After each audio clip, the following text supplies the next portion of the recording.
Ugh. Uh,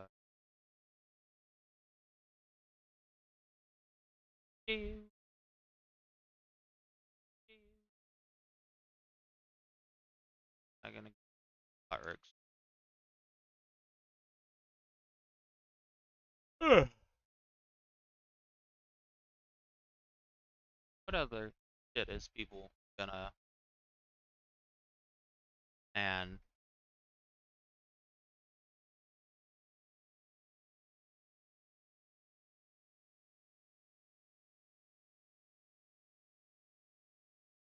oh wait, no.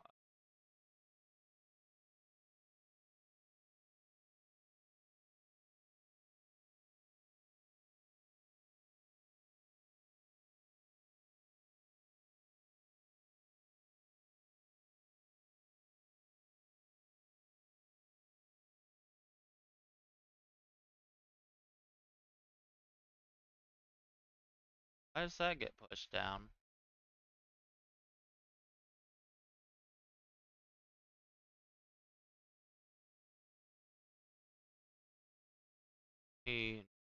These.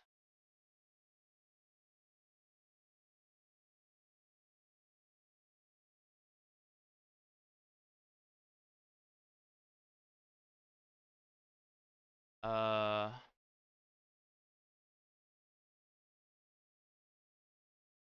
Guarantee that I'm trying to bum rush by.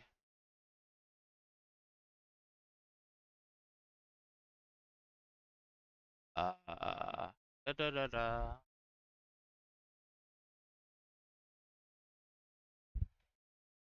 Uh,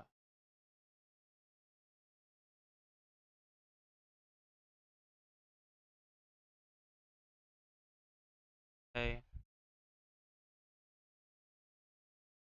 Anything else people buy? Maybe one of these?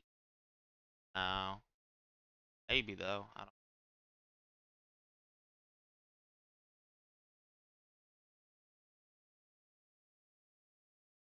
Trying to think what else.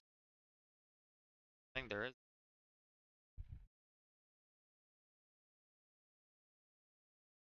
And then 9 mil. Why is that listed so low?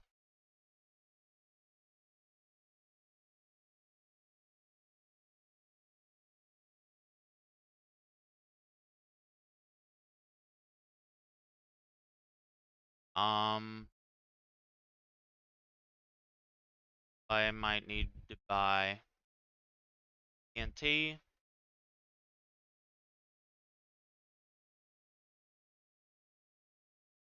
That below. What else? I get mass. I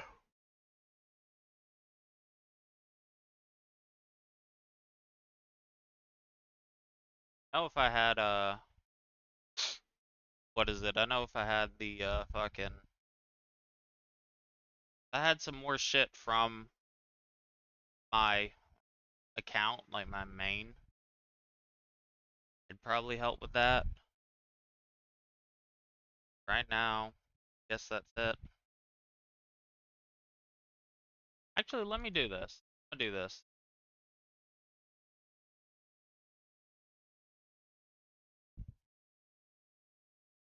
I'm about to market manipulate and get these come check out my stand. Alright,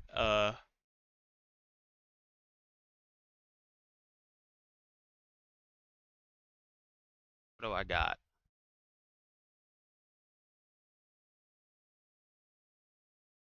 I could sell one of those.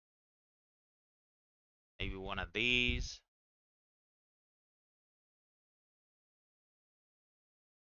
These. One of these. I might be trying to buy charm stones. Uh, item jar. Nah.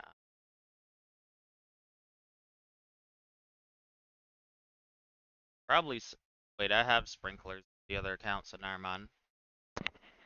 Um. Da, da, da, da, da, da, da, da, da.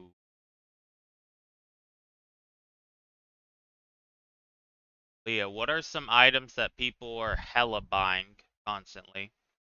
I'm gonna market manipulate.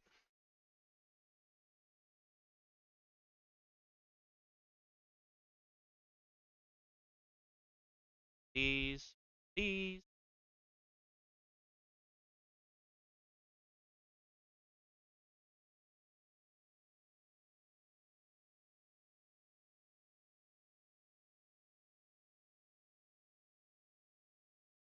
think that's about it. Oh wait. Uh, no.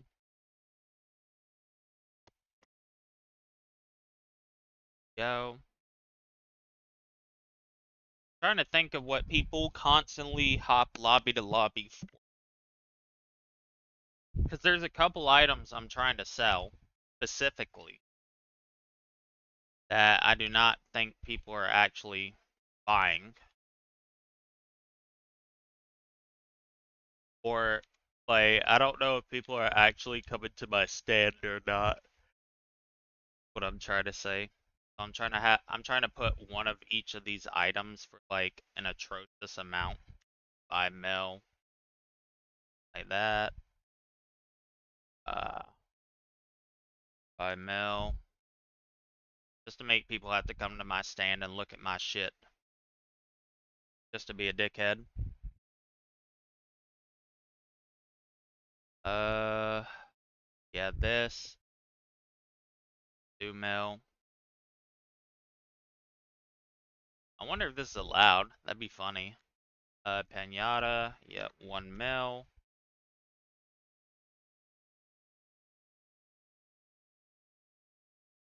Wonder if they already know people are doing this shit.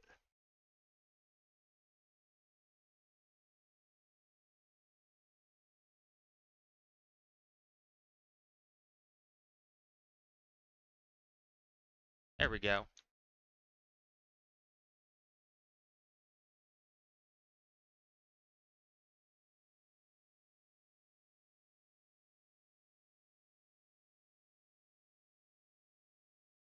Actually, wait, never mind.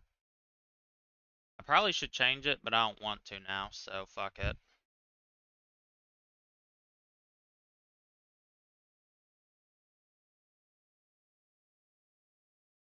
Uh,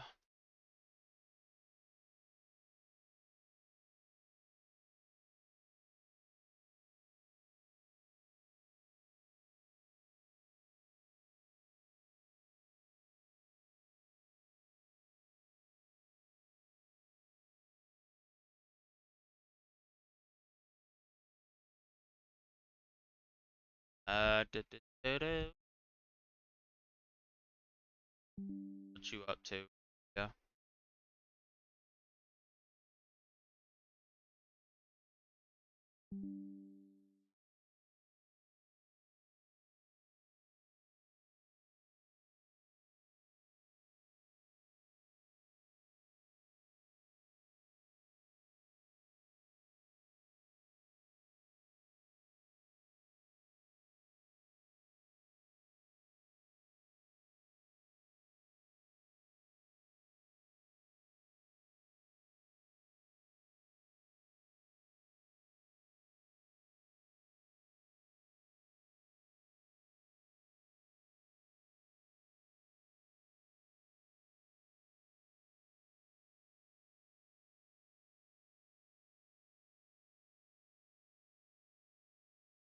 Ugh.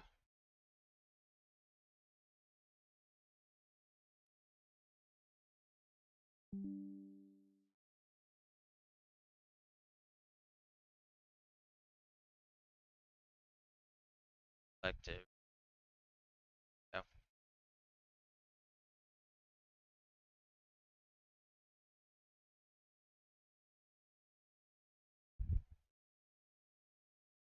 I feel like this shit's just gonna be leaving.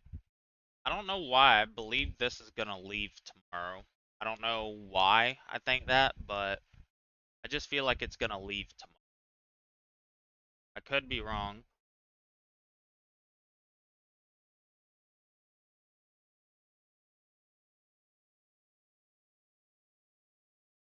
But I don't know, I just get a feeling.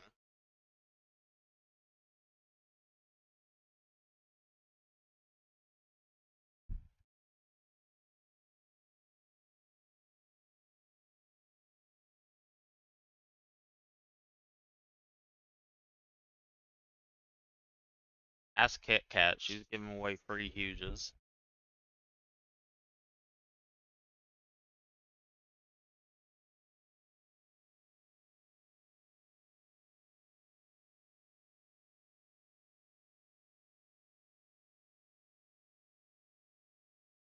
Uh,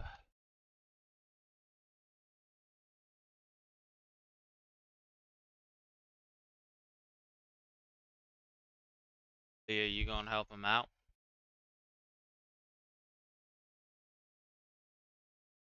Oh, damn.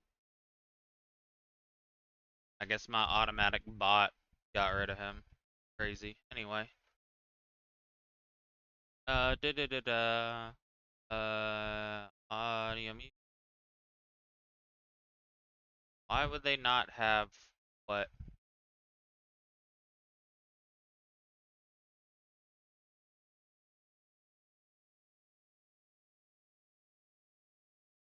I want to watch video essays.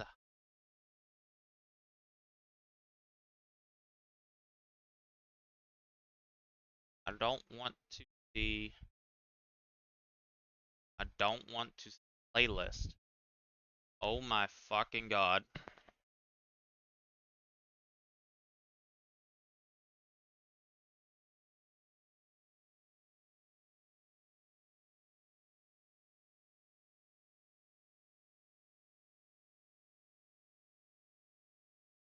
There. Hold on. Let me. Trying to find like filters. I only want. There. Wait. Video. Good.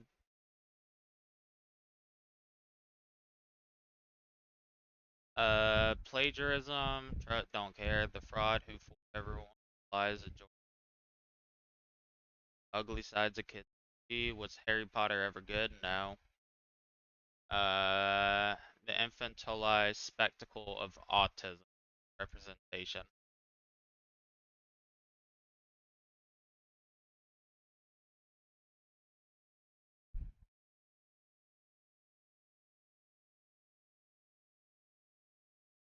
Uh, Media literacy. Games were not the main character. Morality of BoJack Horseman. Don't care. At the bottom of the rabbit hole, iceberg lane. Ice iceberg video. Got to see the unnerving and internet videos.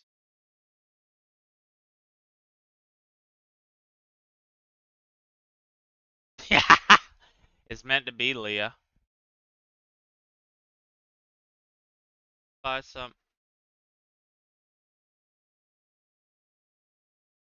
Oh, they bought mastery pots. Good. Uh,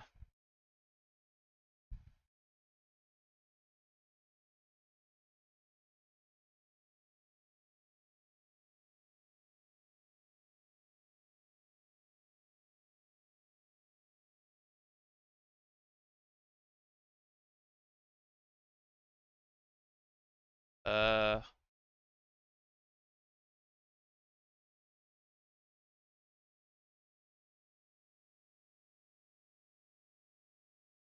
want you, I think. I don't know.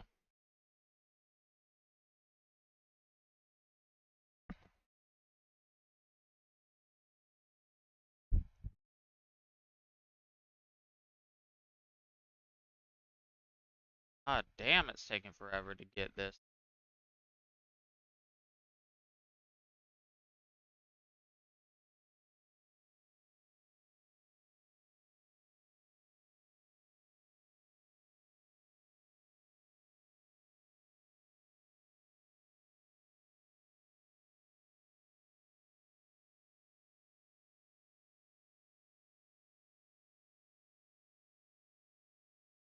TikTok, the bad TikTok iceberg, whatever gay shit this is. Cool. There it shows it. Cool.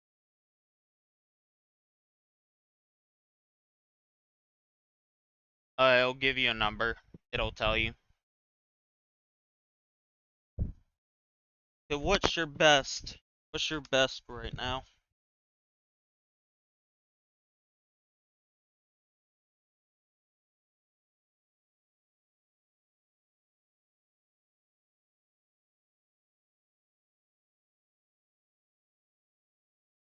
I'm at 356 with 148.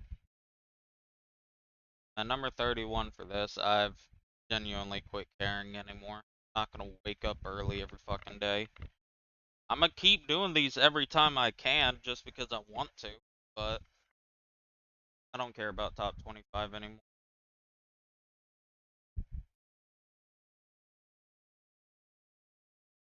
Oh yeah, I can tell you you are not the top 1,000. Get a higher score, idiot.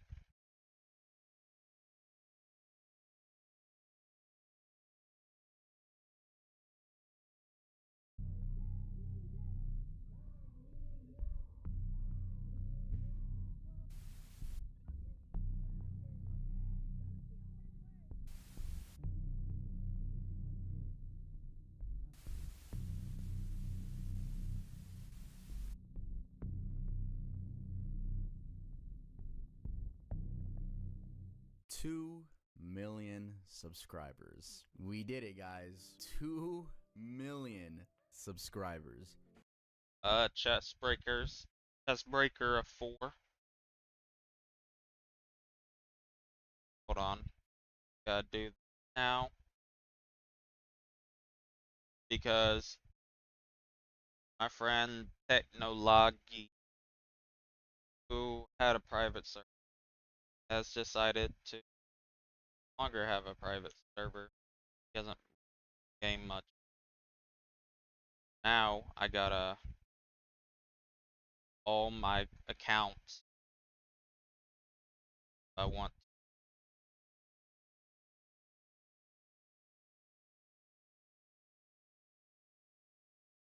I'm glad I got 4 chest breakers anyway, because if there ends up being an actual like chest or whatever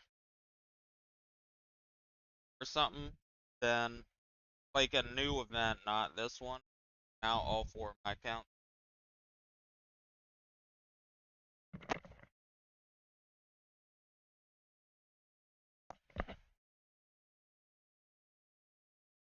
Today I think I'm gonna try to hatch for dragons again.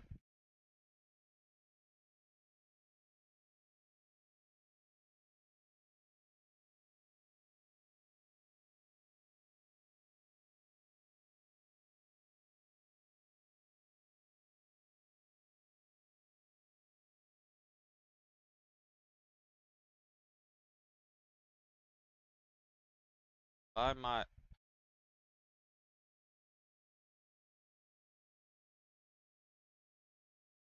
I knew people not want my potions. Shut up.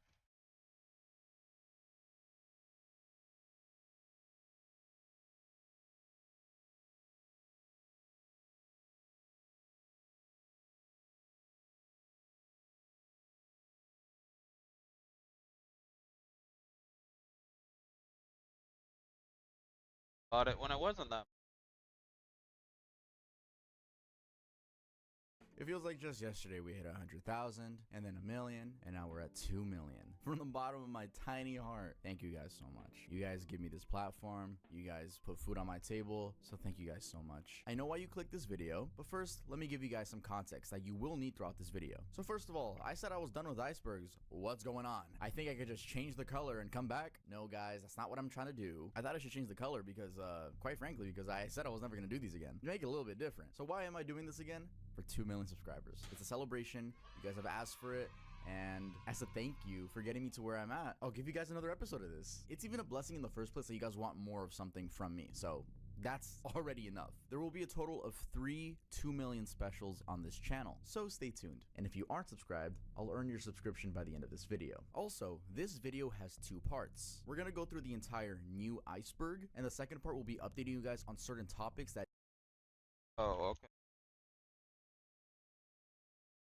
I did need to. the tip of the iceberg, botting accounts. Like most social media, TikTok has a botting problem. Users that want followers can easily look up how to buy TikTok followers on Google and be met instantly with millions of results, most being shady websites with, let's just say, some non-ideal prices. Not only can you buy followers, but you can buy views, likes, and even comments. I don't know how lame you have to be to do that stuff. Jail talk. Jail talk is a term used for inmates which have their cellular devices with them and make TikToks. These videos are for the most part innocent and wholesome, with the comment section usually joking about how they can escape. They're not hurting anybody, but there is a reason why they are in jail in the first place, which is why they are on this list at the tip of the iceberg. Fetishization of murderers. Like a jerk. TikTok is a place for anyone with any interest. It's no doubt some people are interested in murderers. I mean, my whole channel is dedicated to morbid topics. But some people, mainly young teens, push the boundary a little when they begin romanticizing these murderers. Take Cameron Herron, for example. In April of this year, this 21-year-old man was sentenced to a total of 24 years in prison for killing a 24-year-old mom and her baby during an illegal street race. Yet people on TikTok were begging for his freedom because he is quote-unquote cute. With dedicated fan edits, comments like, chances should be given and he deserves it, and he is innocent, please let him go, or justice for him. I think it's safe to say that the teenage girls that are writing these comments have no real sense of murder and have no idea how this affects the family. Hey Emily, just because you sat through the entirety of true crime on Netflix doesn't mean you have a special connection with murderers. It's not only male murderers that are simped for though. There was also the case of Isabella Guzman, who in 2013 was the age 18 and stabbed her mother 151 times, killing her. TikTok teens began requesting for her freedom because 1, they just thought she was cool, and 2, people said that the only reason she killed her mom was due to being abused, though that was never proven, so people were just going off word of mouth. Fetishization of school shooters. Just like young teens simp for murderers, they also simp for school shooters. How do you know how many?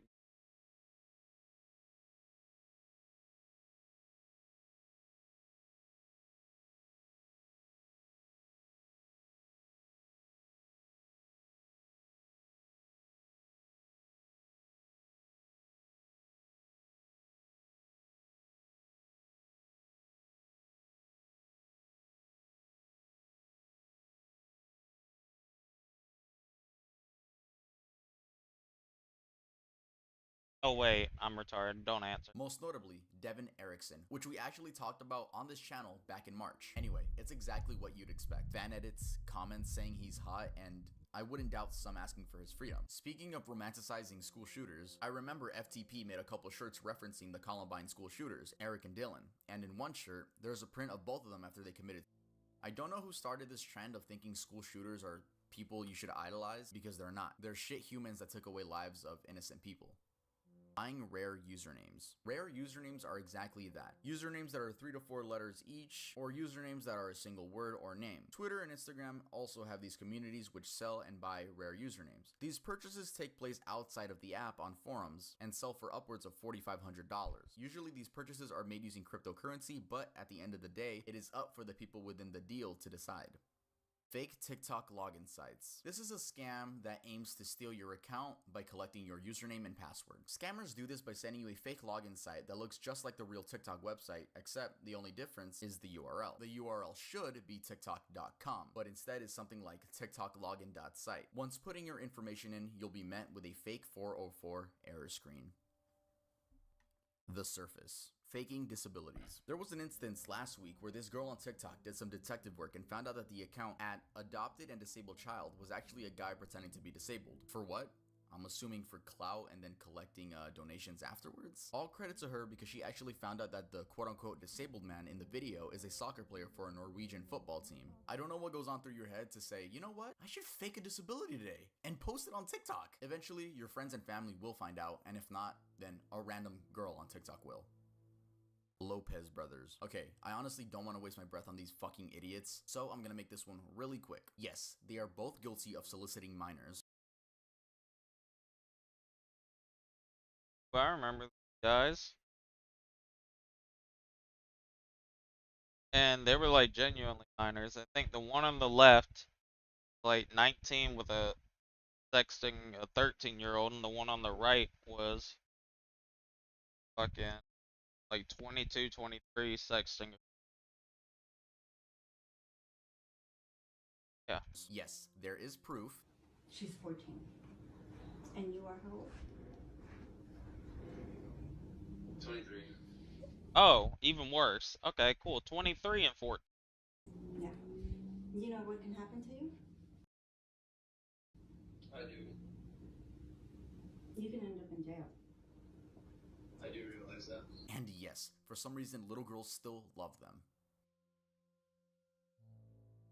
Jarobe. Jarobe was a TikToker with 4 million followers. His content consisted of being politically correct and yeah, that was it. His TikToks would get millions of views, and I'm sure you've seen him on your For You page at some point. Well, last month, multiple minors came out explaining that Jarobe had groomed them. One of them, the one that got the most views, was a boy by the name of DYLG16. This person goes on to explain that Jarobe is a disgusting hypocrite and abuses his clout to groom and prey upon underage boys. He goes on to say that Joe asked for his Snapchat during a live stream, and that led to Joe being invited to Zoom calls with his friends. Joe would send him and his minor friends online BDSM tests and would ask to see their scores so he could see what their kinks were. He then personally invited the 16-year-old minor to stay with him at a 1-bedroom Airbnb. He even offered to buy him alcohol. And if that wasn't damning enough, Jarobe ended up deleting his account shortly after these allegations came out. Bro, if there's one thing I don't like, it's fucking groomers, bro. Get the fuck out of here. You're weird. You're weird.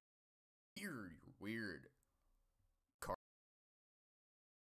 Not gonna lie, he got a groom haircut. That dude right there. Obviously, fuck them, but I would be lying if I didn't say he also looked like he had a haircut.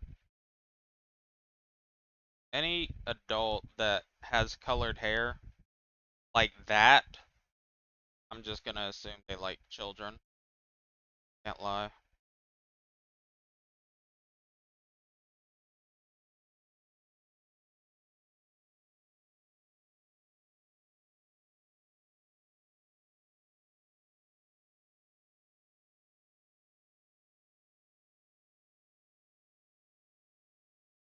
Cartel TikTok. Cartel TikTok is a series of TikToks that display the lavish lifestyle of the cartel, or, well, the bright side of it, if that's what you want to call it. All of the expensive cars, houses, jewelry, and money. There have also been some more violent ones cartel, of members Leah. shooting at rival gangs and the police. Apparently, I'm saying apparently because this is word of mouth, teenagers from the US were really intrigued by the lifestyle and asked if they could join the cartel. Some cartel members would respond and say yeah, and they would force these teenagers to smuggle drugs for them, I'm assuming into Mexico. That is not. You believe that you're retarded? What? That makes okay. There are probably kids that are that retarded, I will agree, but that is the stupid shit I've ever heard. I cannot lie. What do you mean that kids went online asking to join join the cartel, and the cartel was just like, yeah, sure. As of now, TikTok has taken down any hashtags related to the cartel. Yeah, but see, I don't even want to look at those from the. Like, if it has the tag cartel, I'm not watching it. The best cartel videos are the ones with no tags, no caption, no nothing. You just find them. And it's like, oh, God wanted me to see this.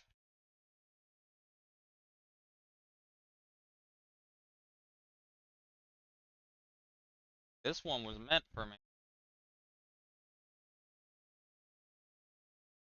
Leah said, fuck the cartel. They'd come kill her about it.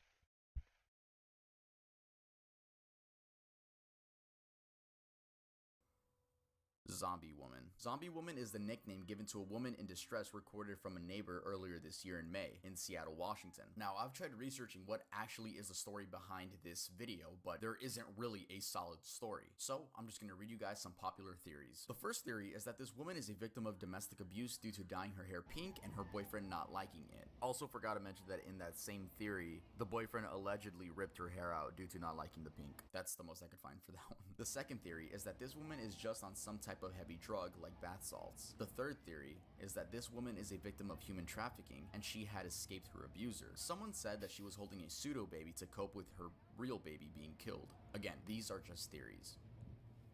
The body. Indian trend. Yes, you heard that right. I know I'm gonna censor a lot for this video. Hope you guys still watch it. Before TikTok was banned in India, in the summer of 2020, a popular Indian user by the name of Muhibur Rahman and his friend filmed and uploaded a disturbing video where they duetted a woman's video. I'm assuming the woman's video was made to raise awareness of sexual abuse, but these two men used that as an opportunity to make it seem like they just got done using her. Another popular Indian influencer I would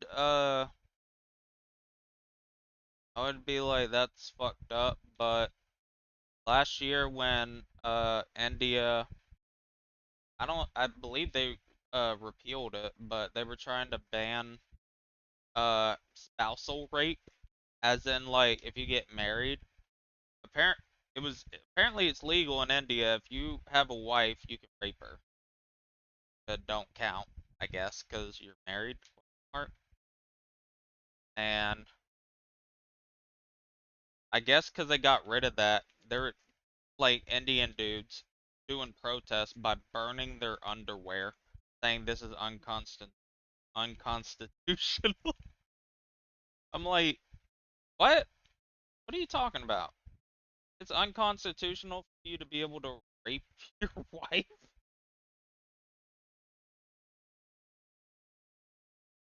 Like, I legit thought I was losing my mind. I'm like, y'all aren't serious, right? But no, I saw hella videos of them doing it. Like, dog, y'all, why would you want to do that? Clearly don't love her, or she clearly don't love you. You gotta do that. uploaded a similar video, but instead lip-synced to a song with the lyrics, "Only I have a right over your body." Eventually, women of India took to Twitter to report this new trend, and the chairperson of the National Commission for Women in India took note of this and managed to get TikTok to ban the trend. Holocaust challenge. Yo, I can't even believe some of the stuff I'm saying right now. Like, this is real stuff that happened on TikTok. And My thing is like, a lot of these things just sound like one kid did it, and then now it's like the blank challenge, the blank challenge, the blank challenge. It's like, this wasn't a challenge, it was like one or two people.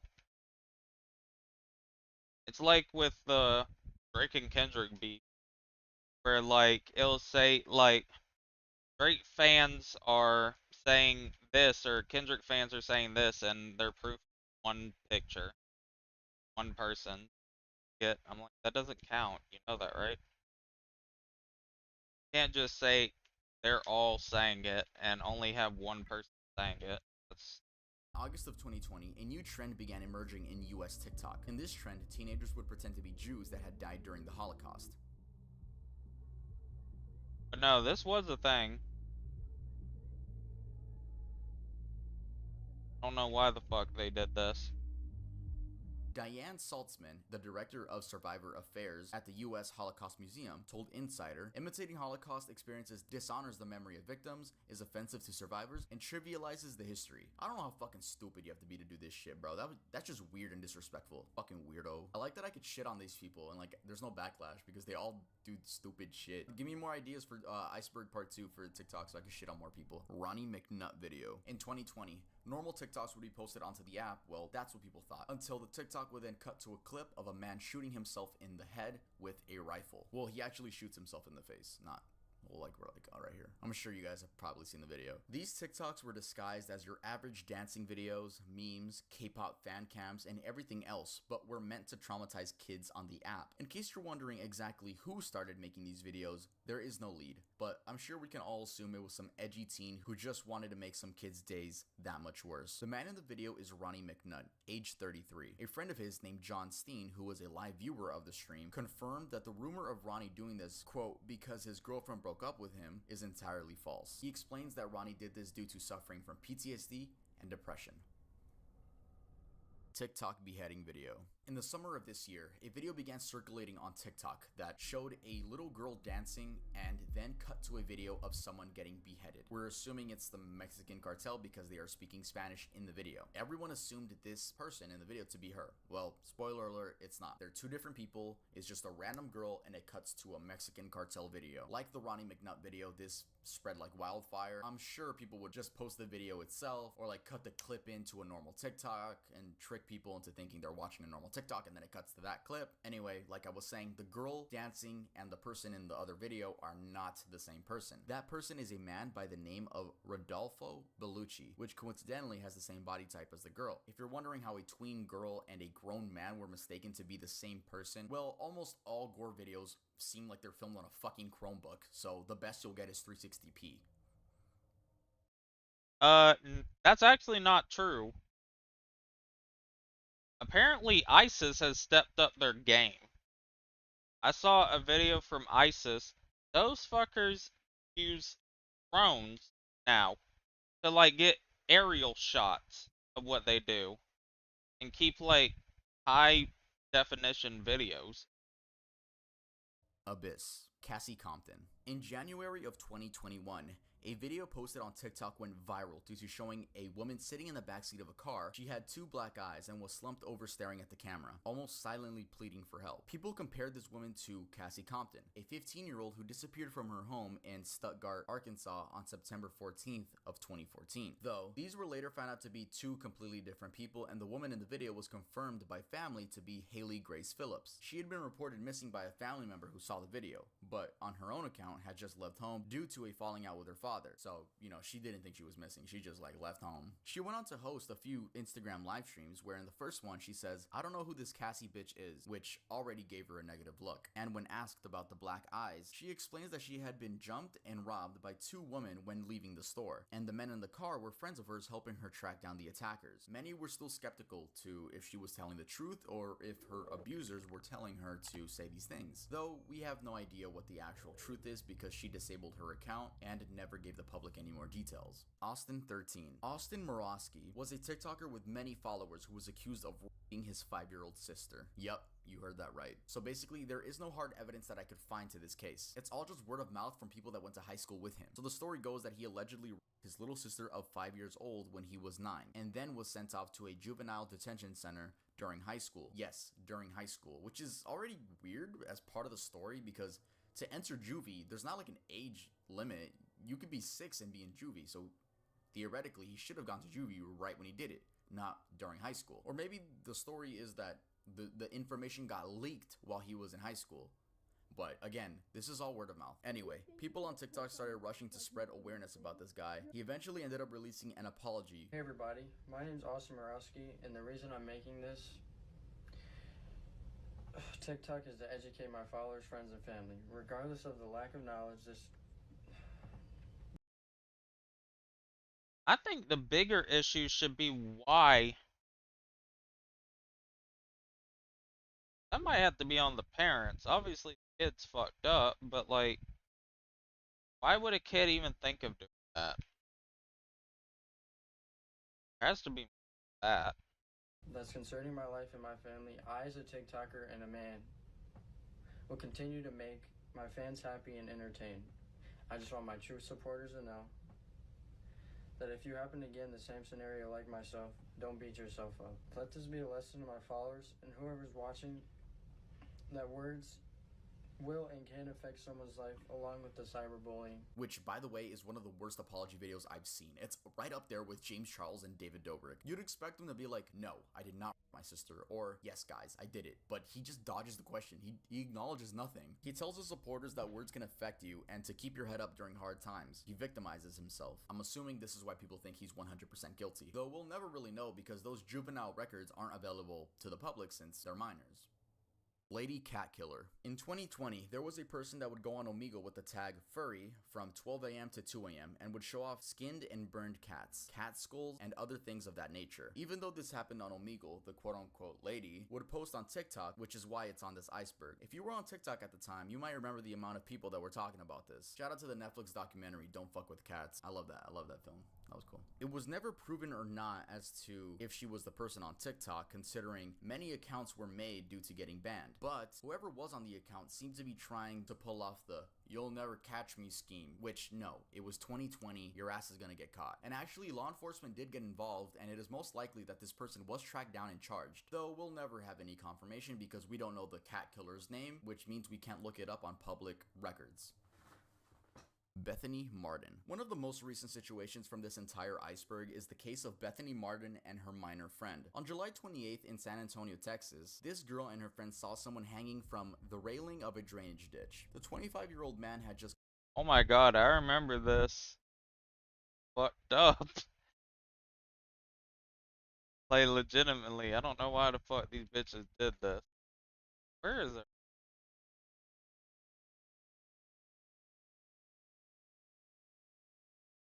committed suicide, and instead of calling the police, well, one of the teens filmed the other one stealing his necklace. Yes, removing it from his lifeless body. To make matters even worse, they filmed it and posted it on Snapchat. I have no idea how stupid you have to be to film yourself committing a crime.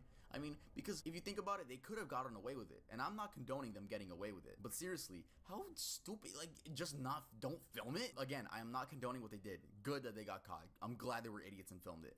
But like, bro, y'all are stupid. When asked by the police why she stole the necklace, she says that it matched her fashion style. Honestly, I didn't expect any better reasoning from this girl. The police returned the jewelry to the family. Bethany was arrested and charged with theft of a corpse. Her bond was set to $2,000, and she has since been released from jail. The minor was also charged with the same thing. The Dark Abyss. Zachary Lathan. Often dubbed the TikToker who killed his neighbor for clout, Zachary Lathan. Yeah, you were absolutely not top 1,000. What are you on about?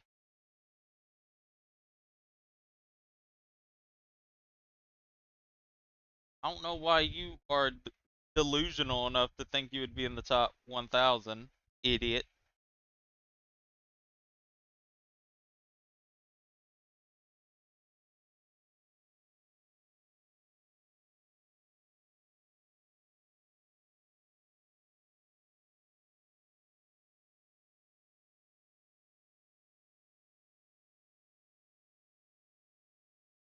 Lathan did just that, though whether he did it for clout or not is unknown. Here is a rundown of the story. Zachary had been having problems with his neighbors due to driving recklessly in the neighborhood. At one point, he films a woman that's part of the family and calls her a Karen repeatedly. He then allegedly swerved his car into their son's bike while he's biking. Eventually, the family's son and father confront Zach by going to his house, and meanwhile, Zach's wife is recording everything. Yeah, the dude had a wife at the age of 18. What the f— Anyway. Why is he saying what the fuck? If he's military, of course. Bitches need that fucking money, that health.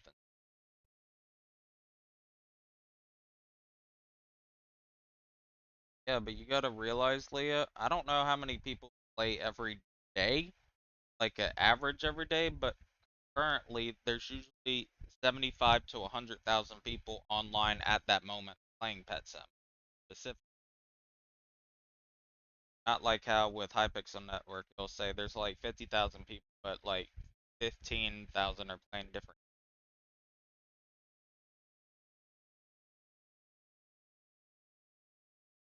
So, that type of thing.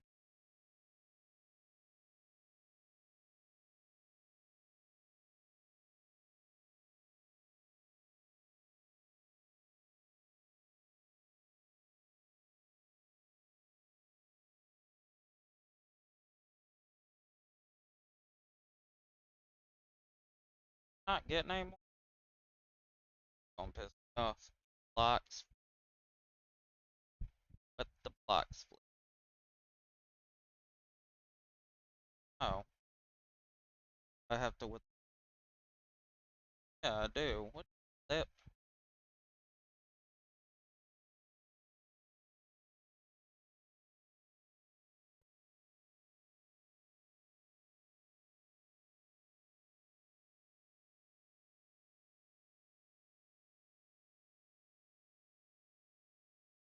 Monday and Tuesday. Wait, hold on. Check some. Zach ends up going ape mode and stabs William in the armpit, puncturing his lung, killing him. People Say this was an attempt to gain TikTok clout since the wife was recording, but I personally think it's just a man with mental and anger issues not knowing limits. Also, the argument that he did it for clout is odd considering the dude he killed came up on his property first. You would think that he would go to the neighbor's house, kill him over there. But no, the people came up to his side, and I'm not defending it again, that kid's a fucking idiot. But yeah, rest in peace to that man, rest in peace. Joseph Jimenez. Another recent event from this list is this Joseph Jimenez movie theater shooting. This happened last month in California. Anthony Barajas, a 19-year-old TikToker with about 1 million followers, and his friend Riley Goodrich went out to watch The Forever Purge, where they were shot and killed by a 20-year-old man by the name of Joseph Dumbass Jimenez. A reporter actually conducted an interview with this person, so I'll give you guys some takeaways from that. The movie theater was mostly empty. There were only a total of 6 people, 3 of those being Riley, Jimenez, and Anthony.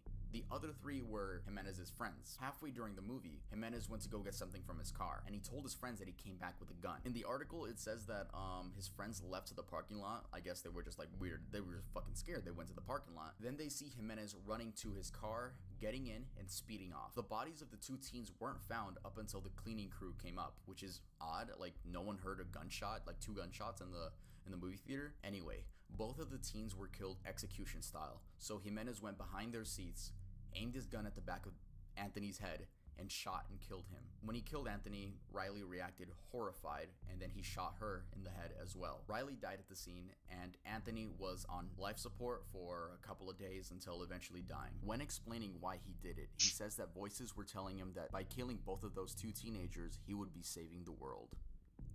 Claire Miller. Claire Miller is a 14-year-old girl that murdered her disabled sister, Helen, that had cerebral palsy, a disorder that affects a person's posture, muscles, and balance. We actually covered this topic on the channel when it happened back in February, and I also remember that this was an interesting case because there wasn't really like a reason.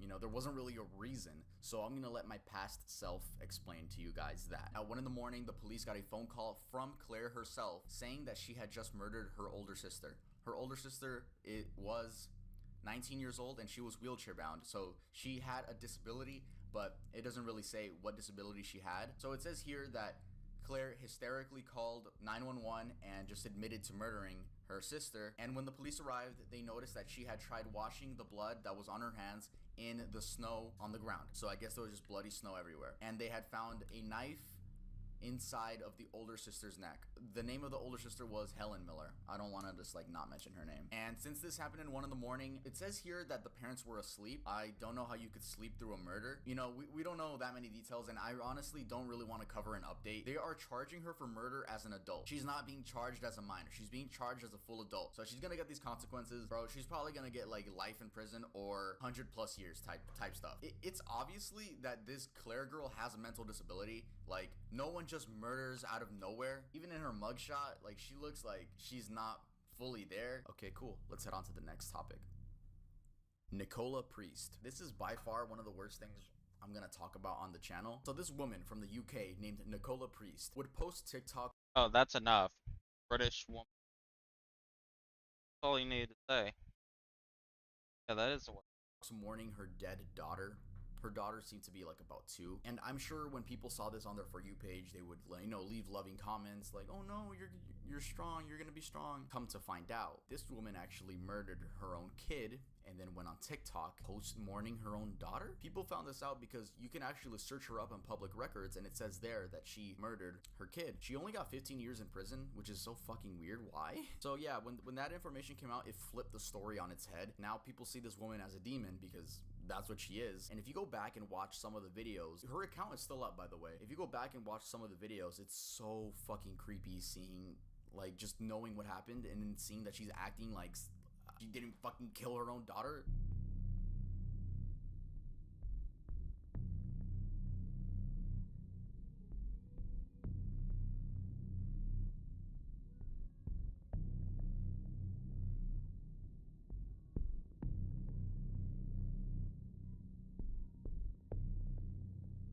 CP. I'm not gonna explain what CP is, How does it relate to TikTok?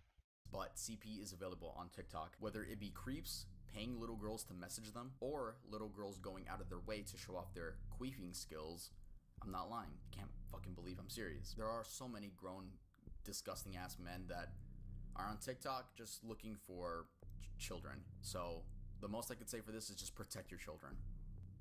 All right, yeah, that was the iceberg. You guys, let me know if you guys want a part 2. If you guys want a part 2, you guys are gonna have to let me know a lot more information. Let me know what I missed. Maybe there's some crazy topics that I missed, but let me know what you guys want to see. You know, I like icebergs. I really like. Even though this is the second one on the channel, the last one performed amazing, getting over 100,000 views. So I hope this could also have 100,000 views. Make sure to subscribe if you haven't already. I hope I earned your subscription. Make sure to like. Hope I earned your like as well. And follow me on Instagram, bruh, because I be lit on Instagram. We're at 84,000 subscribers right now. Almost at 90,000. I don't know how long this video is going to be, but I hope you guys watch it all the way through. And if you're watching this, then you probably did. I just want to say one last thank you to all my channel members. I love you guys so much. Also, if you really want to help support the channel, please send my videos to your friends. A bunch of you guys always Yo, send these videos, not Aaliyah.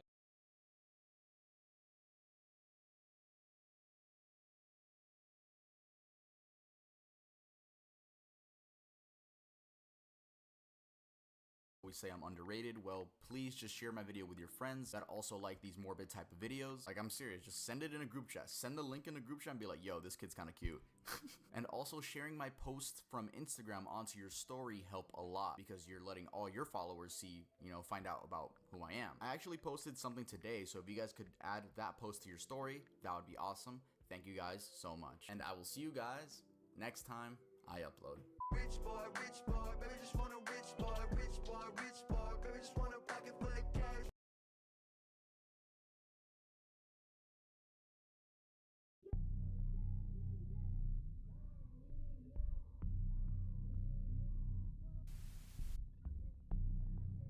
Hey,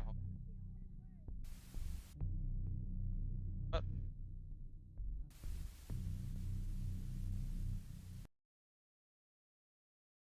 What? Why did it immediately part 2? Man. Hey guys, welcome back to another video. Today we're going to be talking about the darkest TikTok. That is not you, man.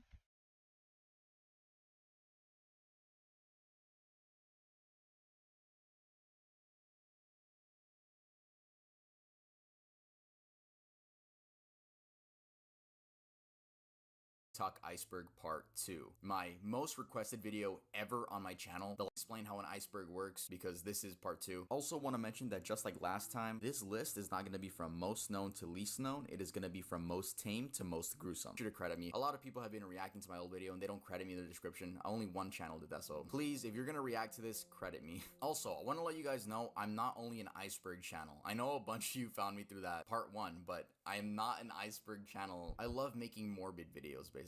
You know, I make whatever I want. The tip. Faking disabilities part 2. Last time we talked about faking disabilities, we spoke about this man that was just pretending to be disabled in general. There was no specific disorder that he was faking. It was just, you know, he didn't even explain it. That's how bad it was. But you guys were telling me in the comments that a lot of people fake Tourette syndrome and multiple personality disorder, aka DID. I always knew about these, but the reason I didn't include it in the original video is because I didn't want to call anyone out in case I called out the wrong person, and let's just say that person actually does have Tourette's. I would look like a horrible person. But luckily, someone was called out, and they were called out because they were faking Tourette's and they were caught. A user by the name of @TixandRoses was caught faking Tourette's. So this person would make TikTok showing their daily struggles dealing with this disorder. Though when they had a tic attack, this person was smiling throughout the experience. If you know anyone that has had a tic attack, you know that it's a painful and irritating experience, not something that you smile about and get giddy about. Anyway, this person was found out to be faking this because 1, people with real Tourette's were calling them out, and 2, they had a second account focused on crystals, energy, and astronomy,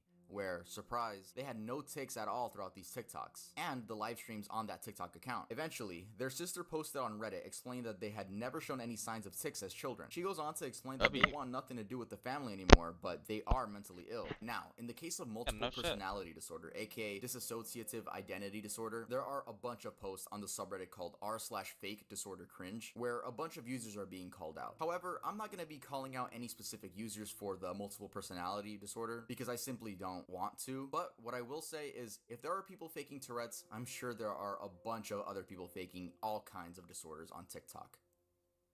Cryptic translations. In late 2020, early 2021, users found out that typing re into the comment section and then clicking translate would lead to creepy messages such as, it's crying, it's weeping. Cry, what is the meaning of the word? It cries out behind you.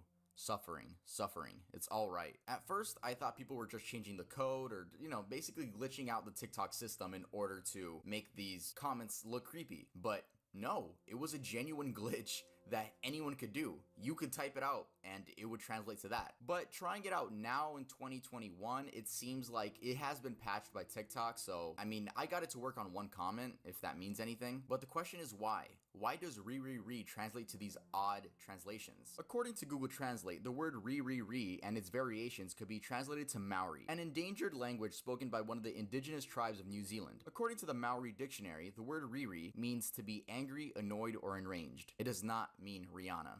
The word ear, on the other hand, is detected as Shona, or I'm not gonna pronounce that, I'm gonna butcher that, one of the native languages of Zimbabwe and South Africa. So at the end of the day, it seems like TikTok was going off the Maori definition of re, but it would like glitch out because it interferes with the other languages, leading to some very messed up translations.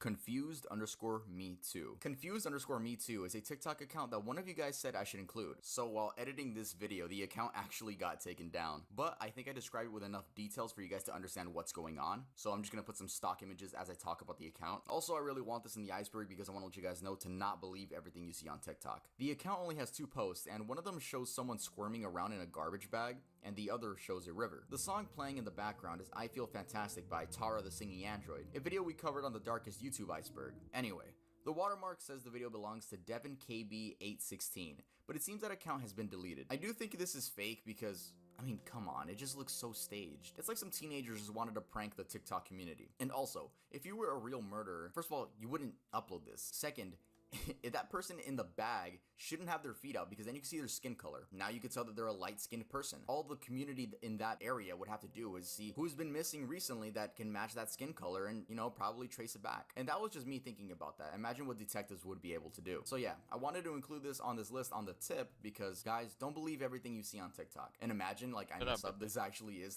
real.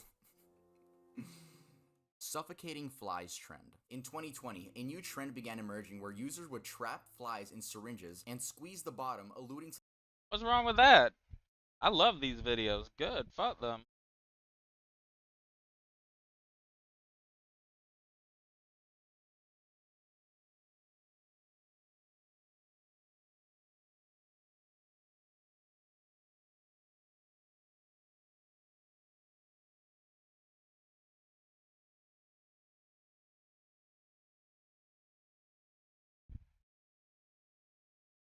the idea of the fly being squished to death. Most of the times they wouldn't squish the fly, at least on video, but sometimes they would actually post it. This is a rare case where someone actually claims they made the trend. The user goes by DJSHBDBDB, and his bio read, "Squishing fly at 50k. I really started a fly and syringe trend now." This user has since changed his name and gotten banned due to violating community guidelines. I saw some people arguing in the comment section saying, "Wow, Gen Z is so soft, we're really protecting flies now," but that's not the point of the argument. No shit, we all kill flies when they're flying around in our room. But it's just really stupid when people do shit like this for clout. Dog, everyone kills flies, but it takes a special kind of person to trap a fly, put it in a syringe, start squeezing the bottom of it, and then post it for TikTok clout and make your bio, "Squishing fly at 50k. The surface. Skinwalker dog. Before I get into this, let's go over the definition of skinwalker. In Navajo culture, a skinwalker is a type of harmful witch who has the ability to turn into, possess, or disguise themselves as an animal. One day, a woman posted Oh yeah. a TikTok of her dog opening the door from inside the bathroom. She screams, "Oh my god," as the dog looks at her and closes the door again. The comments were full of people telling her that her dog was a skinwalker. Look, if the doorknob was spherical, then yeah, I would be creeped out too. But the owners then showed that the doorknob was one of those lever type doorknobs. So, that's how the dog opened the door. There is a whole community on TikTok dedicated to finding skinwalkers, but let's be honest, most of them are fake or just misunderstood. Bolivia College Incident. The Bolivia College Incident is another one of those situations where users would just upload these shock videos onto TikTok until they get taken down, because that's how a lot of you guys told me you guys found this video. Anyway, this clip showed a bunch of college students on the 4th floor all cluttered up together. Eventually, the railing breaks and students begin falling to their deaths. It's so scary seeing this one girl about to fall to her death, but is pulled up by a colleague. Usually I know about these shock videos that go around, but I had no idea that this even happened. So thank you guys for informing me. Thank you guys for showing dying. This helps. Thank you. Also, to the people posting this to get clout or likes or just shock value, you're fucking weird, bro. You're a weird piece of shit. Epic. The body. TikTok day. That's not a real thing.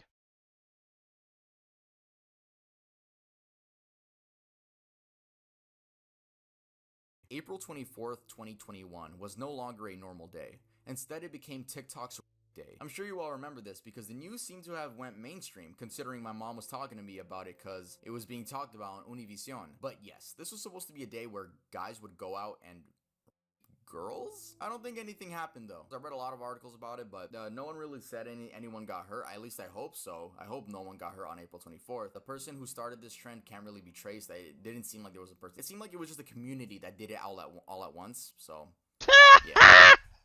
Update on cat killer's identity. In part 1, we talked about the lady cat killer that would go on Omegle with the tag furry from 12 AM to 2 AM and would show off skinned and burned cats. She would also go on TikTok basically having fun that she wasn't caught. And in the video, I said that the authorities did get involved, but I did not mention who she was because I thought the internet never found out, which was stupid of me because this is the internet. The cat killer was found out to be Crystal Cherica Scott, a 19-year-old woman in Indiana who apparently sold Animal Crush videos on the internet. She would go on websites looking for families that were giving away their pets and then proceed to kill them on video. When searching her home, FBI agents recovered numerous animal parts and skulls that were consistent of the size of cats and dogs. Agents also discovered approximately 3 live dogs, 12 live cats, and several lizards. Scott is facing up to 7 years in prison, 3 years of supervised release, and a maximum fine of $250,000.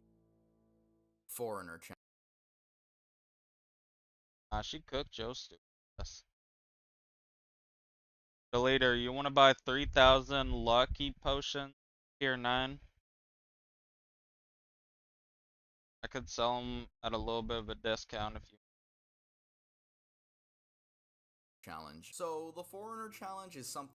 That was not a challenge!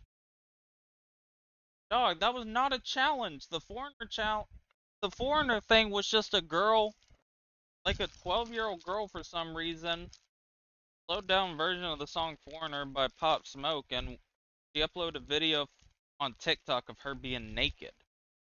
That's all it was. Not a challenge. Something I witnessed people talking about, but never saw any of the videos themselves. I mean, thank God, because this seems horrible. So this was a trend that started in April of 2020, where people would post compilations, like little fan edits of themselves, basically, with Pop Smoke's song Foreigner playing in the I don't think you did got it like that. background. Rest in peace, Pop Smoke. You cannot say pop and forget the smoke. Except the people in these edits would put their names into these edits, which is already weird for TikTok. I mean, that's against community guidelines. But the reason this Foreigner challenge blew up was because the main people doing this were minors. Yeah. Little girls. I don't know why. I don't know either. But basically a bunch of like bigger TikTok influencers were just like calling this out and telling like people to report these videos right when they saw them and, you know, trying to stop it basically. And I guess it worked because I've never seen one to this day. Again, thank God I haven't.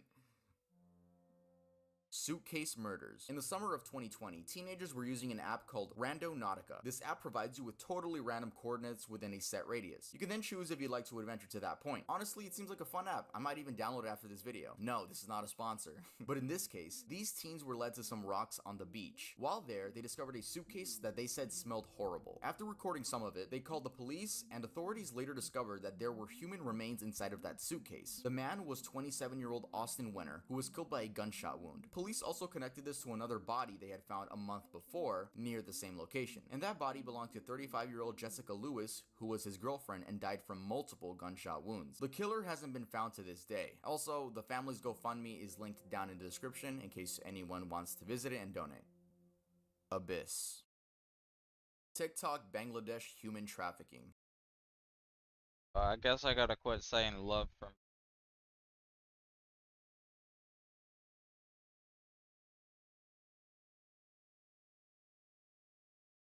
In June of this year, Bangladeshis were shocked when they saw a video circulating on WhatsApp. The video showed an almost 4-minute clip of a woman being gang and tortured by 4 men and 1 woman. Authorities got involved and were able to save this woman, which was a victim of human trafficking. The reason this is on the iceberg is because a popular TikTok influencer who went by the name of Babo not only and trafficked the women in the video, but also would use his social media clout to lure 50 other women into a cross-border human trafficking ring between Bangladesh and India. Traffickers use TikTok and Facebook groups to find women in Bangladesh. They were lured to India under the false premise of either shooting videos or finding employment. And that's sick. Imagine like a struggling woman in Bangladesh looking for a job, looking for employment, just to be lured into one of these puberty advice pages. In May of this year, an account on TikTok began gaining traction called Puberty Helper 101. The goal of this page was to help little girls go through puberty and deal with the changes their bodies were going through. But eventually, people found out that the owner behind the account was a grown man. It was even more disturbing when the account posted this: "Hey guys, I'm going to pick 3 of you randomly and DM you and give you my phone number to help you and talk you through anything you need." Must have been delete result. If any of you would find this helpful, write in the comments and maybe I'll pick you up. What the fuck? This TikTok account was banned shortly after the whole TikTok community found out it existed. Blackout Challenge. In April of this year, a 12-year-old boy by the name of Joshua passed away due to attempting the quote-unquote Blackout Challenge. This challenge consisted of choking yourself until you passed out. Joshua's twin brother ended up finding him unconscious on the bathroom floor. This resulted And I sold the book. I don't. in Joshua being brain dead and being on life support for 19 days until eventually passing away. Their GoFundMe is also linked down in the description. They're almost near their goal. Their goal is $200,000. Yeah, if you guys want to donate, then donate, but rest in peace to Joshua. Wait, hold on. Lil Bro did a challenge where you choke yourself out and pass out. And so now the family raising money. No offense, but because their stupid ass kid choked theyself out. Did I hear that right?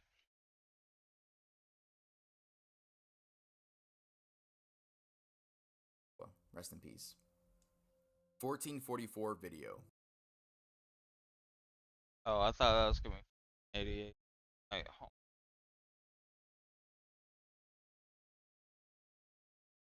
The 1444 video is another video that would circulate around TikTok, just like the Ronnie McNutt video and the Bolivia college incident. This 2019 video showed a teenage Russian boy sitting on his Oh, it's Simpus. Sorry. Don't got a beard. couch saying a quote and then shooting himself in the head with a semi-automatic rifle. The way this video got its name is unknown, but I'm sure someone just button mashed, you know, just 1444. But it was actually uploaded to YouTube with the name 1444 and was left up for 3 days. So YouTube just didn't take it down for 3 days straight. Anyway, the young man in the video went by Gleb, and I'm not gonna pronounce his last name, I'm gonna butcher that. And the story goes, and I quote, according to friends, the young man decided to commit after a quarrel with his girlfriend on the basis of jealousy. Against the backdrop of personal problems, this event became a fatal, irrevocable moment, after which the young man decided on a desperate step. Beloved Gleb was a 17-year-old. Beloved Gleb?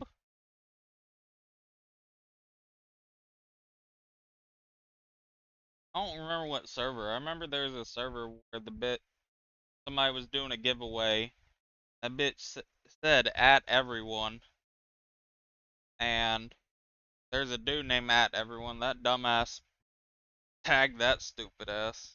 Muscovit Elsa Gumirova. Girl showed no interest in the last hours of the young man's life and didn't even go to the broadcast. She refuses to comment on what happened. Yeah, I think that's probably a translated paragraph because the English wasn't that good on that. Please take this as a grain of salt because that was submitted by an anonymous user. He was live streaming this on VK, which is a social media in Russia. Before he commits, he says a quote, and that quote translates to, "Nikita, if you tell my parents about this too quickly, I'll get you from beyond the grave. I know that you have their phone numbers.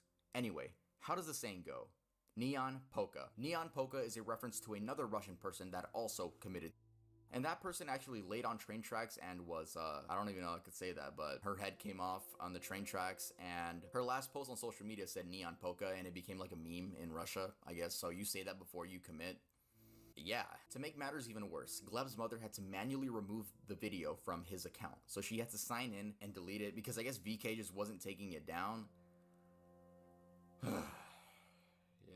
Chao Kiyome. Chao Kiyome was an Asian TikTok influencer with over 100,000 followers who was also a crane operator. She would make videos showing her daily life and made innocent videos. One day, while live streaming, she accidentally misstepped on the crane and fell 160 feet to her death. There is a video of this, but it doesn't show anything because the phone's just like rapidly spinning in the air. Yeah, I mean, rest in peace to her. I don't know if this was one of those like shock videos where people would just post it on TikTok. I'm sure it was. If you guys are telling me in the comments, I mean, I'm sure people would post this too, which is so fucked up.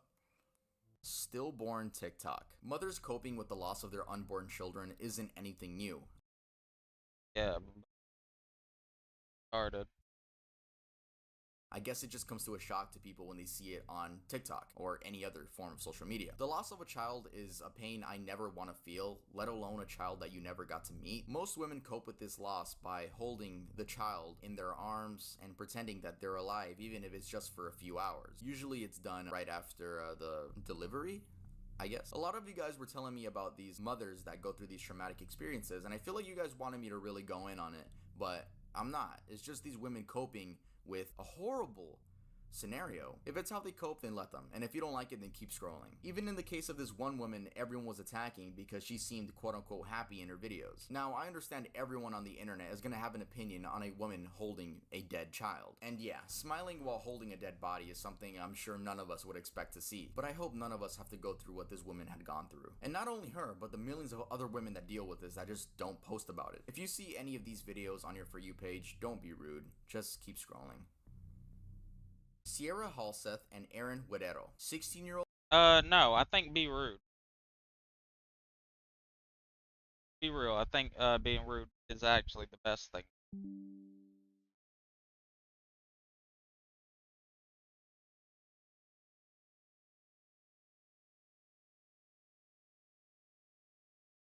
Sierra Halseth and 18-year-old Aaron Guerrero were dating for some time, but Sierra's Oh yeah, she killed her father.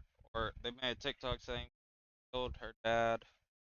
father did not approve of their relationship. The reason for the unapproval is unknown. Perhaps it Probably racism. was the fact that he was 18 and she was 16. Anyway, these Oh. two teenagers ended up murdering Sierra's father due to him not approving of them being together. The creepy part is that they posted this TikTok acting like it was a normal thing to do. I don't know what to say. Welcome back to our YouTube channel. After Day murdering, day 3 after murdering somebody. Wow! Don't put that on the camera. The father had been stabbed to death and his body was set on fire. His body was found in his own garage. Cops say Sierra and Aaron then took off in her dad's car right after the event. They were arrested days later 400 miles away in Salt Lake City after apparently trying to dodge a train fare. The teens were also caught on camera buying these tools such as like bleach and other cleaning products like if they were gonna clean up the murder scene. The teens have been charged with murder but haven't entered a plea. If convicted, Guerrero could face the death penalty. Because she is a minor, Sierra faces life in prison.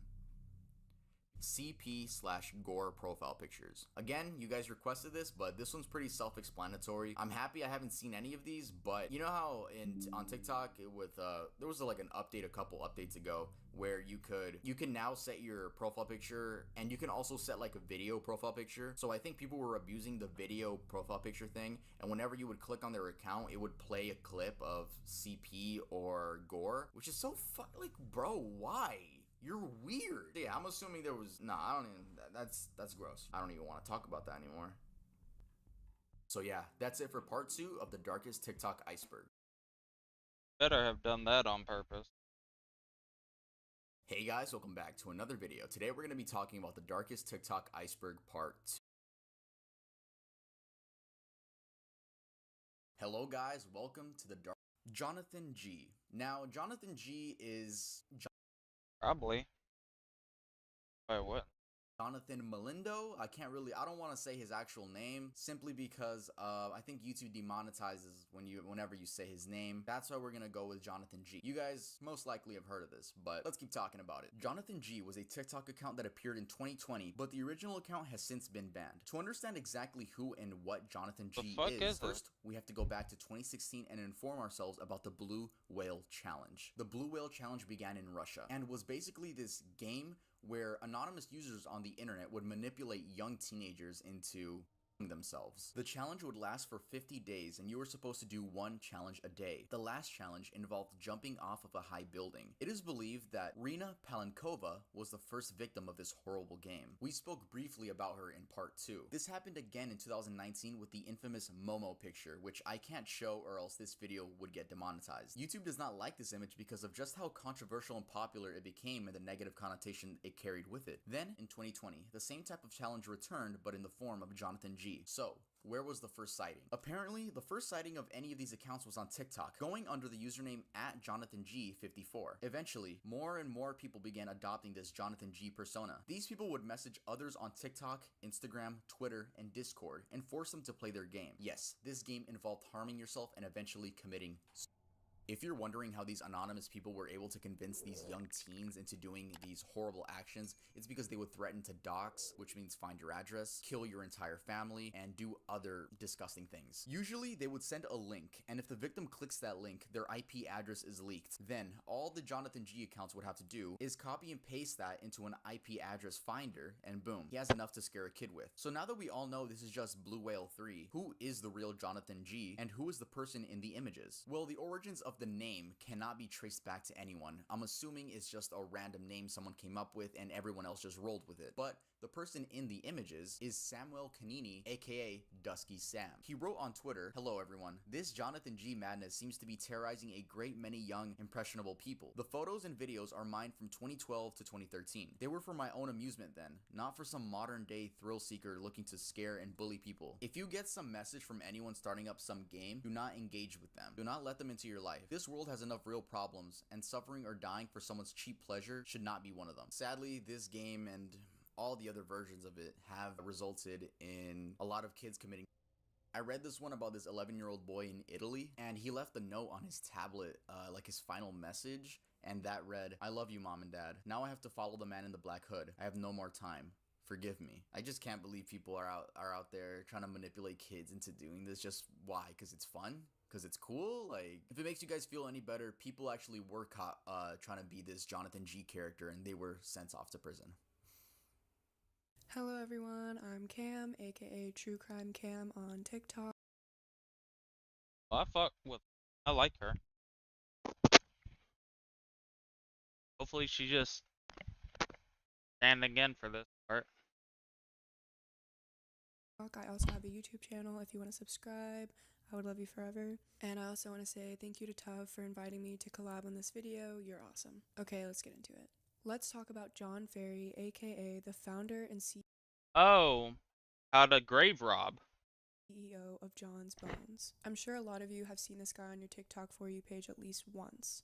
And if you have seen him, you would remember because he has a massive collection of human bones. Oh, wait. Oh. Never mind. He's come under scrutiny recently because people are questioning if his business and the way he treats the remains are ethical. John told Mashable this in an email referring to his business. Quote, "These pieces are not decoration. They are teaching tools and serve a very important purpose."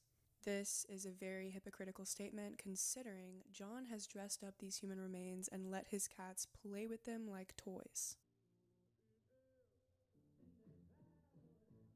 How to tell the difference between a male and female skeleton? By fisting. We drove to buy a real human skeleton. The thing about the question of where do I get them from, even if I were to like thoroughly explain it, it doesn't matter to like 99% of you because you won't do anything with that information. And the second thing is, it's kind of like going to your weed dealer and being like, where do you get your weed from? I first want to point out that John is not an osteologist, which is a trained professional who critically analyzes and evaluates remains to determine where they came from, how old they are, etc. Analyze. People have stated that if he tried to get into this field, they would shut him down as soon as they saw his TikTok. John is just a designer, a rich guy in New York City that started his business with the help of his parents. John buys his remains from old medical collections or bone traffickers, then sells them back to the public under the guise of making the study of bones and human anatomy accessible. Anyone could buy these human remains and do whatever they want with them. You could close out this YouTube video right now and go buy some human bones. That is if you have the thousands of dollars to spare. There's also absolutely no way to know if these bones were collected ethically. I mean, if someone really donated... And you are legally allowed to do that. Like if what is it? If somebody in your family dies and you just like, man, I need to run up a bag. Where's my grandma's bones? You could sell them. Donated their body to science, do you think they want to be hung in some random New Yorker's apartment put on TikTok? So the even darker side of this practice is the history of colonizers grave robbing indigenous people and stealing their bodies for, quote, scientific collections. At one point, John listed for sale the skull of a Sami person. The description of the skull also included a slur in reference to the group. Once people found out, he quickly removed it from his website and didn't address it. To give some background, Sami people were routinely collected during the 19th and 20th centuries through grave robberies, excavations, and trade, none of which the Sami people agreed to nor wanted. Specifically, during the 1950s, 25 skulls were exhumed and examined to test racial theories. It wasn't until August of 2019 the Swedish History Museum finally returned the remains of indigenous Sami people to their original burial grounds. I want to end this topic by reading a direct quote from the Pedestrian article written by I want her. This individual. Quote, Black, indigenous, and other ethnic bodies Bitches with those stupid ass bang haircuts that look stupid. They freaky. I like it. are not props for art. They are not objects to be pillaged and dissected by anyone. They are not exhibitions to be consumed and sold. They belong to real people who were victimized, and we shouldn't be okay with the private trade of these bones, which people have no ethical right to procure in an industry built on racism and violence. Gemini, corrected. Okay, so in part 2, I spoke about Gemini and Daniel Larson. I got some backlash from my bad research from a very serious Papa Gut. We spoke in DMs and I even popped into his stream and we had a very nice and wholesome conversation about the topics that I messed up on. He was extremely nice when educating me on both situations, but today we will only be talking about the... I'm gonna use this picture as the example. Just know if you at a party, any party, and you see a dude with yellow eyes like that, leave. That boy is up to no good. I have never met a person with yellow eyes that was up to no good. That wasn't up to no good.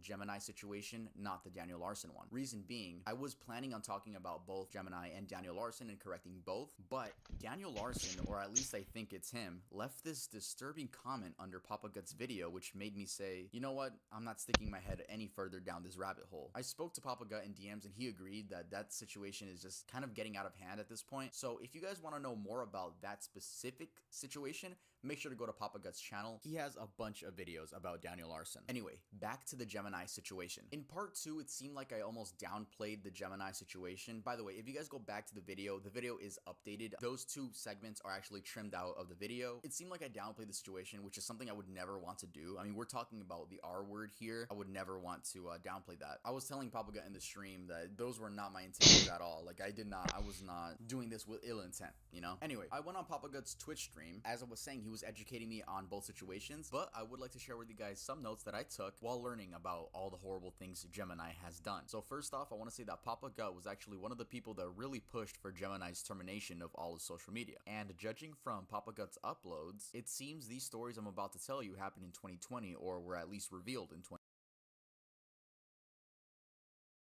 I didn't even like Gemini when I saw him.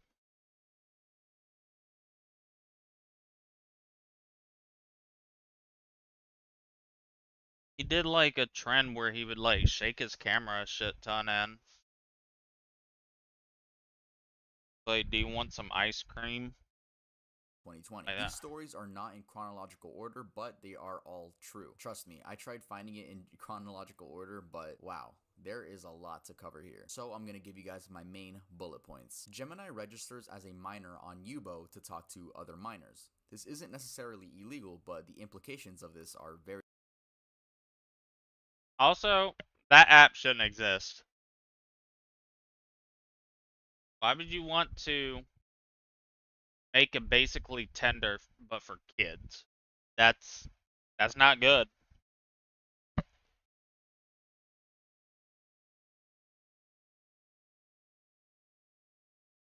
That's actually quite weird, honestly. odd. Gemini has sex with a 15-year-old not knowing she was 15, and him being 19. Then Snapchat screenshots came out revealing that when he did find out, he still wanted to have phone sex. And him having sex with a 15-year-old is still illegal. Like, that's extremely illegal and irresponsible. As influencers, we're supposed to make sure that the people we carry conversations with on the internet are over 18. Gemini was an RA in a college dorm and would be creepy and break into girls' dorms, sit on their beds, and wait for them to come home. This resulted in Gemini being kicked from the school due to sexual battery. Papagut says he received this info from the girls at the college. A girl came out with her story about Gemini in which she showed images of her bruised body and claimed that she was drunk, so Gemini took advantage of this, drove her home, and R-worded her. I in no way meant to downplay the situation when I first talked about it, and I'm sorry to anyone if it seemed like I was downplaying the situation. It was all my fault. It was just bad research on my part. Gemini has since returned to Instagram as ZZER_00, where he took the religious route and praises God every chance he gets. And you can even tip him or buy a cameo from him, which I said in the original video, which is why? Why? So yeah, this Gemini dude is disgusting and trying to get people to pay for his cameo, like, or tip him. It's absolutely disgusting. And again, thank you to Papagut for educating me on the subject. Victor Sosa, the killer that TikTok users found and caught. So, on February 23rd of this year, Daisy De La O was fatally stabbed outside of her family's California home by her ex-boyfriend, 25-year-old Victor Sosa. Her body was discovered the next morning by a property manager, covered by a roll of carpet. Delete, are you still here?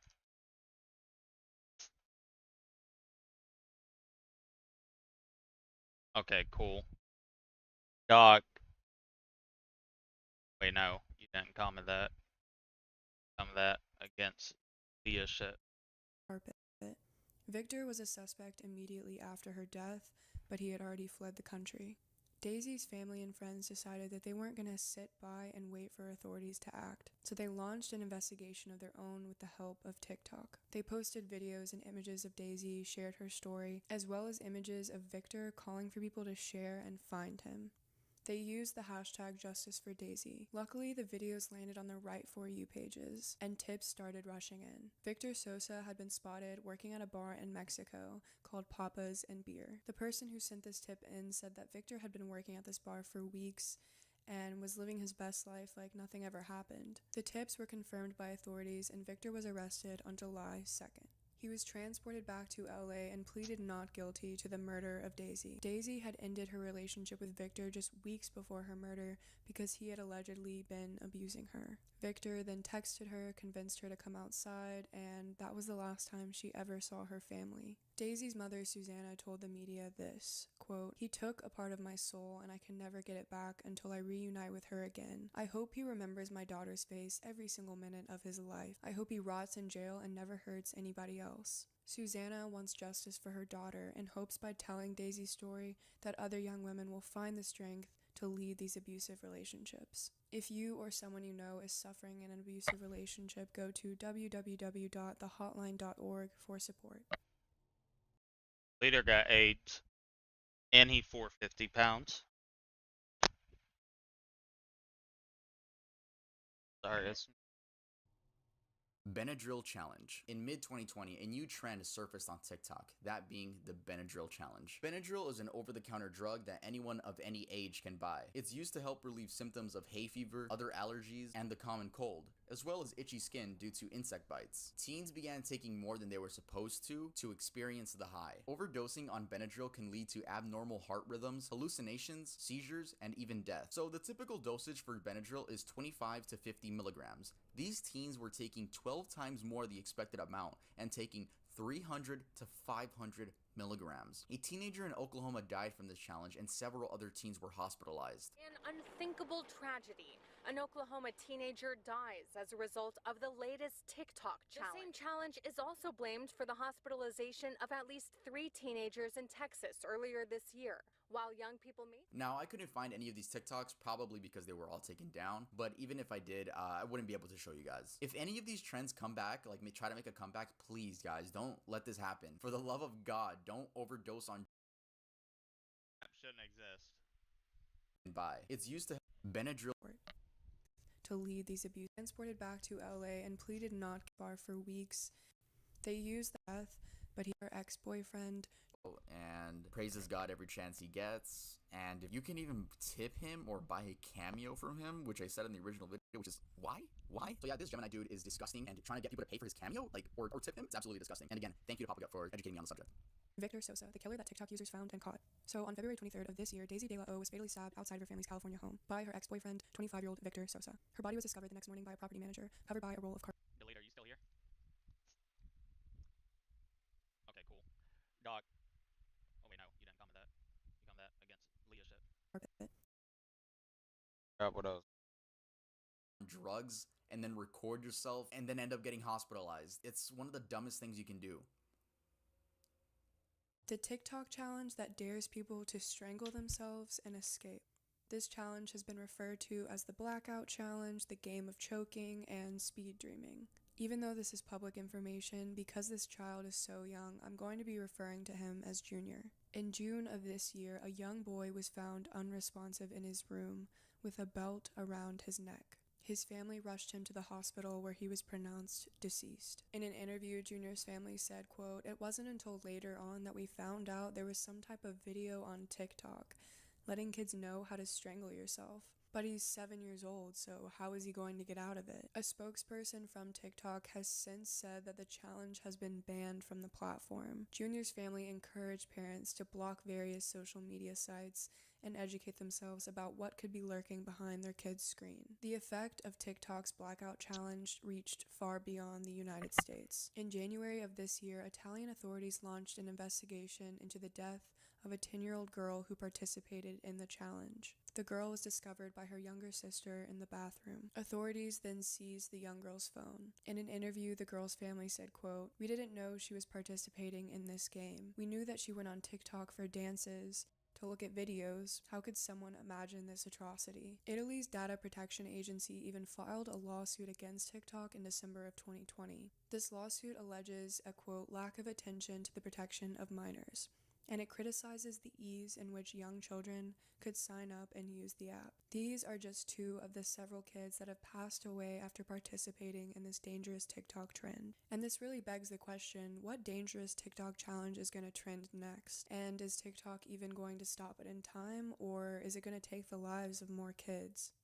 Zombie woman is not Marilyn Stanley. In part 1, we spoke about a woman in Seattle, Washington who was clearly in distress. Many of you were telling me in the comments that the woman in the video is a woman by the name of Marilyn Stanley. At first, I thought so too, but after more research, these 2 cases are actually completely separate. These are not the same people. The Marilyn Stanley case took place in Kentucky in 2017, and she was not recorded by anyone. The story goes that this woman was in an abusive relationship with her then boyfriend, named Zachary. Throughout the relationship, he would beat her, and she didn't leave because he threatened to kill her if she tried. Eventually, she was over at his house, and out of nowhere, he punched her repeatedly in the face. She sobbed and said, "Why are you doing this?" And he said it was because of a Facebook post. She was tagged in a post by some random guy, and Zachary ended up seeing that. But the guy wasn't so random. Marilyn actually went to the park with her son and her female friend. That random guy just so happened to be a friend of her female friend, and he just came up saying hi, you know. I guess they ended up taking a group picture where then he tagged her. He dragged her to his bedroom and continued beating her. Then his pit bull came and bit half of Marilyn's ear off. She blacked out and woke up to Zachary smirking, and he said, "Look at you. You're bald. Now nobody's gonna want you. Go look at yourself in the mirror." She describes going to the mirror, but, you know, only seeing her bloody head. Didn't think much of it at the time. I mean, the adrenaline in you and you just want to escape. He then continued beating her for another 2 hours straight. And this dude had the audacity to drop her off at her mom's house so her mom could see her. And then he just drove off. So then her mom drove her to the hospital, gonna call the police now. And Zachary, he ended up blaming the scalping on his dog. But detectives were able to find out that the knife he used had scalp on it. So it was obviously him that did that to her to make sure that she wouldn't be able to find a boyfriend in the future. And sadly, the pit bull was euthanized. This idiot ended up getting 20 years in prison, which, bro, honestly, I think we can all agree he deserves a lot more. And sadly, Marilyn has to wear wigs now since she cannot grow hair at the top of her head anymore.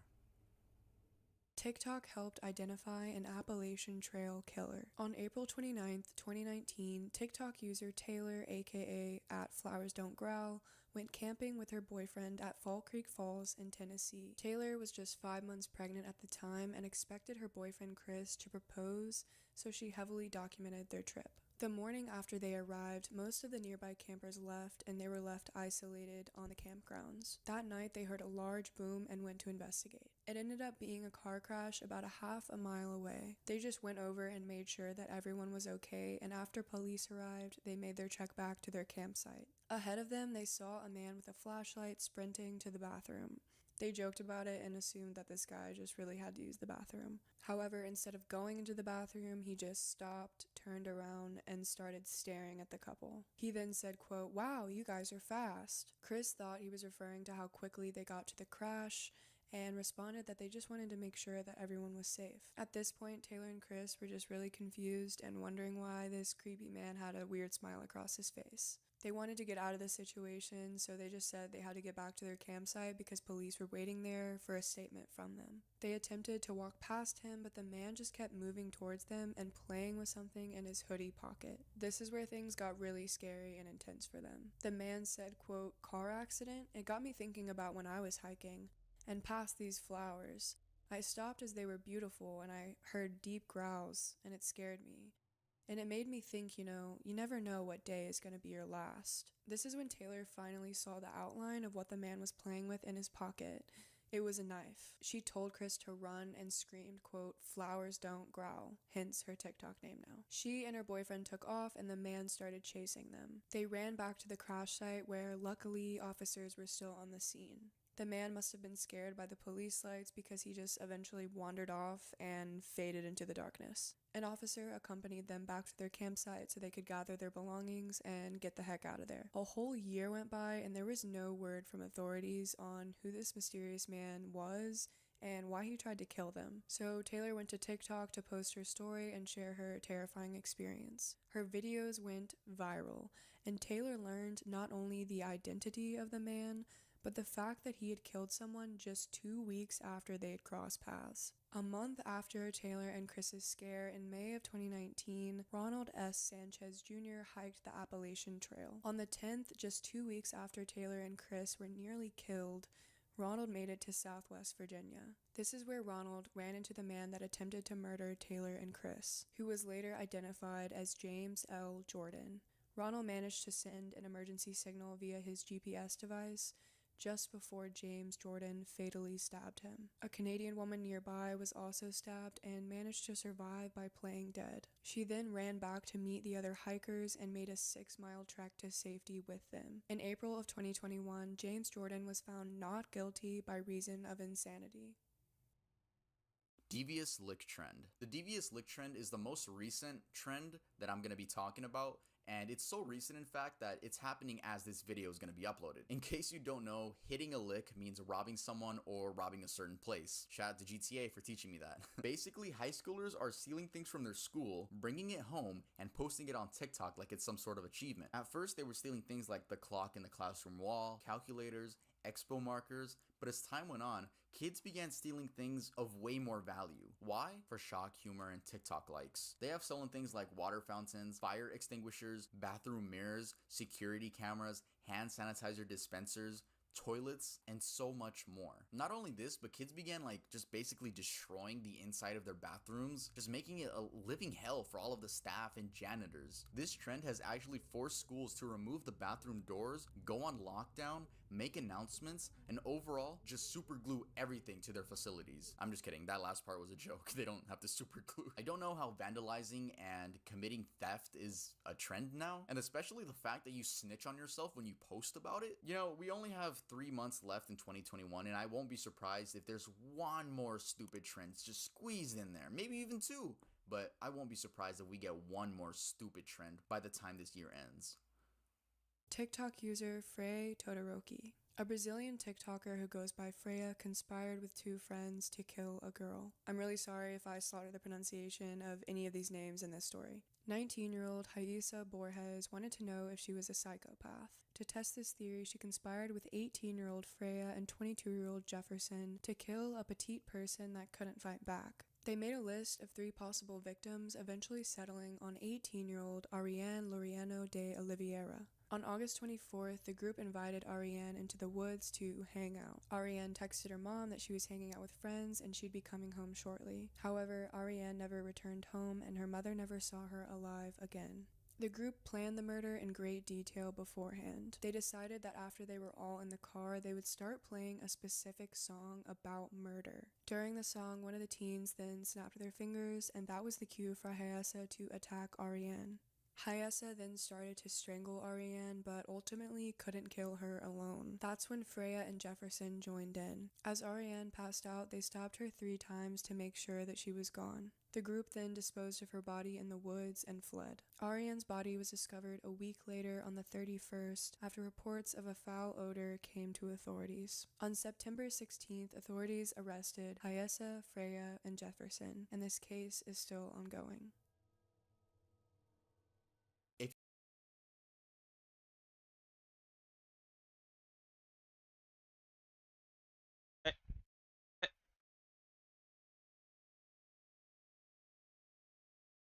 Oh yeah, because I have that thing.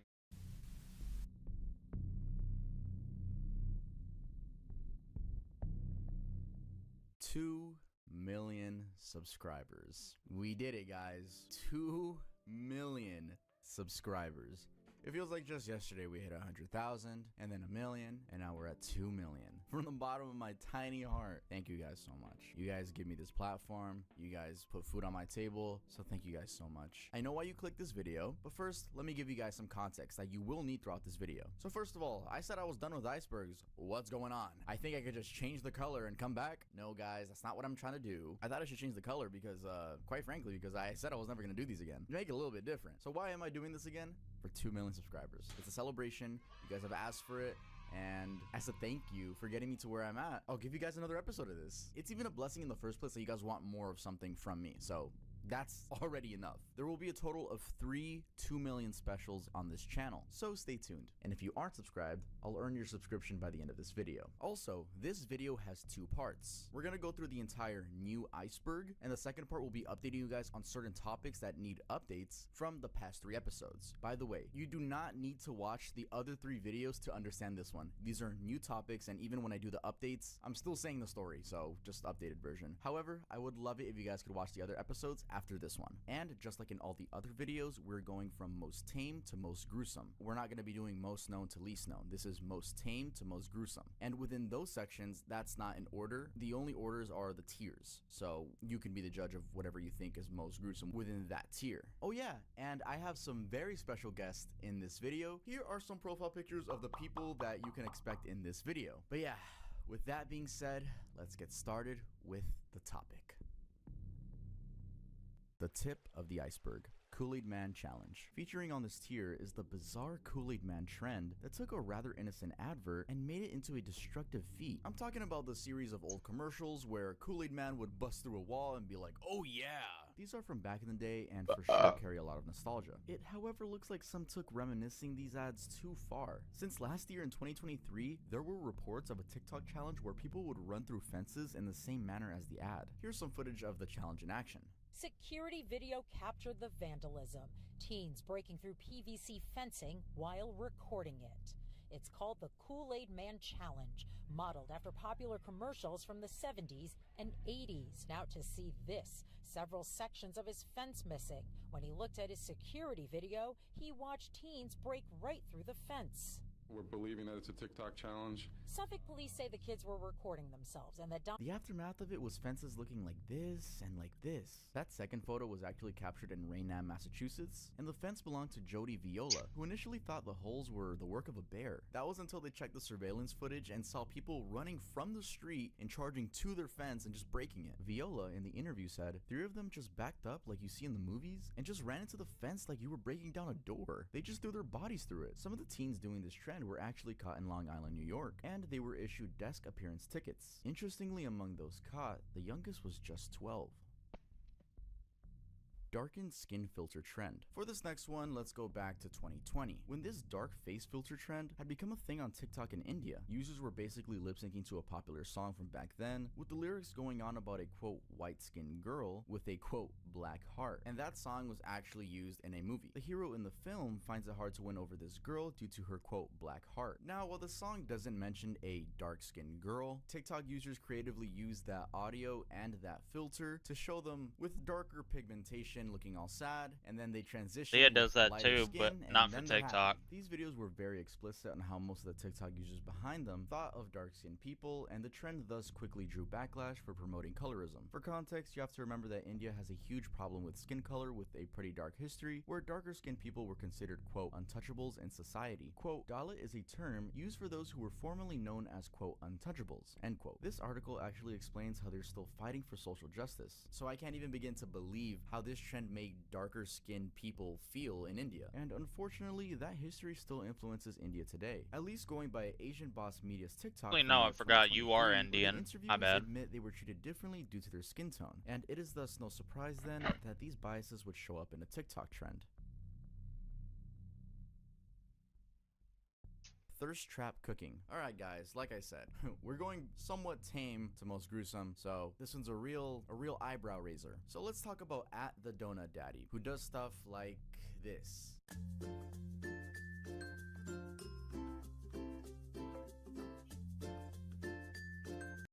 Yeah, I don't know why dudes do this. Like, I just want the recipe. I just want to see you cook food, man. Meanwhile, you trying to fuck the fruit. I don't want to see all that. If I did, I watch the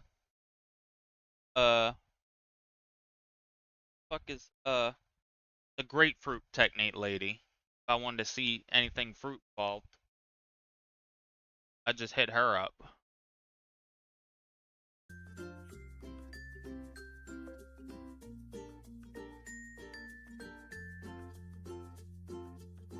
Yeah, does this get you excited? How does this make you feel right now?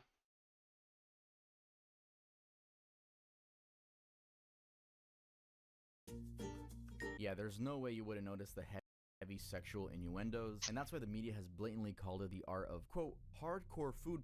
This particular account, Donut Daddy, seems to be some mainly women's favorite, finding comments like these. But it's not just Donut Daddy that does the I want to have sex with food thing. There's a bunch of these. A bunch of them spawned in at some point. I don't know. There are others like Cedric Lorenzen, who has an equally large following and by his own admission, has stated that some of his videos are a bit too sexual and cringeworthy. Yeah, you can really tell how this is just pushing boundaries on TikTok. But yeah, I don't know who had the idea to violate food like this and let it serve as sexual innuendos when I feel like you just go on Tinder at that point. I don't even know. But anyway, let's head on to the next one.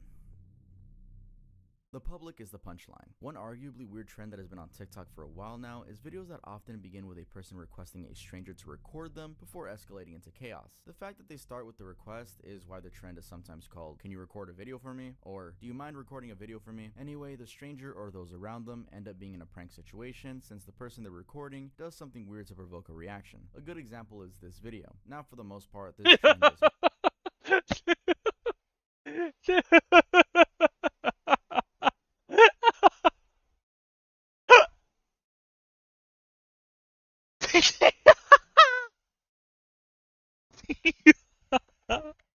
I'm sorry, that shit's funny. I can't lie. harmless. I think people who come across it for the first time might find it a little weird. Yeah.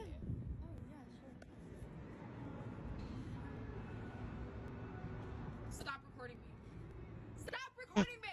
Just Stop throwing my recording 2 me. cents here, a lot of these videos are faked. It's so easy to just tell your friend, "Hey dude, I'm gonna pretend to be weird, just freak out." You know, it's not anything crazy. But yeah, let's head on to the next one.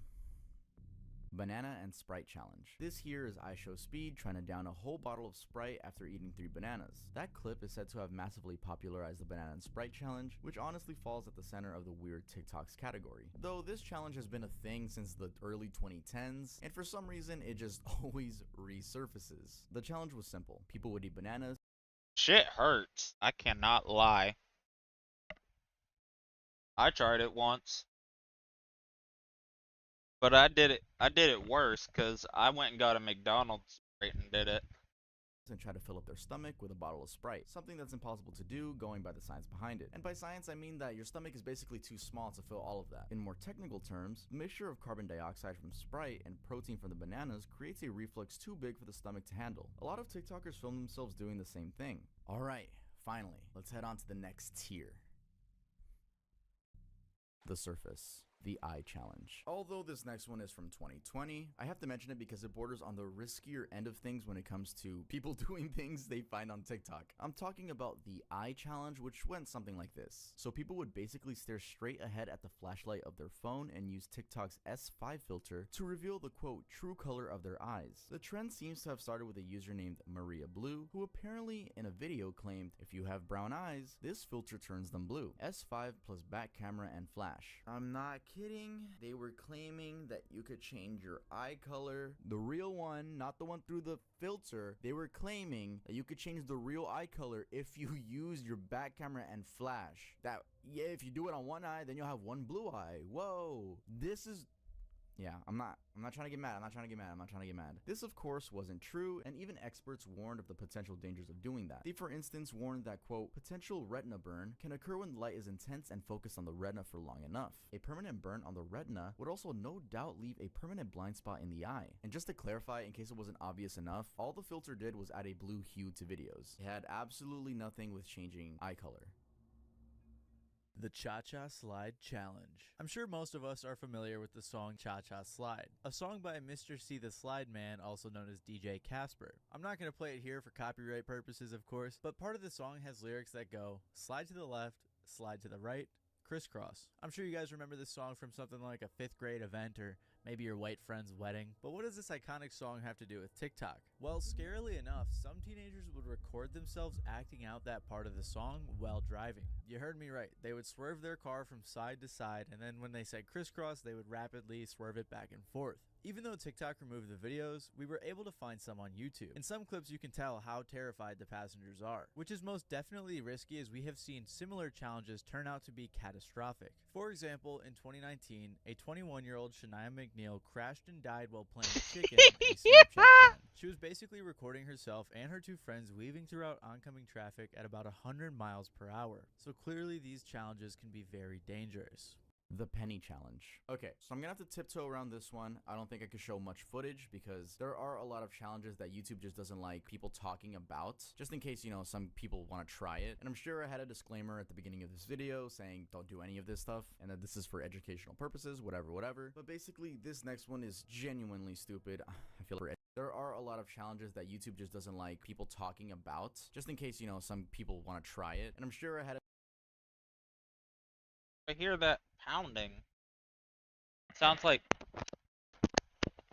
on video. Why did he A disclaimer at the beginning of this video saying don't do any of this stuff and that this is for educational purposes, whatever. But basically, this next one is genuinely stupid. I feel like I could say that about a lot of these. I'm not going to be showing footage of people trying this, so I'm literally just going to put background footage of some pennies on the ground or something. Anyway, typically referred to as the penny challenge, the trend involved partially plugging a phone charger into an outlet and then sliding a coin between the space between the charger and the outlet, causing the two terminals to touch. Sparks would sometimes fly, and this would be a real danger of causing a fire. In fact, there were reported incidences of fire, for instance, at Plymouth North High School, where students were apparently messing with sockets triggering a minor fire. That's all firefighters called to the school. The challenge, which trended under the now removed #outlet challenge, also had the potential for more devastating effects, as there was a reported case where Amazon Alexa recommended it to a 10-year-old who had asked it to suggest an exercise for the weekend. The girl's mom did actually tweet about that incident, saying that she yelled, "No, Alexa, no." Yeah, that's a very chilling thought to think if,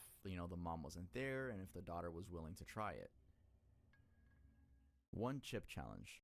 I'm gonna be honest, sometimes you just gotta let these kids die.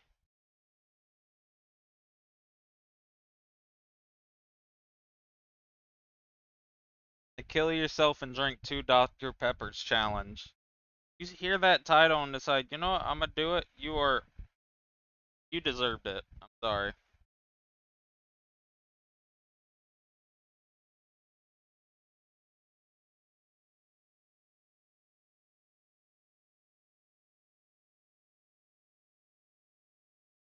As we move on to even more recent and stupid TikToks, next one is the one chip challenge. Basically, the challenge was to eat a single tortilla chip that came in a coffin-shaped box. Yep.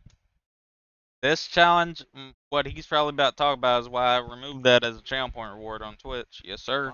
And that apparently had a crushing of seasoning from the spiciest chili peppers in the world. According to the company behind it, Pocky, the chip was meant for adults, and even the label warns that it shouldn't be taken by children or people sensitive to spicy food. In the classic style of the internet though, it seems no one was paying attention to the warning, because just as the challenge was at its height, a 14-year-old high school student died from eating one of the chips. The teen's parents were called to school and were told that their kid had fainted after taking the chip, and he even showed the picture of the $9.99 Pocky chip that he had taken. Later that day, while at home, he passed out. He was rushed to the emergency room, but sadly didn't make it. Also, an interesting bit about this challenge is that it was started by Pocky themselves. It was a marketing tactic dating from 10 years back, and the goal was to rank people between levels of quote harmless and quote predator, depending on how long they could hold the burning sensation before drinking some milk or water. After the teen's death, the company removed that challenge from the website. However, videos of the challenge are still up on TikTok.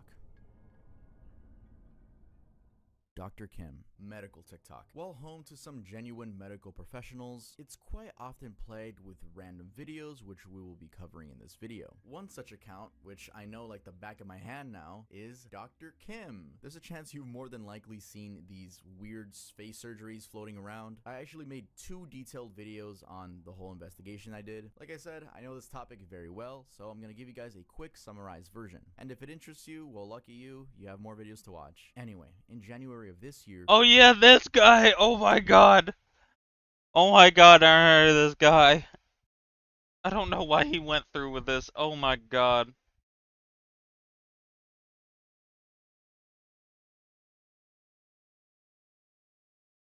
Creepy looking facelifts were going viral on Twitter and TikTok. I decided to do some research on the situation and uncovered that there were multiple accounts promoting these surgeries and that they had WhatsApp contacts in their bios. I texted the so-called Dr. Kim and pretended to be interested, faking that I had a wife who wanted a facelift. In the end, they revealed that Dr. Li Feng would be performing the surgery, not Dr. Kim as promised on their TikTok. After that, I got a tip from a viewer explaining that there's more to the story, and we uncovered, with the help of legal documents, that Dr. Li Feng's facility has been caught with expired medicine, and they've been in legal trouble before. And as of February 18th, the account has been banned on TikTok. I made a TikTok/YouTube short covering the account being banned. I didn't think that was worth another video. But what always gets under my skin is when people try to be different and they're like, well, the facelifts actually look beautiful when they're fully healed. Look, they look better than what we thought was fully healed. They're still not good. They're good for Chinese standards, but there are better Chinese facelifts that aren't by Dr. Kim. I don't know why people were hopping on this like opposite, trying to be different. His facelifts are actually kind of good.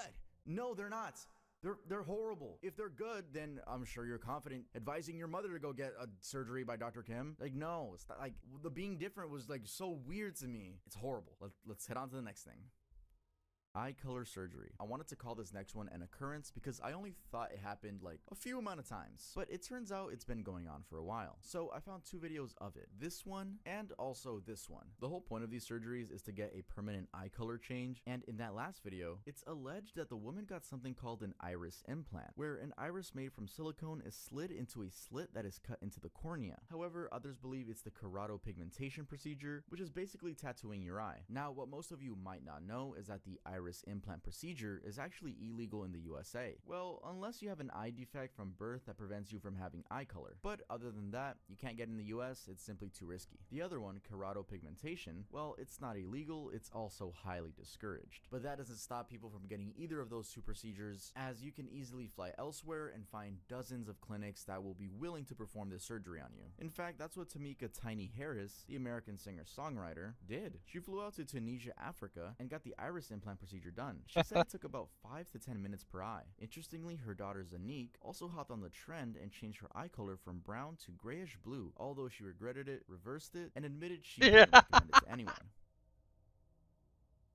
Dalia Karezi. Chances are that you've come across someone on TikTok offering medical advice. And like in this next case, it's possible they're just faking it. Dalia Karezi was such a person, and although I couldn't find her TikTok videos, she deleted all her social media accounts. That is, following a court case. She apparently offered medical advice between 2019 and 2021 to her about 240,000 followers on TikTok. She was particularly extremely popular among Iraqi and Kurdish residents in Western Sydney. Her story is actually kind of insane because it went beyond TikTok. She had successfully applied for research positions with NSW Health and the Cancer Institute, having constantly lied about having a doctor's MBBS degree and a master's of reproductive medicine, and even using the initials OBGYN. On TikTok, wearing scrubs and donning a stethoscope around her neck, she offered advice about sexual health, ovarian cancer, HIV, and fertility. Her defense was that the information she was sharing was from NSW Health Direct. Sydney's Downing Centre local court found her guilty of, quote, impersonating a doctor and pretending to be a medical specialist, and fined her $13,000. She expressed regret for her actions, terming the position she was in was, quote, very out of character. And why did she do all of that? Was she trying to get, up in the ranks and be a real doctor at some point? Well, no. It was to keep up a lie that she told her friend in 2017. The lie was that she was studying medicine, which, she really went fully into character, didn't she? Jesus Christ. Let's on to the next tier. The body. Kia Boys. Alright, this is where the iceberg starts getting a little spicy. Okay. I'm glad you're still watching. Ushering us halfway down the iceberg is the Kia Boys Challenge, which, if we're being honest, should just be called the Car Theft Challenge. Having begun in Milwaukee, Wisconsin, this challenge escalated into a big countrywide problem, leaving Kia owners with situations like this one. Of course, the police were also involved, with several chases like this one. Now, the reason Milwaukee was at the center of this story was because, at least according to this report, it just has a history of reckless driving. That report actually features clips of when the challenge started, with kids stealing the Kia and Hyundai car models and basically trashing them around the neighborhood. And just to emphasize how bad this was, between 2021 and 2022, the theft of Kias increased by 503%, and that of Hyundais by 363%. Also documented. Yeah, Andrew Callahan did a video about it. Basically, all you needed was a USB. You just go in the Kias.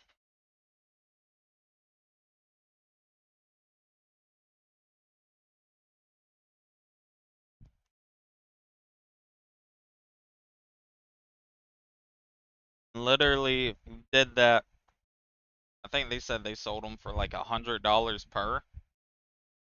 Documents obtained on car crashes by the media revealed that the cases were indeed spread across the country, and in some of them, people actually got killed after the theft. Due to the devastating nature of the losses incurred, both companies, Kia and Hyundai, got sued and settled for $200 million, with $145 million going to cater for out-of-pocket losses for customers. And in case you were wondering why the companies would agree to settle, well, it's because apparently their models between 2015 and 2019 were not fitted with electronic immobilizers. This allowed the thieves to bypass the vehicle's security with tools as simple as a USB cable to bypass the ignition. But why is this on the iceberg? So-called Kia Boys would literally just give tutorials on how to hotwire cars, specifically those models. But yeah, it was easier than ever. I'm sure this method is still used. There's no reason for it not to be used. You want to pull it down and then break it down, and then it's gonna be like a little silver piece. You just put the fire in and break it. Then you start it with a charger piece, like this. And with the USB cable, someone can start up and drive off with your car. So if you own an older Kia model or an older Hyundai model, definitely go ahead and do some deep research on your specific model of car. And if you don't, maybe the Kia boys will end up with a new whip for the summer. Anyway, let's head on to the next one. Ice cream challenge. I've called this one the ice cream challenge, but it's really a video by a TikTok couple, Taquan Hines and Asia from Portsmouth, Virginia. This here is the video. Wait, man, hurry up. Get ice cream. Let me taste it. Alright, hurry up, put it back. Disgusting ass Hurry people. up, put it back. Come on, that's right. And you can clearly see that they both take turns licking the ice cream before Hines tells Asia to put it back in the freezer, and then both of them just run away anyway. And you can really tell as well that they're like holding in their laughter. Now, this behavior is obviously degenerate and disgusting. I would know.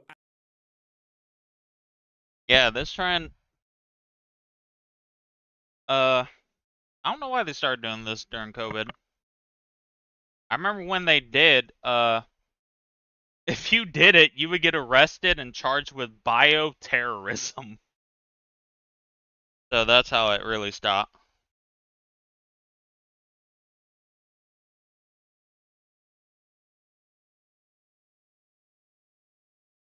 And it did spark a lot of outrage online. And then the thing is as well, they actually had the gall to like share it on Twitter, thinking that they're in the right, and this was like a laugh out loud hilarious prank, which obviously led to them getting comments like these. And a little update to this story is that Taquan posted on his Instagram and confirmed that he and his girlfriend did actually buy the ice cream, and he was just gaslighting whoever thought they actually, you know, did the action they were convincing people they did. Let me show y'all, bro. This is the ice cream. This is the ice cream that y'all say we lit and put back on the shelf.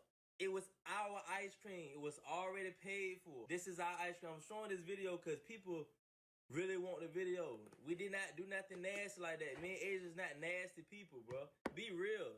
Stop being stupid. Stop being goofy. We did that to fool y'all was a prank. And we fooled y'all, bro. And we not going to jail. We already talked to the police. Get right, goofy. Yeah, and that doesn't take away the fact that they did something fucking disgusting for clout. I mean, what were they expecting? People to cheer them on? Oh, you got us, dude. That was a great prank, dude.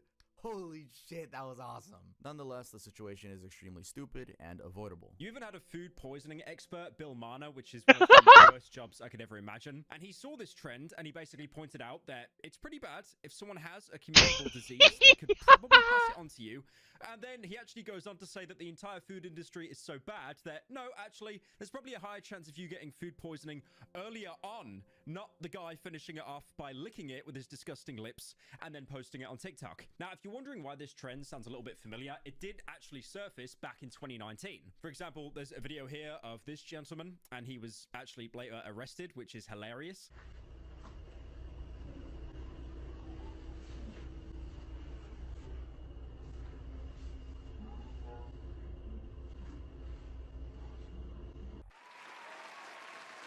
There was also this incident back in 2020, and you actually had this 24-year-old guy who had to spend a month in jail. And then on top of that as well, he had to pay a $1,000 fine and then over $1,000 to Bluebell Creameries. Dude, could you imagine like walking around like Ben & Jerry's in the UK, just go lick all of them, and then you need to pay Ben & Jerry's money? Like, have you seen how much a part of Ben & Jerry's costs in the UK? They're like 6-7 quid. Also, remember as well that a lot of this was during and at the height of COVID-19, the pandemic that actually made people so cautious, they stocked up on toilet roll, they bought all the pasta in UK supermarkets, and on top of that as well, no one wanted to buy Corona. This is a totally separate thing, but no one wanted to buy Corona beer because of the association it had with the coronavirus. That is how anxious and paranoid people were, thinking that if they drank a beer, they'd get COVID, but other people would also lick the top of ice cream. Whip Talk. One of the darker sides of TikTok is Whip Talk, a really weird and surprisingly big community of young people experimenting with drugs. I believe this group has been a thing since a long time, but it recently exploded on This thing has been a thing since a long time? What? TikTok in 2023, with the media calling it Gen Z's hippie crack pandemic. Now, what I specifically want to focus on from that community is something disturbing called chroming. Basically a trend where teens have been inhaling toxic substances, which I'm not going to show videos of that, but they're inhaling toxic substances to get high. We're talking about inhaling things like aerosol cans, nail polish remover, hairspray, deodorants, glue, nitrous oxide, paint, etc. This is of course extremely dangerous and has been described as posing a bigger health risk than cocaine. Like I said, I'm not going to show any footage of people doing drugs, but I will show like the little cringe things that in the little text they put, so that'll be on the screen. You know, I saw a dude doing fentanyl in his car because they get these pills, put them on what is it? Put them on aluminum foil, heat it, and then inhale it that way. Remember, there's a dude that did that in his car, and somebody commented and said he doing fentanyl, but he got his seatbelt on. That shit killed me. People describing their experience with inhaling deodorant, or even POVs. You just inhaled some Lysol and can't feel anything and tell your friend to hit you. So cool, dude. And if that's not scary enough, here's another screenshot of a girl talking about how she passed out in the park for 2 hours from inhaling deodorant, and another whose mom almost sent her to rehab for inhaling all the deodorant in the house. We're talking about spray deodorant, not the regular bar one, or at least that's regular to me. And yes, there have been some casualties, such as in March of 2023. Ezra Haynes, a 13-year-old high school girl from Melbourne, Australia, died after inhaling too much deodorant. She had been at a friend's sleepover when she did it and was reported going into cardiac arrest and also sustaining irreplaceable brain damage before passing on 8 days later. Dragon breath. Look up Dragon's Breath on TikTok and you'll find videos like this one and this one. All of them present this seemingly super cool way of enjoying different snacks, particularly candy and cereal. The idea is simple. Candies, for instance, are dropped in liquid nitrogen and thus end up creating a vapor effect when eaten. You'll probably agree that it does look kinda cool, though it feels a little weird when people blow the vapor out of their nose and even their ears. Now the problem is that the risk is insanely high and the effects can be devastating. In January of 2023, for instance, 20 kids were harmed when eating the candy version of the snack in Indonesia. They suffered severe stomach pains, burns to their skin, and food poisoning. 2 ended up being hospitalized. Now, it's a known fact that liquid nitrogen is used in food preparation, and even the top chefs use it. What's probably unknown to many is that because it's clear, colorless, odorless, and extremely cold, it can cause damage in ways you can't even anticipate. This is especially true for kids because they might not know when they're taking too much of it. Plus, it looks cool. Experts have actually warned that it might lead to damaged organs, including burns in the mouth and esophagus. It is thus a little bizarre seeing that it's so hyped up on TikTok, and even worse, it's mainly young people in these videos. Rainy Street Serial Killer. On April 23rd of 2023, a TikTok user by the name of Lauren Burke uploaded this video to her page. There was nothing going on in Austin, Texas, specifically on Rainy Street, then why are there police officers going around the trail all night in four-wheelers? You can see how many police officers are going down the trail. If there's not a problem, if there's nothing going on, then why are they increasing police presence so much? They're going down in like little four-wheeler cars. At first, I didn't think that there was anything actually going on, but now I'm not so convinced. I'm a little scared, to be honest with you. That's a video that you might not think much of if it came up on your For You page, but let me give you some context to see how deep this actually goes. So she's basically talking about Rainy Street in Austin, Texas. That's near a lake called Lady Bird, which, very strangely, has had a lot of bodies pulled from it. Going by this list, which is backed up by news articles, between May 2008 and February of 2023, a total of 18 bodies had been discovered there. And that's not where the list stops, because 4 more bodies were discovered in 2023, and 1 just earlier this month. This has led locals to believe that there's some sort of serial killer roaming around Austin. Some are convinced that the killer has been spiking drinks at local hotspots, but that's not confirmed. The police in Austin actually say that there's no proof connecting all the bodies. Now, going back to that TikTok we started with, it makes sense that the lady says there's something going on in the area, right? And she isn't alone on her fears, since the city's 86,000 member true crime Facebook group, yes, that's a thing in Austin, I think it's pretty cool actually, has had long held suspicions of a serial killer, even dubbing the killer Rainy Street Ripper. According to a report by SA Current, one of the group's members said that they were 100% sure there is a serial killer behind the bodies after the last body was found in 2023. The recent body from February of 2024 has driven their confidence up. Yeah, there's not really much I can add on to this story, but I'll end this one off by saying, all my subscribers in Austin, Texas, please stay safe out there. Begging families, going live, and asking for gifts and donations. Her serve Yo, Dell, do you have me added on your main? Or nah?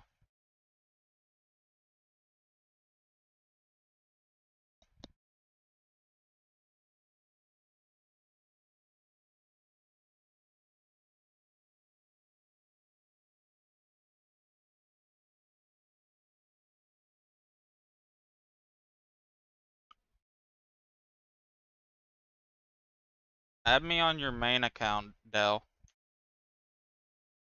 Is nothing new on TikTok. But what makes this next case absurd is that it involved families begging and TikTok themselves being accused of taking the proceeds in a rather exploitative arrangement.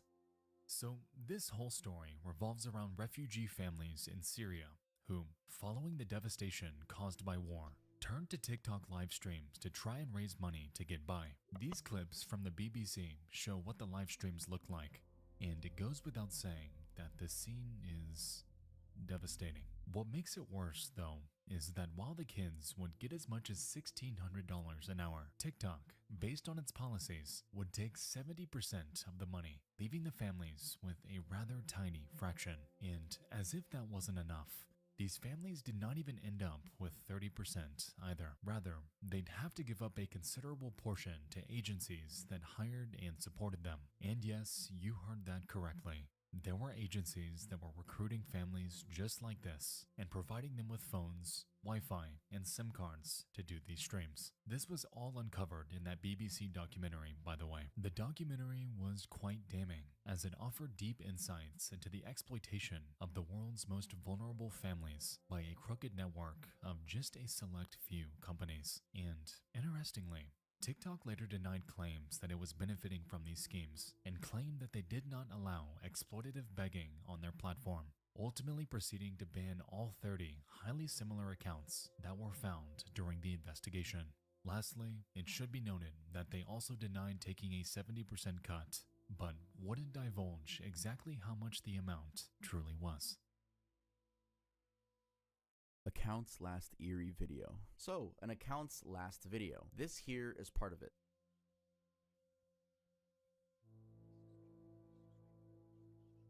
It was posted in March of 2023 by 18-year-old Cara Santarelli, a TikToker with just about 50,000 followers. And this video was posted a week before her death. The caption says, "When they try to call me a bad driver, but I've never hit a person or an actual car." Yeah, and as I mentioned, she died a week after posting that video, and the cause of death? Well, she got into a head-on collision with another driver who was going down the opposite way on the road. This was on Highway 29 in Escambia County, Florida. The other driver was in a Chevy sedan, and apparently after the collision, the sedan caught on fire and both drivers died on the spot. A lot of people on TikTok did indeed find the whole situation strange and flocked to her page to confirm for themselves. That led to her last video, the one I just showed you, being viewed more than 3 million times and garnering over 2.3 million likes. Yeah, there's not much more to say about that one other than rest in peace.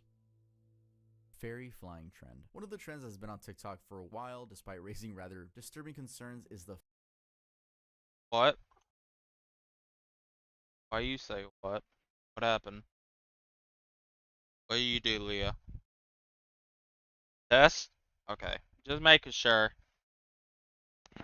Aha!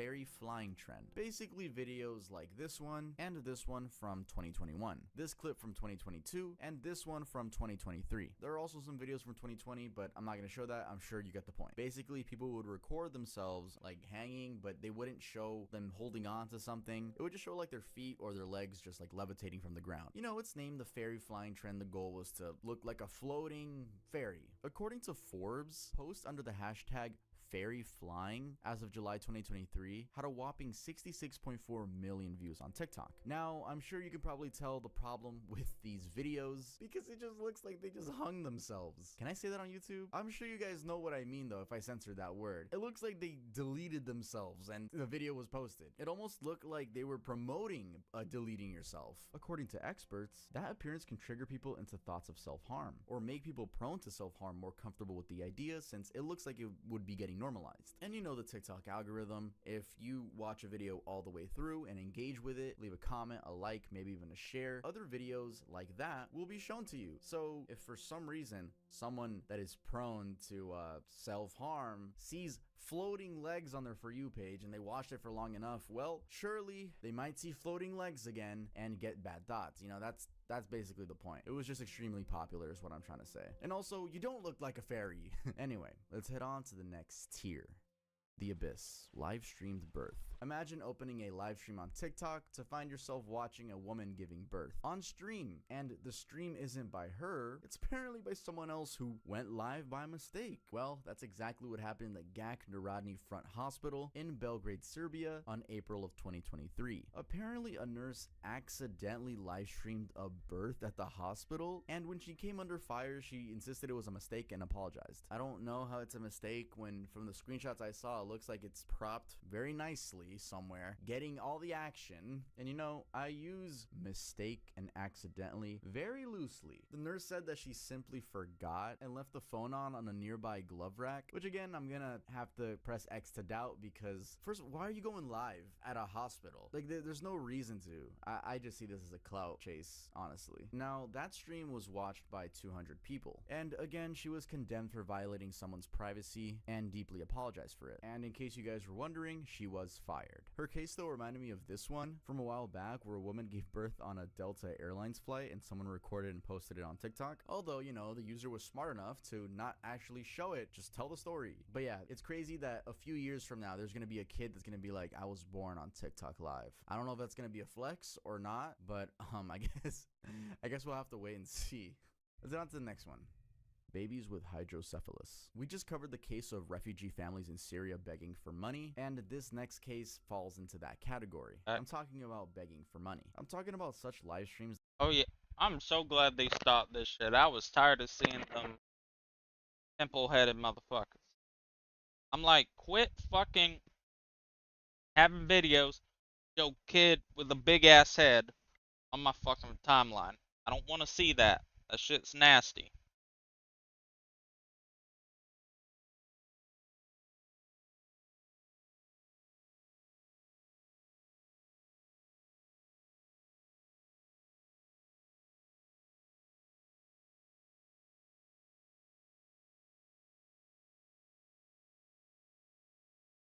Used to hate these TikTok lives. Like, can y'all quit fucking showing me this shit? I ain't fucking with it. That feature kids with hydrocephalus, a condition that leads to abnormal buildup of fluid in the brain, thus enlarging the form of the head. Obviously, it's a devastating disorder to have, and hence why even coming across it on TikTok is a bit unsettling. In the case that the live streams featuring such a child are genuine, as Dylan Page. Well, the thing is, I know him. He joins streams.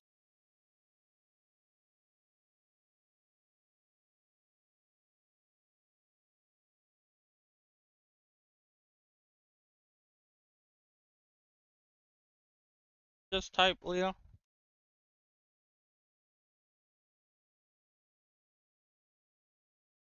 Yeah, Bonkulus has joined my streams.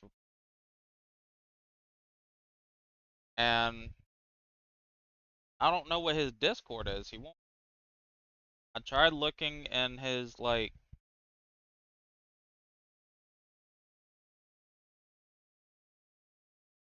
tried looking in the Discord, the clan.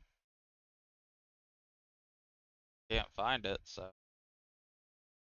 Pointed out in this video, it's hard to imagine the amount of pain that they and their families are going through. I should actually mention that the first baby I showed you had someone on Reddit claiming they're from Malaysia and their story is genuine. On the flip side though, as these Reddit comments suggest, there's a chance that the people behind these accounts are just ill-intentioned and are trying to use sympathy for likes and donations. And yeah, this wouldn't be the first time this has happened on TikTok or any other social media. Sometime last year, someone posted this on Reddit, and a majority of the comments were in agreement that it was likely a scam. But yeah, using someone's disability for donations is extremely scummy. And like I said, there are some that are genuine, but even for the genuine ones, these are just my 2 cents. I'm trying to tiptoe around this. I just overall think it's a horrible situation to show your child in that type of state to hundreds of thousands of people, and you don't know what they're gonna say and how that's gonna make the kid feel or you feel. That's really what I worry about. It's just the kids seeing those comments when they get older, or yeah, just basically the horrible comments that the kids would see. And I understand that the donations are like last resort. I'm sure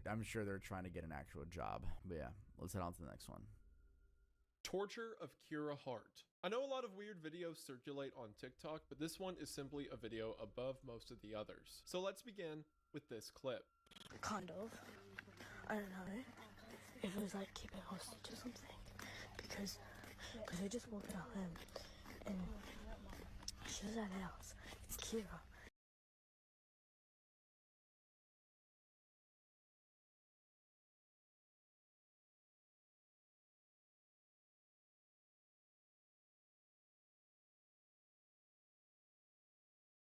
What do you mean you farmed off his pinata and got a...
I watched documentary, like, not really random shit.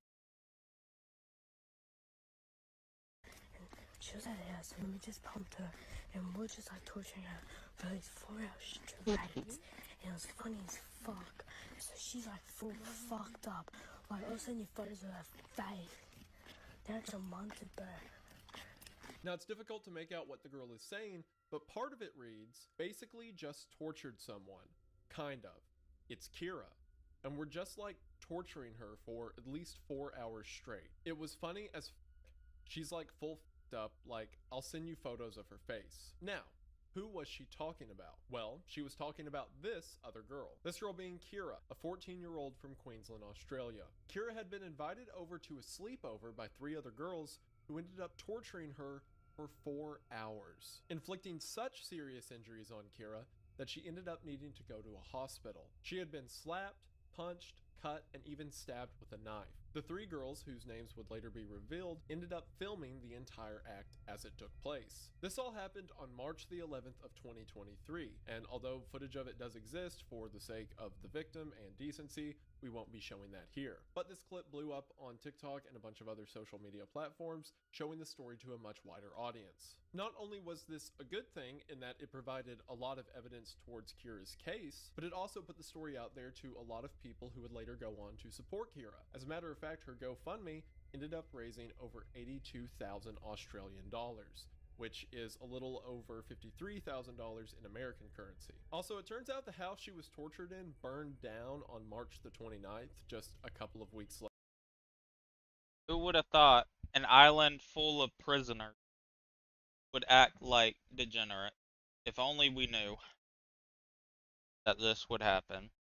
Later, and the 3 girls who were responsible were not only charged for Kira's torture, but also charged on a similar instance that came out when all of this became public, as they had attacked another girl in a similar way just a few days prior. So while this is a tragic and heartbreaking case, it's good for 1 that Kira got the support that she did, and 2 that 3 dangerous people now have to face the consequences for their actions.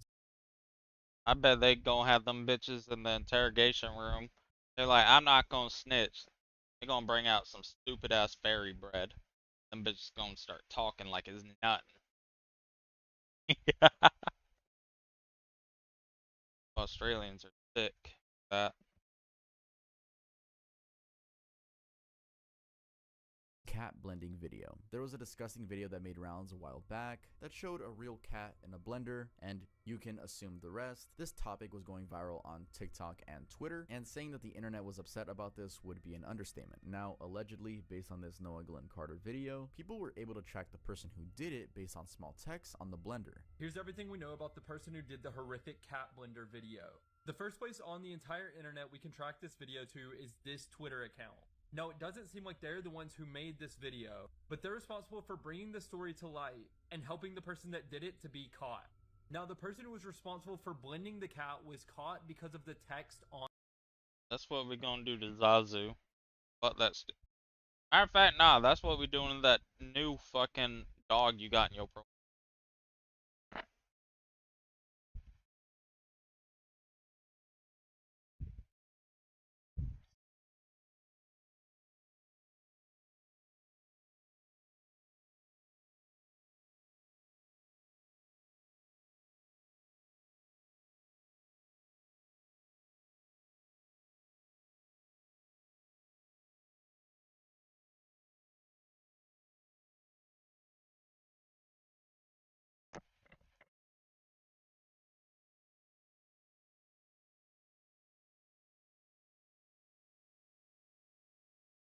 Hold on.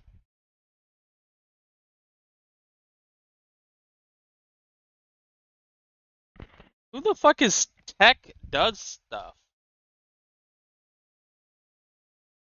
Do I know who that is?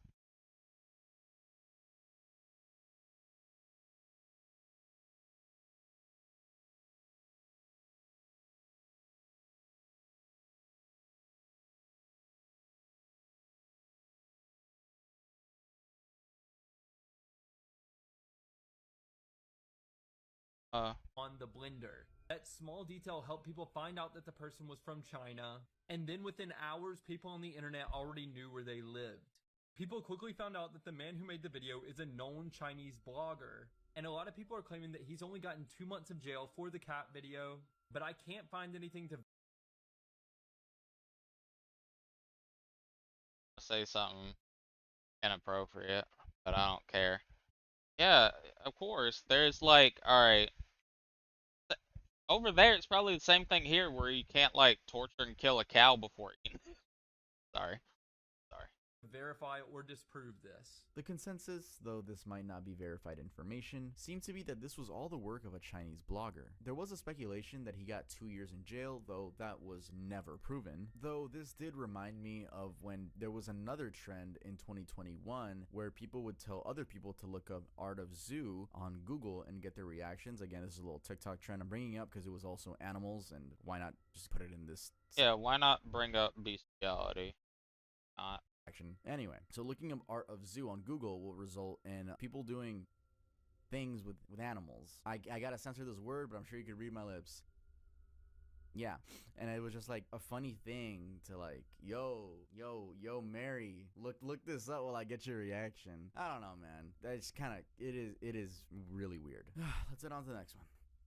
Deepfakes of murder victims. When we talk about the dark parts of TikTok, it's probably surprising, or maybe not, that AI has made its way there. And in what way? Well, how about deepfakes of child murder victims with bold captions of how they died, like these two. And a deepfake, just in case you didn't.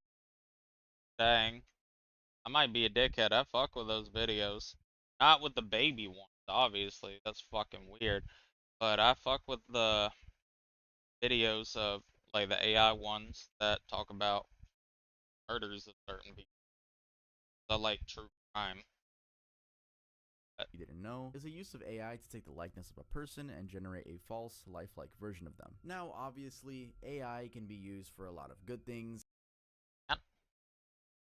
but it can also be used for a lot of horrible things. And this, ladies and gentlemen, is just the tip of the iceberg. See what I did there? It's just the tip of the iceberg when it comes to deepfakes being used for bad things. Don't even get me started on the that can be made simply with the use of AI. But yeah, this is so scummy because the way they use, remember, these are real people that died, and a lot of them are children, because I'm gonna assume the creator is just like, oh, this gets really good attention. And I know some of us are guilty, bruh. I'm gonna go admit, I'm not guilty, I never watched one of these, but some of y'all are guilty. Y'all giving this dude watch time, so be careful. Next time you see these deepfake murder victims, you got... Oh, damn, he should talk to me, huh? Man, I don't care. Fuck it.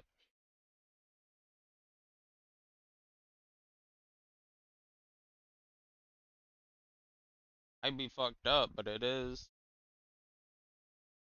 You know, it's not real. Like, no way the murders happen. Murder is illegal. So, it's all fake news. Don't give them the attention, because these are real people that died, and now your legacy is ending up on a TikTok page, on a TikTok deepfake story. That's why if I could ever interview somebody from, like, that has died in the past, my one would be Ronnie McNutt. Because I would just want to ask him, how do you feel about knowing that your suicide? What?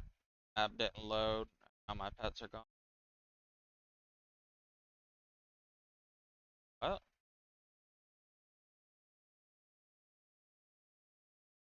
I'd want to interview Ronnie McNutt and be like, yo, you know your suicide is a meme, right? I wonder if he would end his life again during the interview. Sorry, that's fucked up. Story page. And the hook, man, it's so gory. The sentences that they use as hooks. And in case you're one of those people that are like, y'all are just snowflakes. Alright, bruh. Imagine your little sister, for example, dies. Then you see her story being told on a TikTok deepfake account. You're gonna feel some type of way about that. By the way, this is the clip that I used for the thumbnail. Ended my mother's life with 79 stabs and gained notoriety for the gestures I made during my trial. I even have a fan club now. This one's about Isabella Guzman, which we actually spoke about in part 1. In part 1, we spoke about her getting TikTok edits, and now it's a little bit different the way we see, I guess, abused people when they retaliate and murder their abuser. It seems like it's very supported nowadays. Even in 2021, it seemed like it wasn't. Or, I mean, actually, even in 2021, that's why she was getting TikTok edits. I guess I just had a different opinion that it's not cool celebrating something like that. But, like, seeing the support that Gypsy Rose has gotten, Now you can just go on your pet menu and click that button up top to pet loadout. Click it again and then unclick it. Pets will be back, right? this is like a different topic. It's just making me really believe that, like, if you get abused, you can get away with killing the person that abused you. And it's almost like the internet just instantly loves you. Is he? Wait, time out. Is he mad that... No way he's defending people that have been abused for years, killing their abuser. No way he's defending this. Griffin. Kind of controversial personally, I guess. I just don't think death is good no matter what. Anyway, the story of Isabella Guzman. It's not good no matter what. Yeah, because you've never been a victim of anybody. You wouldn't understand why somebody would want. In a nutshell, in 2013, this 18-year-old at the time stabbed her mother 79 times. Like I said, apparently she was being abused by her, and she's still in a mental institution till this day. According to Kieran Burt, as Isabella was 18 years old when she committed the crime, she was tried as an adult and charged with first-degree murder. However, a judge accepted a plea of insanity and found her not guilty. Isabella was sent to the Colorado Mental Health Institute in Pueblo. I know I went off track with this one, but I figured I should give you guys a mini update since we just mentioned her. Anyway, let's head on to the next one. Sextortion training. There's probably no fuck is this guy? Put him on a list. A good way to start this, so I'll just lay it out. There is a group of scammers called Yahoo Boys that have been sharing training materials on TikTok on how to sextort minors on Instagram, Snapchat, and Wiz. Yup, that's a thing on TikTok. A whole report was done on it, and it even includes screen grabs of said videos. This here is an example, and here is another whose videos got over 75,000 combined views. Now, as recently as of January of this year, What? Yeah, 75,000 views. I don't think that's a big enough story. Here, it has been reported that the resulting crime, financial sextortion, has been rapidly rising, particularly in North America and Australia. Again, all thanks to Yahoo Boys.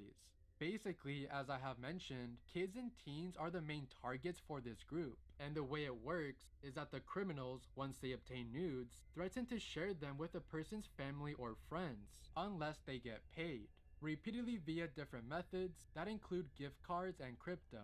Also, I cannot emphasize enough how depraved this is. Not only does it involve minors, not that adult targets would be better, but it has devastating consequences. In March 2022, for example, 17-year-old Jordan DeMay, a Michigan high school student, found himself dead after two Nigerian men tricked him into sending explicit photos of himself and threatened to release them to his friends and family. Weirdly enough, the two men, aged 22 and 20, were actually brothers. They were both extradited to the US in August of 2023 to face charges for their crime. Dark Abyss, Aaliyah Salazar. But they just get like a a sentence for murder. I would hope they'd also tack on CP. In a very chilling event on a Sunday, August 7th, 2022, 14-year-old Aaliyah Salazar, while filming a TikTok video, got a gun pointed at her head and then fatally shot. She had been making a TikTok video with her friends at a home in Monte Vista, Colorado. 30 minutes prior, her grandfather, Gary Salazar, had dropped her off at the home to hang out with the so-called friends. So what happened? Well, according to the affidavit, as they made TikTok videos, one of the teen girls shot her. Police were able to obtain the TikTok video and said that moments before her death, Aaliyah had been dancing, with someone being seen in the background, quote, fiddling with something on the bed. One of the teens later confessed that they saw another teen point the gun at Aaliyah and fire. She died on the spot. Her grandfather's theory was that it was all about jealousy. He believed the gun was a scare tactic by one of the teens to keep Aaliyah from her boyfriend, Emiliano Vargas. Also, the Glock 19 pistol used in the incident apparently belonged to Vargas, who was later charged alongside with the other two teens for making the weapon accessible. Based on this court statement, the first teen, who witnessed the incident, was sentenced to 1 year probation, 45 days detention, and given 45 days of credit for time served. Vargas, the owner of the house and the gun, was sentenced to 30 days in jail and given credit for 9 days served. The other teen, who made the shot, was given a probationary sentence. Also, all these sentences were arrived at the plea bargains, which Aaliyah's family thought was unfair. The family had complained that, quote, the system was too focused on the future of the teens charged in Aaliyah's death. But yeah, this Vargas dude was 21 dating a 17-year-old minor, and it's just sad that there was a life lost in all of this. Rest in peace to Aaliyah Salazar. The Angel of Death Challenge. This next one is as brutal as it sounds. So, in Indonesia, sometime in 2022, there was a challenge going around TikTok where teens would jump in front of moving vehicles with the goal being to get the vehicle to stop. So, if the vehicle stops, you win, and if the vehicle doesn't stop, well, you kind of just delete yourself. Why was this a trend? I don't even need to say this is TikTok. That's my explanation. Locally known as Malay Cat Maut, the challenge did end up claiming lives, with some of the gore videos being shared online as a warning. In June 2022, an 18-year-old got run over by a truck that failed to stop. Two of his friends narrowly escaped. In a separate incident, a 14-year-old boy dared a truck but failed to jump out of the way fast enough, ending up with a fractured skull and shattered teeth. The truck driver in this case actually ended up running away, resulting in a hit and run charge. Also, it seems that the challenge has been a thing since at least 2021, as that year there was a reported incident of a 13-year-old getting hit by a truck after he and 8 others stood in front of it. Some of his friends also ended up in hospitals for injuries. TikTok has since banned the trend with the phrase "the Angel of Death Challenge," returning the usual warning message. Basid McLean. If you Google Basid McLean, this is what comes up. I know I censored almost half of the image, but we'll get to exactly why I did that a little bit later. Now, this photo was making rounds around TikTok. I'm gonna assume for shock value, because the context of this image is truly disturbing. What is the context, you may ask? Well, he's holding his mother's severed head, Tanya Bird. He killed and dismembered her. Though the incident was trending on TikTok last year, this whole event happened in 2013. So, this is the story. 23-year-old McLean, who had a problem controlling his rage and also a learning disability, apparently told the court that he killed his 45-year-old mom, dissected her body, and spread the parts around South Bronx because she was dying and he was just trying to help. His ill-conceived murder and cover-up plan, however, quickly unraveled after a neighbor found part of the body parts while walking her dog at around 4:30 in the morning. It turned out that McLean had tried to conceal his crime by distributing the body parts around the block. Anyway, he got charged with murder alongside 26-year-old William Harris, the friend who helped him chop up the body and move it to different locations. William was actually picked up by surveillance camera together with McLean at a local store the night before they purchased a saw in cash. And I think in general, he was a disturbed guy given how family members would talk about him after the incident. His aunt, Cassandra McLean, for instance, called him a monster, stating that he premeditated the murder. His sister, Portia Levette, also said McLean told her he did nothing wrong when he killed their mom. And who started spreading this photo around on TikTok? Well, we'll never find out. I said this in part 1, but chances are it's just some edgy teen trying to ruin some people's days. Beanbag Adventures. One of the scariest sides of TikTok is horror talk, and this next case fits perfectly within that genre. Let's start with a video. This is footage from Beanbag Adventures, a Chinese content creator specializing in urban exploration, and has been terrifying viewers ever since, as it shows what appears to be a pool full of deceased babies. Now, theories started immediately flying around to try and explain why these seemingly freshly decomposing bodies would just be lying in this long-abandoned laboratory, with one of the most prominent being that this was all part of some sort of underground organ harvesting ring. There's even been an entire Reddit thread made to try and piece together what might have actually happened there, but to this day there remains countless unanswered questions. The order of events that is confirmed, though, is that in February of 2022, Beanbag Adventures first posted part 1 of their video onto Douyin, and it showed children's bodies at various stages of decomposition, along with maggots swimming in the water around them. Now, at the time, he offered a disclaimer in his video stating that these were simply props from a movie, but looking back, this was likely only done to avoid him getting banned from the platform, as he would actually return 10 months later on December 26th, 2022, where he would make a follow-up video which I've been showing you bits and pieces of. In it, people have noticed that the decomposition seems to be much worse than it was before, along with there being evidence that these potential killings might still be taking place. For instance, at the entrance, he found strange bottles and pipes that weren't there before. And as if to go back on his previous movie props disclaimer, he shows the bodies again, only this time they're decomposed all the way to the bones, essentially proving that these were never merely props. Gore talk.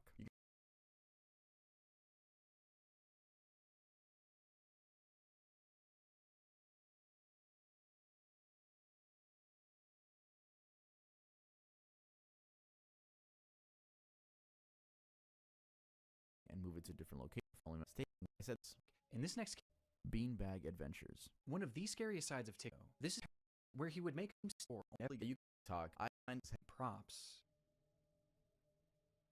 Gore talk. You can probably guess where this is headed just based on the title, but yes, there is a bunch of gore on TikTok that you can find on the For You page. Sometimes they get banned, sometimes they don't, but with my years of using TikTok, I think I've had it since 2020. So with about 4 years of using TikTok, I have seen a ton of gore on there, and a lot of times they just don't get taken down. Sometimes they even have 1 million views. How did they get away with it? I don't know. I really don't know how these sometimes accounts get away with it. What I've seen a lot of, though, is animal gore. So those sometimes stay up a lot, at least from what I had seen. I don't know about now as of like March of 2024, but those were the ones that I would see like with tens of thousands of comments and millions of views of people complaining like, why is this still up? Why is this still up?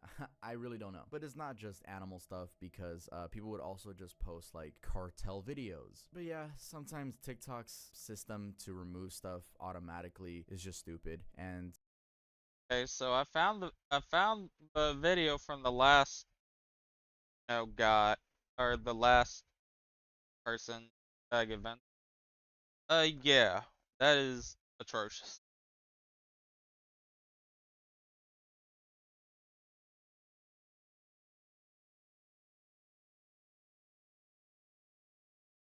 sometimes they do need like a handful of reports from people on the For You page to get the message and be like, oh, okay, we should take this down. But yeah, it's just the fact that it does exist. My prives are open. So I talked about CP in the first TikTok iceberg, and unfortunately it's also made its way onto this list. So in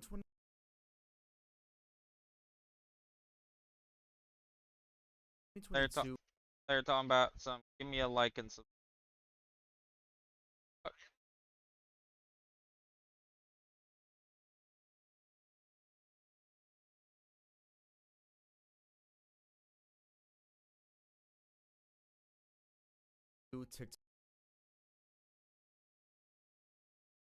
TikTok was being used openly to peddle CP. So if you don't already know, you can make a private TikTok account that only people you approve to join can see what you post, and you can simply share that password to that private account, and whoever has access to it can see what's on the account. You know that despite password sharing being against TikTok's terms of service. Now, on TikTok, that idea of password sharing meant some users could upload these graphic videos of minors and then create other publicly visible profiles, inviting people to view what's on the account. They would then share the TikTok password to the private account with whoever was interested. The person who sort of brought this whole thing to light was TikTok creator Sierra Adair. She said that she found this account called @MyPrivesAreOpen after someone who had logged into it through investigation, I guess, shared its contents in public. The content was a preteen who, let's just say, was doing some majorly inappropriate stuff, and strangely, after she reported it to TikTok for nudity, she got a notification from TikTok a little later claiming that they found no violations. Adair's video calling out the issue went so viral that it got to the Department of Homeland Security with an agent, Special Agent Waylon Hinkle, telling her in an email that they were, quote, working on it. TikTok also came under fire for its posting in private feature, which allowed accounts to peddle CP as they simply bypass detection by misspelling private, whether that be PRVT, PRIV, and you know, a bunch of other combinations. And yeah, it's not really a shocker that TikTok, you know, the app that began as a dancing app for kids, would be a huge hub for PDF files. So yeah, like I said in part one, this is how I ended part one. It's funny that I'm ending the list with this statement too, but it is protect your kids. Make sure they're being safe on the internet, and make sure they're not talking to anyone that they don't know. Alright guys, now we're here at part 2 of the iceberg, where I'm going to give you guys updates on the past TikTok icebergs. Zachary Latham. In the first TikTok iceberg video, we talked about Zachary Latham. Basically, in 2020, he got into a feud with his neighbor for being told not to speed on the same street that they both lived in, Thornhill Road. The feud escalated to Latham stabbing and killing his neighbor, William Durham, who had approached him at his house. Some thought that he did it for TikTok fame, but it wasn't known for sure. So what's the update? Well, despite being charged with second-degree reckless manslaughter on March 30th, 2023, the court found him not guilty on all accounts, including aggravated assault and weapons offenses. So yes, he is a completely free man. His public defenders argued for self-defense, stating that he feared for his safety when approached by Mr. William. And that argument won over the jury.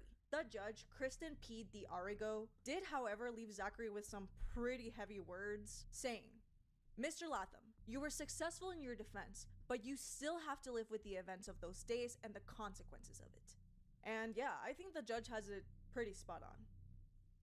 Joseph Jimenez. Still in part 1, I feel like I'm referencing part 1 so many times, but it's just coincidental. Anyway, in part 1, we covered a story about Joseph Jimenez. In summary, Jimenez shot and killed 2 friends, 18-year-old Riley Goodrich and 19-year-old Anthony Barajas. He killed them in a movie theater where they had gone to watch The Forever Purge. That happened in July of 2021, and Jimenez's excuse was that the voices were telling him that if he killed them, he would be saving the world. Now, the update is that the court determined that Jimenez was not insane. A judge ruled against that argument following the prosecution, stating that first, Jimenez knew the victims were innocent, and second, he made up his mind about 20 minutes prior to the shooting, even though the voices he was talking about had already gone silent. It is likely that by the time I upload this, he'll be in state prison as his sentencing was on February 26th. I also have to add that there was a pretty strong argument of his insanity by his defense team, with Jimenez's own sister, Daisy Jimenez, testifying how he had been diagnosed with schizophrenia with paranoid hallucinations back in 2020. He had been to a mental facility after a, quote, spiral into anxiety, paranoia, and hearing voices following the death of their mother. And just to be clear, if he had been found insane, he would have ended up in a state hospital rather than a state prison. Following that ruling, Riverside County District Attorney Mike Hestron told the press, "This will not bring back the lives of Anthony and Riley, but it will bring a measure of justice for their families." Claire Miller. And speaking of the insanity plea, the sentencing of Claire Miller also shows how the court approaches such situations. Now, Claire, who we've covered multiple times on the channel, was determined to be mentally ill, though not mentally disabled. What she did was she actually murdered her disabled sister, Helen. This means that while the court recognized her plight, if you can call it that, in terms of the state of mind, it believed that should not be used as an excuse for her conduct on that day. So, on a March 10th, 2023 ruling, they gave her 12.5 to 40 years for the charge of third-degree murder. That means it'll be at least 12 and a half years before she's eligible for parole. And that sentencing structure, with minimum and maximum years, is often handed out with the court hoping that prison will rehabilitate someone based on the circumstances under which they were convicted. The official name for it is indeterminate sentencing. For Miller, the court thought of it as sentencing, quote, the nature of the offense, her young age, her mental condition at the time, and the protection of society. Suitcase murders. In part 2 of the Iceberg series, we looked at an interesting case where some teens were using an app called Randonautica, and while filming their adventure on Alki Beach, they came across a suitcase that had a trash bag in it and was producing some foul odor. That turned out to be the body of 27-year-old Austin Wenner, whose death would also be connected to that of 35-year-old Jessica Lewis, whose body had been found a month before. Now, at the time, it was unknown who killed them and why, but now we have an update. It turns out that it was their landlord who did it. Apparently, the two had rented an upstairs bedroom from him, and on June 9th, 2020, he shot them to death in the home in what investigations suspected was likely due to unpaid rent and, quote, bringing potential criminal activity into the home. He then tried to get rid of the bodies in 2 different waterways. That's how Austin's remains ended up on Alki Beach, 11 miles away from the Burien, Washington home. The landlord, 65-year-old Michael Dudley, was convicted on 4 counts of murder on December 8th, 2022. 2 of those got dropped, and on the remaining 2, he got sentenced to 46 years and 8 months in prison. Freya and Friends. In part 3 of this series, I featured fellow content creator True Crime Cam, who mainly focuses on short form content and also has a podcast. And one of the cases she covered was this one, a story where Raisa Nunez Borges, in an attempt to find out if she was psychotic, lured and killed 18-year-old Ariane Barbara with the help of her friends, Jefferson Rodriguez and Enzo Carneiro. And I just want to say that Enzo goes by Freya, just to not be confused, or at least went by Freya when she was still on TikTok and not in prison. Anyway, the update on this case, which happened in August of 2021, is that all 3 were found guilty by a court in Joania. Matos was sentenced to 15 years in prison in March last year. Later in August, Borges, aka Freya, was sentenced to 15 years as well, while Rodriguez was sentenced to 14 years. They also all got fines. An interesting detail that I also found about this story is that in April of 2022, Jefferson, while in custody awaiting sentencing, handwrote a letter to the judge saying that he was truly suffering in prison. Part of the letter reads, and please note this is Google translated from Portuguese, I want to apologize for using this letter to describe my situation. I've had cases of psychotic and depressive episodes. I had an attack that almost cut my eye. He also added that at the time he was working in the prison's health center, and apparently the work made him dream of becoming a nurse and doctor. He, however, didn't ask to be released. He was just writing a letter to let the judge know that he was being attacked in the prison. Apparently he was being attacked by other inmates and police officers, though the prison authority denied those claims. Zombie Woman. Back in 2021, this video surfaced, captured by a woman in her apartment in Seattle.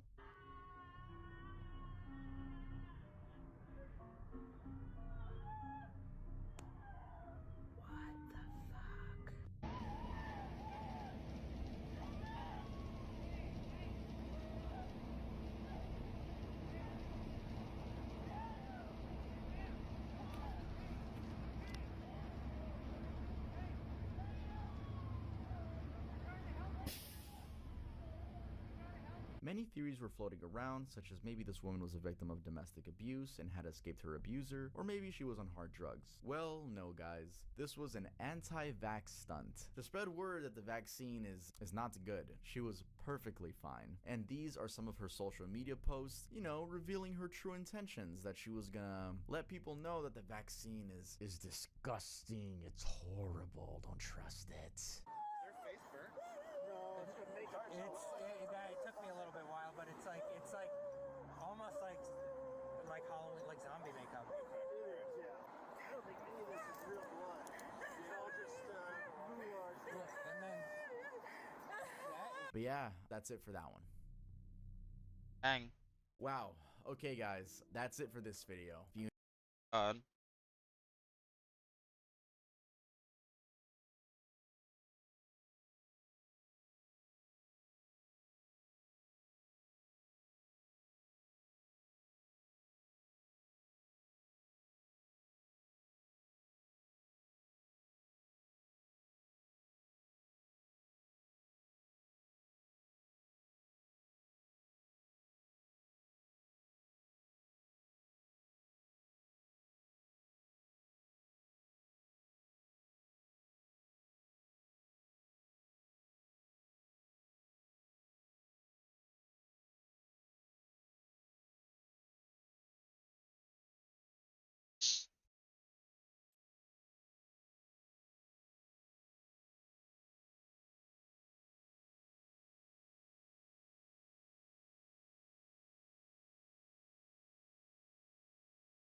That deserves 3.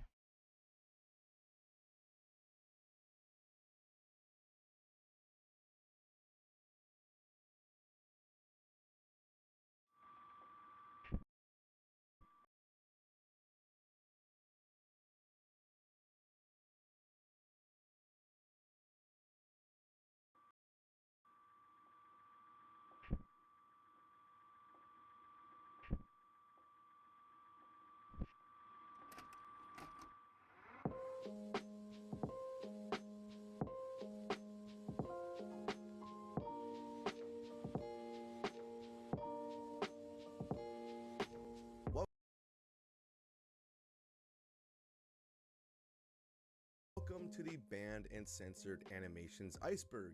In today's video, we are going to be taking a look back at all of the cartoons, animated films, and just all around animations that companies have tried their very best to cover up.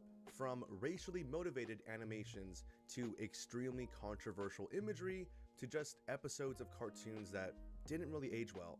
You'll be able to find it on today's video. Longtime viewers, God damn it. Not this guy again.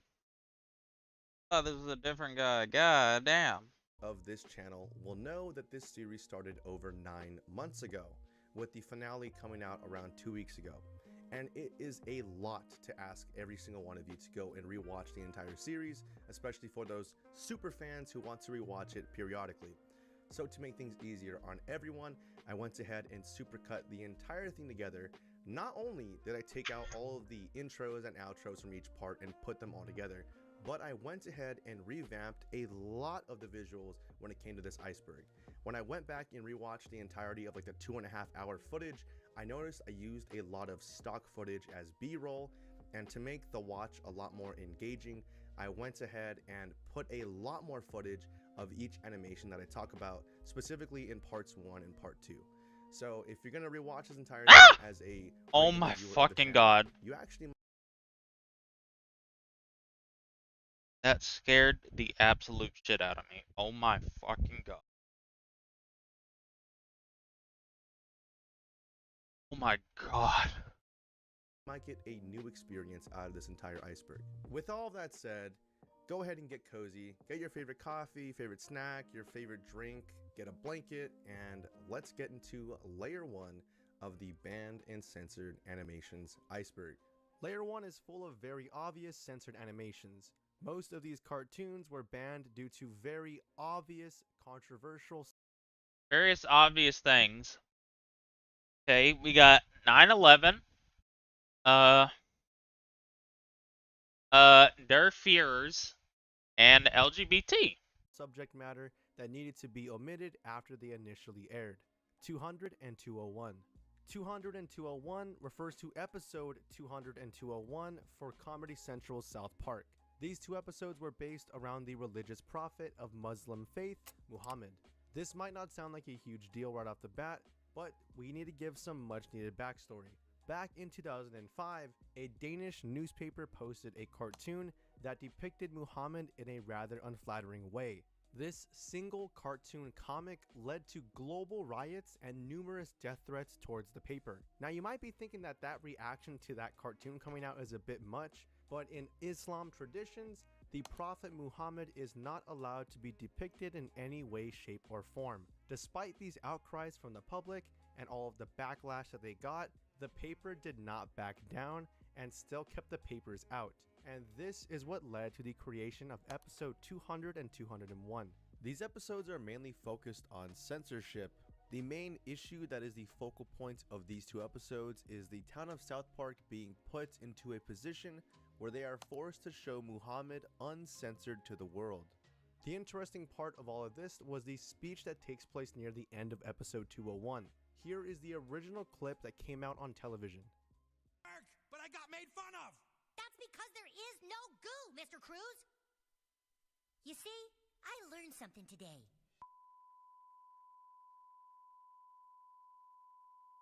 Yeah.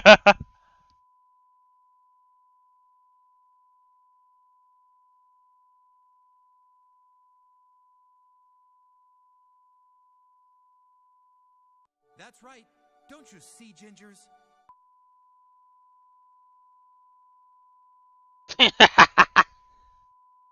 That's right, friends. You might have just watched that and assumed that those long bleeps were part of the joke. The joke here is obviously trying to mock censorship, but those bleeps you heard were actual bleeps put in by Comedy Central. The original speech done by these three characters were fully bleeped out by the higher-ups at Comedy Central, but thankfully someone out there managed to get the original scene uncensored. Here is the original episode as it was meant to be seen in all its glory. Reiner, you said the goo machine would work, but I got made fun of! That's because there is no goo, Mr. Cruz! You see, I learned something today. Throughout this whole ordeal, we've all wanted to show things that we weren't allowed to show. But it wasn't because of some magic goo. It was because of the magical power of threatening people with violence. That's obviously the only true power. If there's anything we've all learned, it's that terrorizing people works. That's right. It does. Don't you see, Gingers? If you don't want to be made fun of anymore, all you need are guns and bombs to get people to stop. That's right, friends. All you need to do is instill fear and be willing to hurt people, and you can get whatever you want. The only true power is violence. The team at Comedy Central felt the need to put the original bleeps in the first airing of the episode because they were afraid of getting death threats leveled against the show's creators as well as the entire staff behind South Park. So, due to all the heat that they thought they might have gotten, they chose to bleep out the entire speech by those three characters, and thankfully, nothing ever came of it. Post 9/11 bans. This just refers to the numerous changes to cartoons that were made after the attack on the World Trade Center on September 11th. Most of the changes that were made were just removing episodes or depictions of terrorism of any sorts in any kind of cartoon. For example, there was an episode of an old Disney show called Tailspin, which primarily focused on terrorism. This episode centered around the main character Baloo being told to deliver what he thinks is a gift to the leader of a neighboring country. Unbeknownst to Baloo, this present is actually a bomb that was planted in the hopes of sparking a war. This episode aired well over 10 years before the 9/11 attack, and as soon as the 9/11 attacks happened, the episode was immediately pulled. However, it was still periodically shown on Disney XD. Another episode pulled from TV was the episode of Pokemon Tentacool and Tentacruel, which depicts various scenes of buildings being destroyed by the giant Pokemon. This actually leads me to the next banned animation, Electric Soldier Porygon. There was an episode of Pokemon that aired back in December 16th of 1997, only in Japan. This episode became infamous because of how one scene caused over 700 people watching the show to suffer from epileptic seizures. This happened due to the flashing strobe effect that they used during this scene where Pikachu shoots a lightning bolt at a Porygon. What you are watching is an 80% slowed down version, so no need to worry about getting any epileptic seizures. The show actually went into a major hiatus after this episode aired, as the bad press and negative attention received was way too much for them to handle at the time. This episode of Pokemon has never been commercially released or rebroadcasted anywhere in the world, but a link to the original will be in the description below. My question is, though, and I'm being genuine, is epilepsy, like, having it, like, is there a certain amount of times before your body gives up, or could you, like, do it just to have, like, an epileptic seizure? Because the reason I'm asking is I wonder if there's ever been a person that has epilepsy that's just like, you know what I'm gonna do? I'm gonna purposely make sure I get attacks and record it. I could see somebody on TikTok doing that, legit. However, I highly advise you to watch at your own risk. LGBT representation. I'm not going to talk about this one too much because you guys will see throughout the entire iceberg, there's kind of a lot of these censorships that happen due to gay or lesbian references being made in cartoons. Just one example that immediately popped into my head when regarding this was the episode of Arthur that took news headlines when it came out. The 22nd season premiere opened with a same-sex marriage being depicted, which notably caused a lot of controversy. A lot of people were upset because in 21 other seasons, there was no hint of LGBT, and a lot of people just really took a disliking towards this season premiere. Well, if the people that dislike it, you are grown adults. The show ain't for you.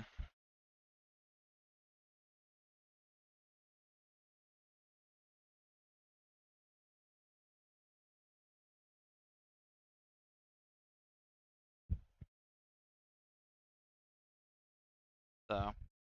A ton of other shows have started doing this as well, such as Steven Universe and Adventure Time. I'm not really sure why this is in its own tier by itself, but I figured I'd talk about it. But you guys will see later down on the list that there's a lot of episodes that got banned due to LGBT representation. If this was referring to something else though, feel free to correct me in the comments. There might have been something big here that I was just too lazy to research, so please let me know in the comments. Der Fuhrer's Face. Der Fuhrer's Face is an old animated cartoon by Walt Disney that starred Donald Duck. The main focus of this film was to be an anti-Nazi propaganda film for the American war effort. This makes sense as it came out during 1943, which we should all know is during one of the years in which World War II took place. The film itself goes through the daily life of Donald Duck living under the dictatorship of Hitler. And it's not like they used a parody or a lookalike character, it's literally just Hitler. Donald wakes up and is shown being under 24/7 surveillance. Now the really disturbing part of this video is the lengths at which Donald goes to feel normal. His morning breakfast isn't even breakfast. He grabs his coffee from this secret safe, presumably to keep it a secret from the German soldiers that would later invade his home. He sprays this bacon and egg perfume into his mouth and cuts a wooden piece of bread off for breakfast. The short is propaganda, so it's just trying its best to shove down your throat how bad the Nazi party is. Clearly here we see that even Donald just waking up and eating breakfast is somewhat of a chore. We then see Donald working in a weapons factory building these big bullets and missiles. While he's working on the conveyor belt line, he is being told to continuously say "Hail Hitler" over and over. This short ends with Donald Duck freaking out, spiraling into further madness when all of a sudden he wakes up from his dream into his normal bed in the United States. And we know he's in the United States because if his United States PJs were not enough information, he straight up says to end the entire film off, "Boy, am I glad to be inside the United States of America." I honestly really think that this film shouldn't be frowned upon. This is obviously quite offensive propaganda, but it's just one of those things that was a byproduct of the time it came out in, and to me at least it serves as a piece of history. I wish that Disney would just acknowledge their past more often when it comes to this type of stuff instead of trying to cover it up. I doubt anyone watches this nowadays and thinks, damn, Disney must have some secret plan to brainwash us, but alas, this is on the list because Disney has tried their very best to take away any information or ban this cartoon altogether, but like everything else on the internet, it still remains on YouTube for many to view it. This brings us to Layer 2. Layer 2 involves more obscure and random reasons for censoring episodes. I would say aside from the first entry on Layer 2, most of it seems to lean away from the controversial subject matter and instead are just episodes that had some unfortunate mistakes in them. Steven Universe. You guys will see more Steven Universe on this iceberg, but just for this one part in Layer 2, Steven Universe has been no stranger to censorship over the years, most notably censored in other countries for its LGBT themes. One of the main reasons this one is on this list is because of Southeast Asia's decision to blatantly not air 5 very important episodes of the series. For an easy comparison to get this point across, I will be using the Marvel Cinematic Universe as an analogy because you don't have to watch those movies to understand what I'm about to say. Imagine someone watching the first phase of the MCU, and then all of a sudden they just stopped watching every movie until Avengers Endgame came out. If you went to the movies to go watch Avengers Endgame without knowing the entire phase 2 and 3, it would have left you very confused, obviously because you're missing a ton of information. How did we get here is the main question you'd be asking yourself. And this is how some fans of Steven Universe felt that live in Southeast Asia.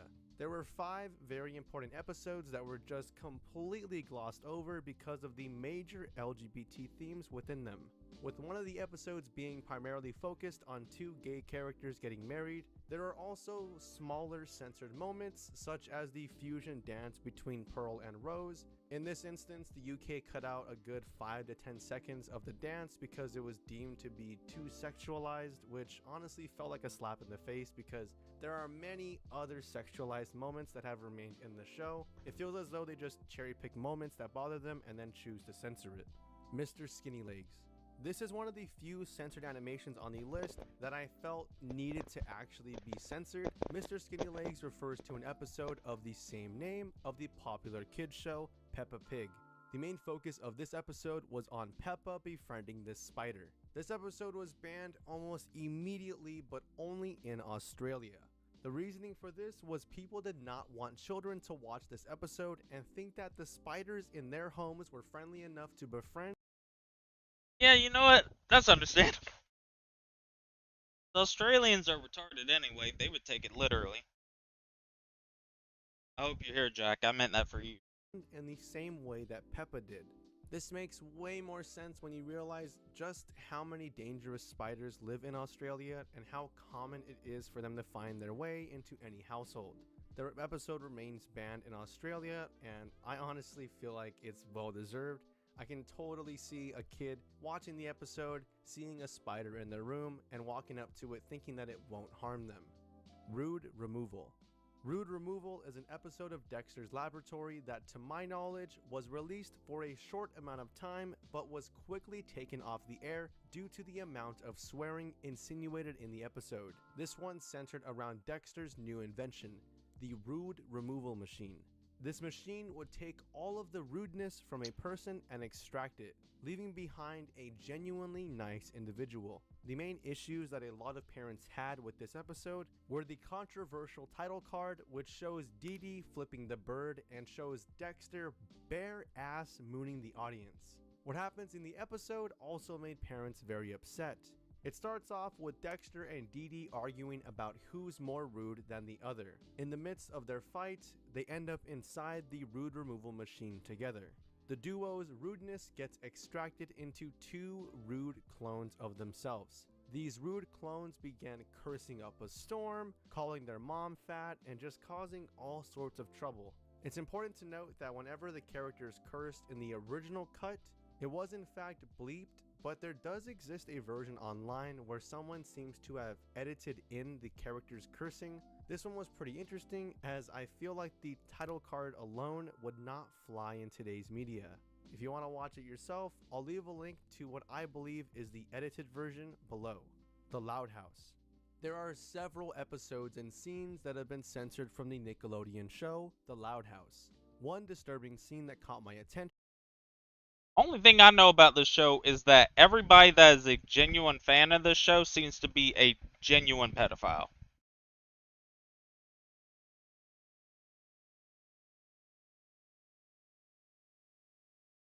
Like, legitimately.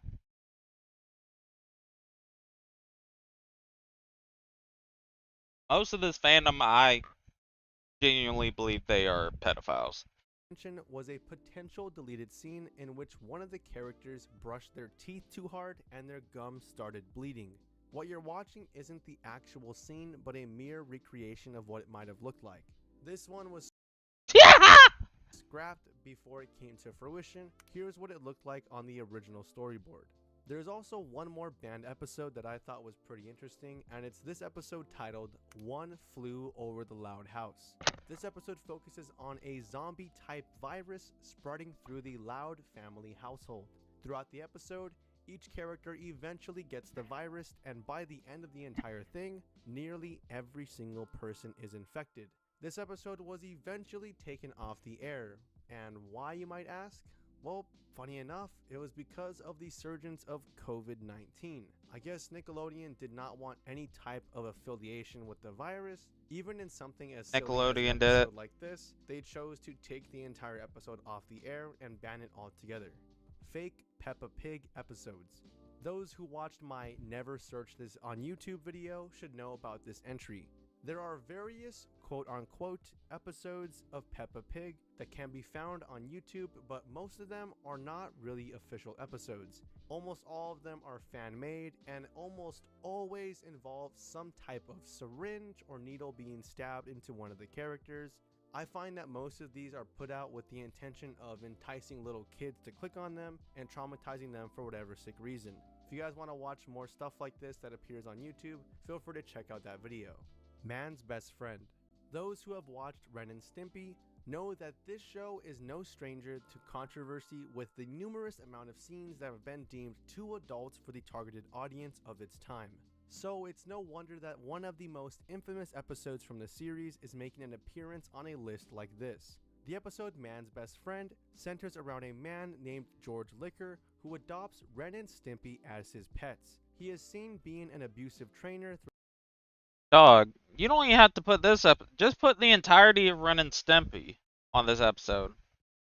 I remember my dad introduced me to Ren and Stimpy when I was a kid. I loved it.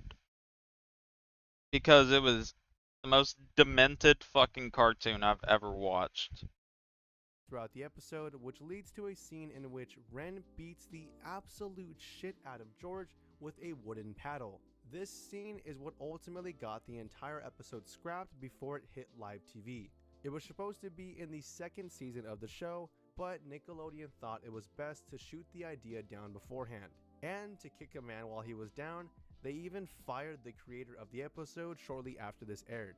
He was actually fired for unrelated reasons, but a lot of Underage sexual. Okay. people believed that this episode was also one of the bigger reasons as to why he was fired. Luckily for us viewers, the episode would see the light of day many years later as an episode on Spike TV's Ren and Stimpy Adult Party Show, which was a direct spin-off of the original. In fact, this episode would serve as the show's premiere. Squidward's suicide reference. In season 12 of SpongeBob, an episode titled SpongeBob in Random Land referenced an old but classic creepypasta known as Squidward's suicide. For those unfamiliar with creepypastas, they are basically old folk legend type of stories that are shared and passed along the internet as real stories. Squidward's suicide is a story that involves a made-up episode of SpongeBob titled Squidward's Suicide, in which Squidward appears as this black and red-eyed creature that stares at the camera until he eventually offs himself. This story is more than a few years old now, but in 2019... Oh my god, I remember it. Oh my fucking god. SpongeBob put this in an episode. I know he's about to show it, but why the fuck would SpongeBob actually put Squidward's suicide reference in the fucking show? There was a clear reference to this picture of Squidward thrown into this episode of SpongeBob. While Squidward is looking through these random doors, one of them opens up to a shot of his room when suddenly this red-eyed Squidward jump scares the audience, and it becomes clear that this is a direct copy of this version of Squidward. Now, as for why this is on this iceberg, the original scene that showed this red mist Squidward was cut out nearly 2 months after the initial airing. It was eventually replaced with this baby Squidward scene instead. It's not clear why it was cut, but I imagine it was because of how scary it might have been for a child to witness such a strange image. Stark Raving Dad. Stark Raving Dad is one of the most wholesome episodes of Simpsons, which begs the question, why has it been removed from platforms like Disney+? The main reason for this episode being banned is due to the episode being about Michael Jackson. Most of the heat from this episode came after the Leaving Neverland documentary debuted, as it raised a lot of questions regarding Michael Jackson's involvement with sexual abuse against minors. And as such, the Simpsons crew believed it was best to take the episode off of all available platforms as of recent. You can, however, still find the episode pretty easily online, as well as purchase the DVDs if you really wanted to watch it. What strikes me as odd regarding this episode of The Simpsons is why they singled out this particular episode to get banned. Because this character that's supposed to represent Michael Jackson can be found in many other episodes of the franchise, but those episodes remain online for anyone to find. So it's weird that Stark raving dad of all episodes is the only one that is banned when its premise is much more of a lighthearted story than any of the other Simpsons episodes. Many believe that it's the only banned MJ episode because of how involved Mr. Jackson was with this particular one, having written one of the main songs for the episode as well as recording a ton of the voice lines. Fun fact before we move on, Michael Jackson and another voice actor collaborated on this episode to bring his character to life. So while Michael Jackson did the regular dialogue parts, he left the actual singing moments up to the other voice actor just because he wanted to fool his family into believing he was not involved in this episode. Turban Cowboy. March 17th, 2013 marks the date of a rather unfortunate coincidence with the show Family Guy. In season 11, an episode titled Turban Cowboy aired. There is one particular scene that got this episode removed and banned. During one of those classic cutaway gags that Family Guy is super infamous for. Oh no, not the Boston bombing. Peter commits mass murder at a Boston marathon by plowing his car through all the runners. Almost a month after this episode's air, the Boston Marathon bombings took place, which prompted Fox to completely remove Turban Cowboy from being broadcasted to any platforms at all. This is truly a major unfortunate coincidence that I don't think anyone could have seen coming, and to add fuel to the fire, conspiracy theorists began spreading rumors that Family Guy somehow planned the Boston Marathon bombings and used Turban Cowboy as a foreshadowing of those events. Whether that's true or not is up for you to decide. Big Brother Caillou. In an episode of Caillou titled Big Brother Caillou, there is a short scene in which Caillou pinches the cheeks of his little sister Rosie. He pinches them super hard, which obviously hurts the baby and makes her cry a ton. Now, producers believe this scene to be way too violent for younger audiences, so they decided to cut the scene altogether from future airings. And in some areas, the episode was just flat out banned. To me, this seemed counterproductive as I took this scene as an example of what not to do with younger siblings, but I guess that point just flew over the heads of whoever brought the hammer down on this episode. This will move us on to layer 3. This layer is mostly contrived of episodes that, for the time that they came out and debuted, they were somewhat controversial, but in the coming years they would age horribly. You might know a lot of these episodes from memory, but you might not know that they were taken down in the coming years. I'm going to call this layer the outdated episodes. The Censored 11. The Censored 11 refers to 11 controversial cartoons that were produced by Warner Brothers and made from the 1930s all the way to the 1950s. Now, it's important to note that all 11 of the cartoons were not banned or censored until nearly the year 1986, when ownership of the cartoons turned over to somebody else that wanted them censored. Ted Turner ended up acquiring the rights in 1986 to any pre-1950 Warner Brothers production, and rightfully so ended up banning all of these cartoons in their entirety. Each cartoon proudly shows or at least elicits racial and prejudice themes, specifically around black individuals. For example, in the first of the Censored 11, there is a character that is specifically named and based off of Uncle Tom, Uncle Tom being a character from Harriet Beecher Stowe's novel, Uncle Tom's Cabin, which heavily dives into slavery and racism. Now, Uncle Tom in the book is actually quite a nice character, and as such, if you're reading the book today and you didn't know about slavery or anything, you might be confused as to why somebody being called an Uncle Tom is a slur, but just given the history and how society will skew the meaning of stuff, being called an Uncle Tom and naming a black character Uncle Tom is definitely a derogatory term and a derogatory thing that was meant at the time to tear black people down. And obviously this cartoon was no exception. Each of the Censored 11 has some sort of depiction similar to this, and the one that I think is the absolute worst is this one called Jungle Jitters. And to be honest, I don't even think I need to explain why this is offensive. Just, yeah. Weekend at Burnsies. You're gonna see a lot of The Simpsons on this list, so get used to it. Weekend at Burnsies was an episode that grew to controversial heights because of Homer's use of medical marijuana. In the episode, Homer gets attacked by a murder of crows and is prescribed medical marijuana to deal with the injury. The weed obviously starts altering Homer's personality and begins to affect different aspects of his daily life.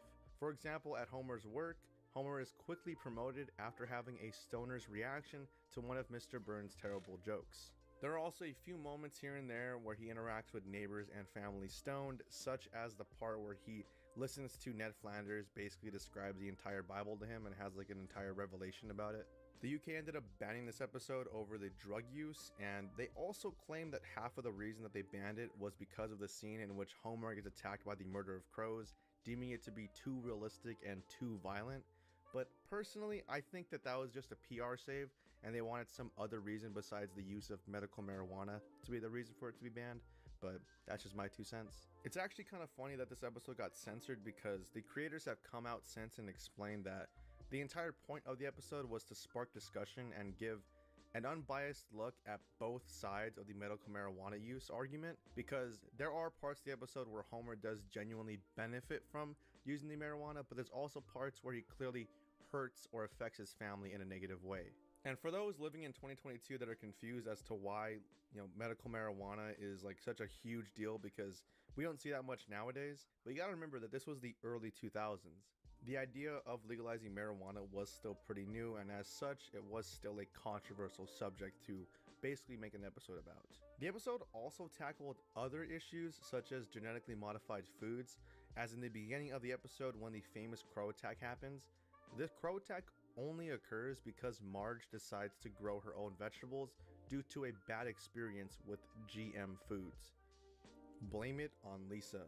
Blame It on Lisa is the 15th episode of season 13. Its original air date was March 31st of 2002, and in this episode, the Simpsons family finds themselves in Rio de Janeiro. They're over here in search of a Brazilian orphan that Lisa is sponsoring in this episode. This one was banned on the Brazilian free-to-air network known as TV Globo. Brazilians did not take kindly to this episode because of the stereotypical and heavily cliched portrayal of their country, such as the depiction of rat infestations in the city. When I watched the episode myself, I didn't find it too offensive, but again, I'm not from Brazil, I'm not Brazilian. However, I will say most of this episode felt like an American's viewpoint of Brazil, with the hotel guys playing soccer with the luggage, as well as not even having a Brazilian accent. They actually had a more Spanish accent, which I imagine was to please Western audiences. If you are from Brazil, it's much like in the same way that a lot of countries outside the US will kind of stereotype Americans as loud and obnoxious in their media, which honestly we kind of are. So I personally had no issue with it, but it makes total sense for why a Brazilian network would axe this episode entirely. One beer. So this episode wasn't technically banned, it was actually not aired on one specific network that originally said that they were going to air the episode. That network being Fox Kids. This episode entails Buster Bunny, Plucky Duck, and Hampton Pig all getting drunk off of a single bottle of beer that they find in their fridge. They keep taking sips of the beer throughout the episode, all the while their demeanor starts to change into that of what I can only describe as an old drunk bum. And as they're getting into a lot of hijinks and shenanigans, the episode escalates to a point where they end up stealing a cop car and drive directly off of a bridge, presumably dying and then flying into the sky as angels. If the meaning of this episode wasn't already obvious, the episode was intended to show kids the negative side effects of drinking alcohol and why you shouldn't do it. It even has one of the characters flat out.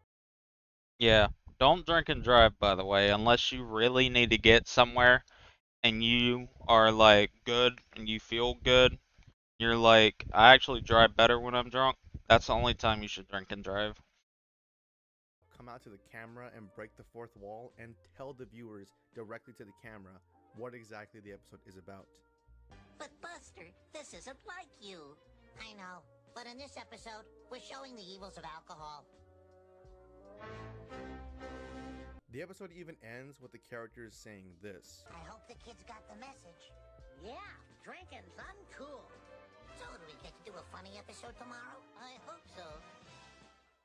Knowing all of this, I find it hard to believe that Fox didn't at least intend on wanting kids to watch this, so I don't understand why they chose not to air it on Fox Kids, which would be the network that most children would watch. I feel like people underestimate how smart children are, and I feel like taking it off the air is kind of a punch to their intelligence, because even as a 5-year-old, I feel like a 5-year-old... Oh wait, Clan War's over. Good, good, good, good. What'd he say? What'd he say? What'd he say?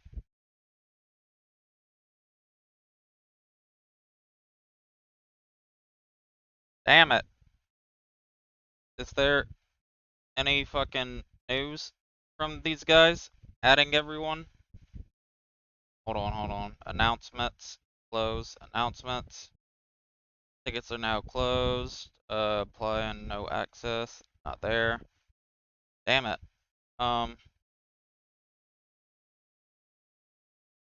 Dog, what the fuck is Bonkulus's fucking name on YouTube? Hold on real quick. I need to find this.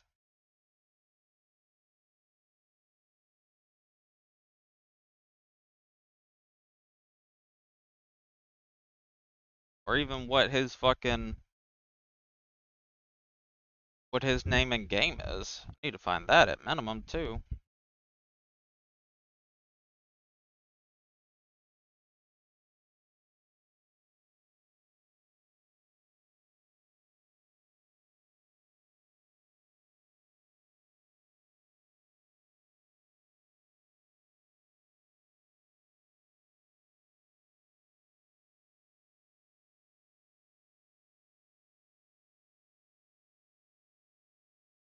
would be able to clearly understand through context clues and whatnot that this episode is about showcasing the negative side effects of alcohol, even if the characters didn't come outright and flat out say it. So although I don't agree with it being banned myself, I can see why Fox chose not to air it on Fox Kids.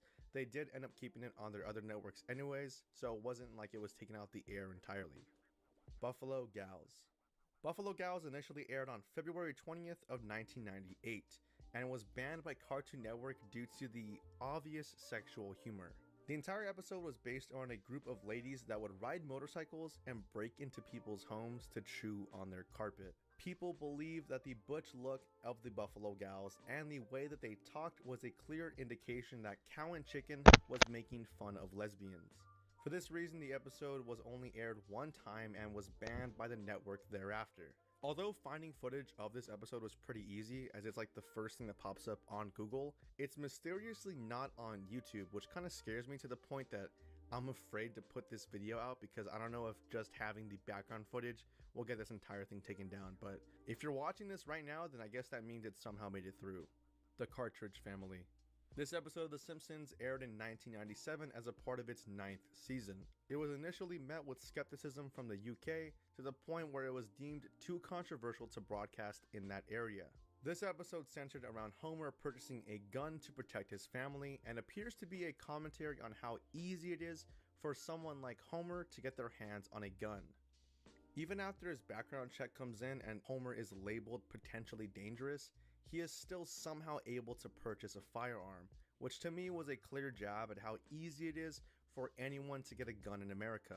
Also, the poor way in which Homer handles his gun around his family was a bit too much for audiences in the UK, and so the initial airing of this episode did not find its way into the United Kingdom.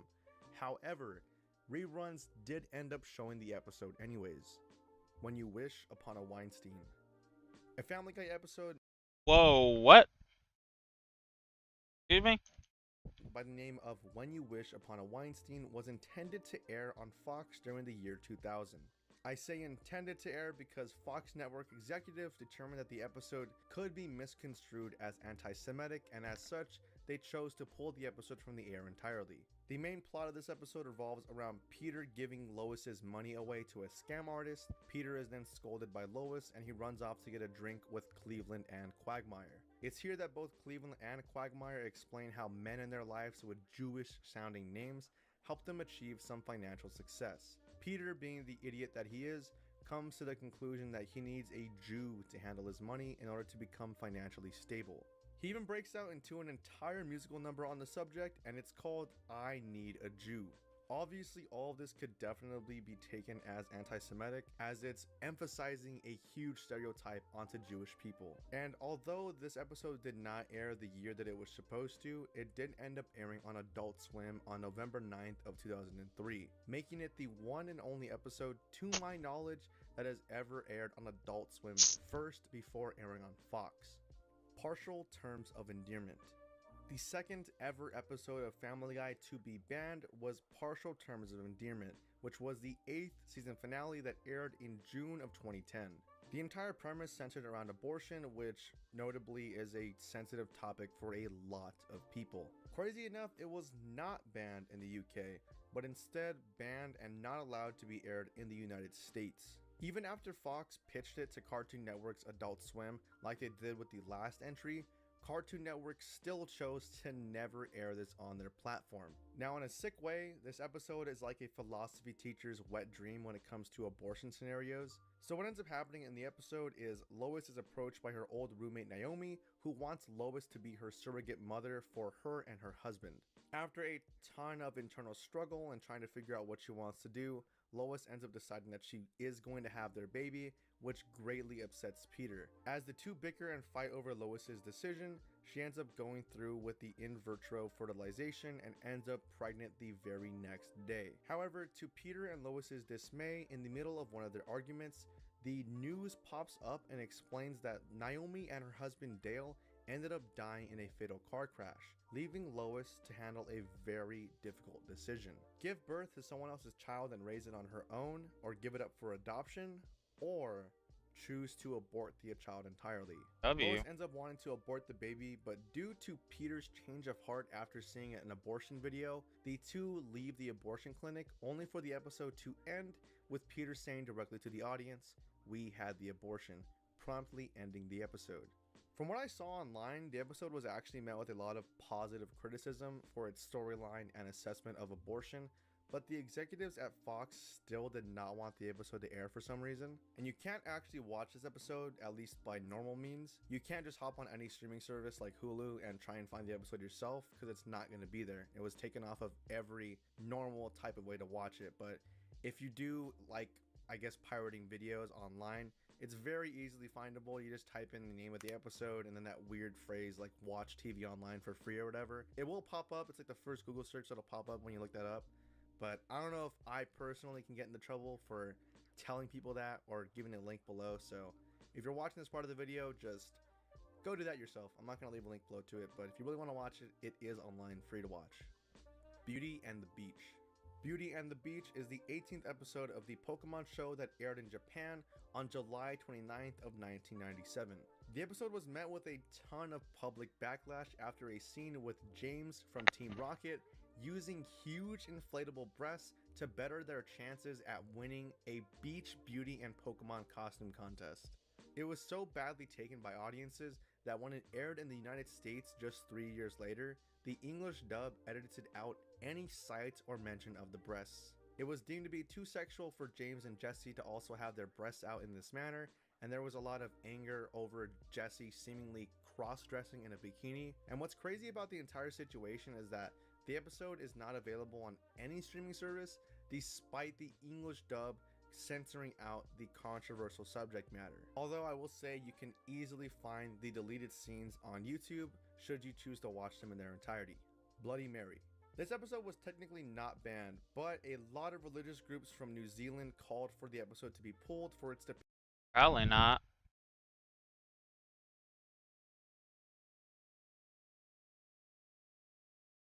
Yeah, it didn't.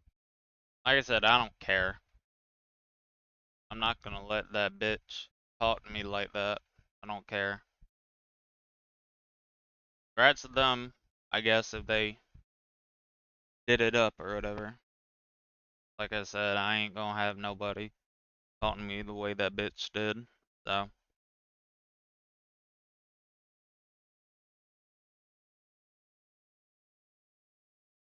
I need to, I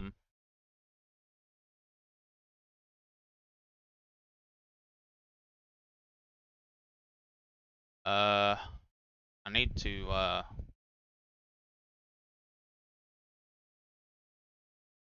I I need to keep active on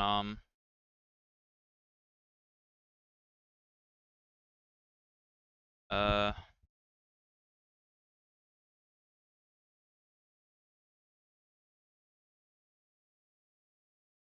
what is it?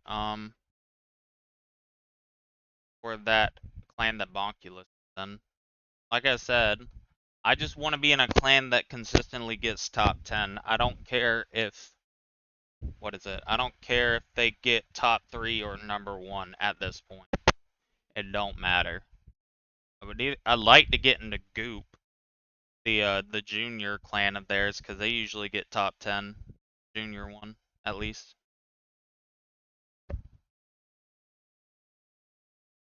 So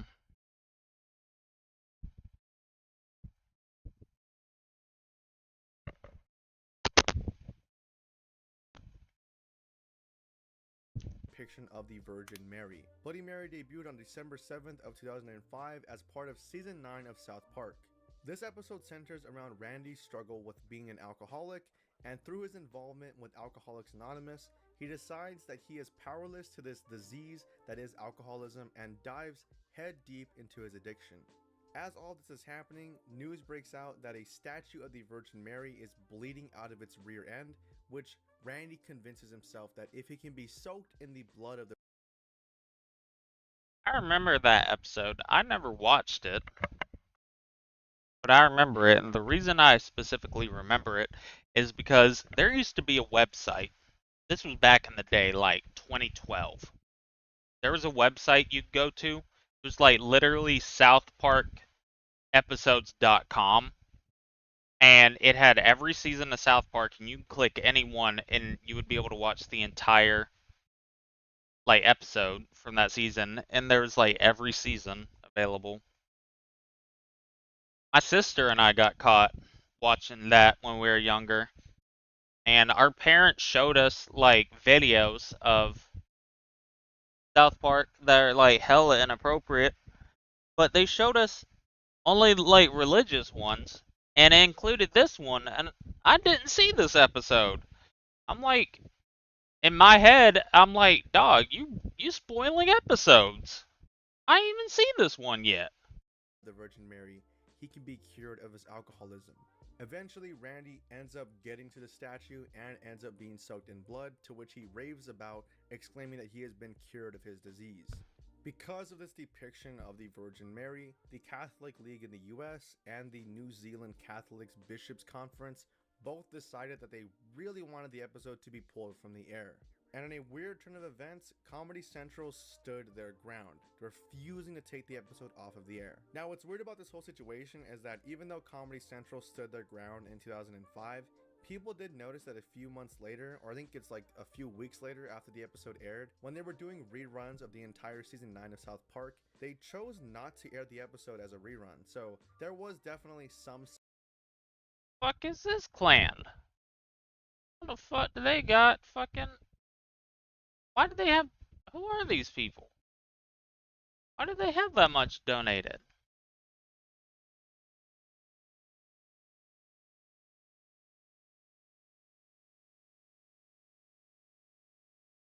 censorship, at least in the form of not choosing to air the rerun, but rest assured, this episode can still be found on HBO Max, should you want to watch it.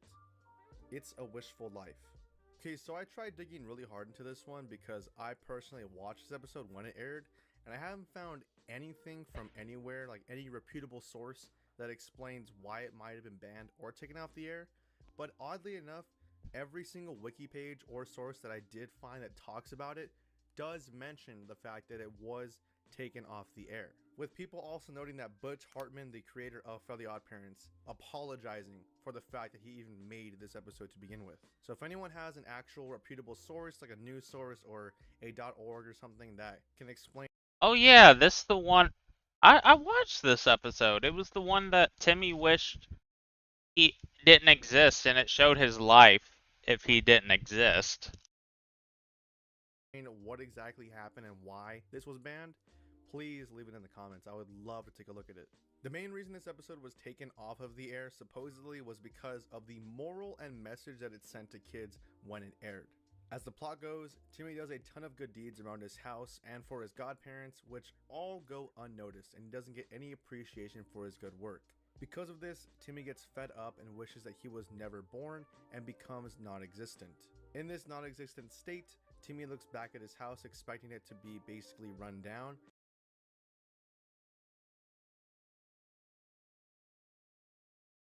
You mean in 3 days till next? It's tomorrow.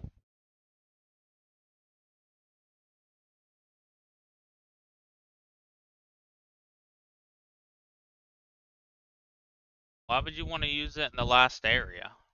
What? And he's surprised to see a huge mansion and is shocked to see that his parents are doing extremely well without him being born. Their new daughter Sophia is an award-winning actress, writer, and director. It's at this point that Jorgen von Strangel shows up and explains to Timmy that everyone in his life is better off without him. And right at this point, he is about to send Timmy to the dimension of kids that improve the world by wishing they were never born, which is heavily implied to be hell. Out of sheer desperation, Timmy strikes a deal with Jorgen that if he can find at least one person in his life who is worse off without him, he should get his normal life back, and if not, he will go to hell. Timmy goes through everyone in his life and Sundays.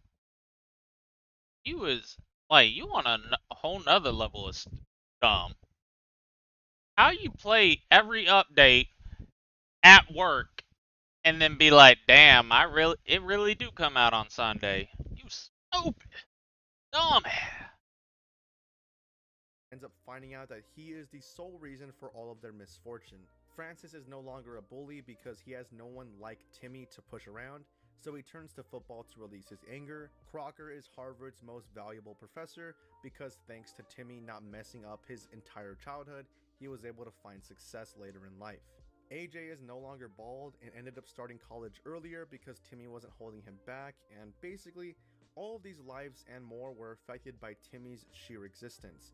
And this paints the message that if you are feeling unappreciated at home or wherever, it means that your family and friends would be better off without you. What's really messed up about this episode is that the entire premise paints Timmy to be this entirely selfish and unlikable character just by wanting to do good deeds for appreciation, which if you watch the episode, it's clear that he wasn't doing them just for appreciation. He was doing them to make his parents happy and make his godparents happy. And the reasons for his family and godparents being mad with him are, in my opinion, just a bit ridiculous. But what really sucks about this episode is that the moral is that you shouldn't do good deeds for appreciation, you should do them because they're the right thing to do. But it fails in this regard because that's quite literally what Timmy was doing in the first place. It also sent a horrible message to kids telling them that if you're feeling unappreciated, it means that your family and everyone you know's lives would be improved should you. I did think this episode was fucked up. I can't lie.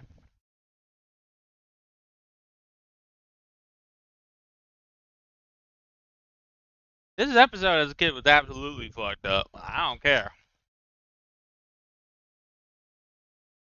They deadass were like, yeah, everybody in your life happy, you ain't here. Do not exist, which borders dangerously towards nihilism and is not a great message to send to children. The episode does exist on YouTube, so I will leave a link below because I do suggest that you watch it in order to get a full effect of why it was in poor taste. Pingu argues with his mother. There was a specific scene that was edited out of an episode of Pingu. In Season 3, Episode 9 of Pingu, titled Pingu Quarrels with His Mother, there is a scene in which Pingu's mother slaps him straight across the face. This occurs because Pingu throws a temper tantrum when his mother asks him to take wood back to their igloo. Pingu angrily throws all of the wood on the floor, kicks the table, breaks a fruit bowl in the process, and just all around is being a huge baby. The mother becomes furious and slaps Pingu straight across the face, which causes him to run to his bedroom crying. This episode was entirely removed from American airings due to this one scene and its depiction of child abuse, but it did air at least a few times before it was completely taken off. And when it was aired on BBC, which is a UK network, the scene was completely edited out. This one was a very short edition, there's not really much else to be said, so let's move on to the last edition on Layer 3. Midlife Crustacean. The Panty Raid. Yeah, this episode of SpongeBob was banned. Midlife Crustacean is the I infamous episode of understand. SpongeBob that Wait. spawned this well-known. Yeah, I did. I remember this episode. Now I'm thinking back on it. Why the fuck did this episode happen? It's a freaky ass episode. Moment where Mr. Krabs, SpongeBob, and Patrick all break into a woman's home and raid her panties. With the punchline of the entire thing being that it's Mr. Krabs' mother's home, where he proceeds to get scolded.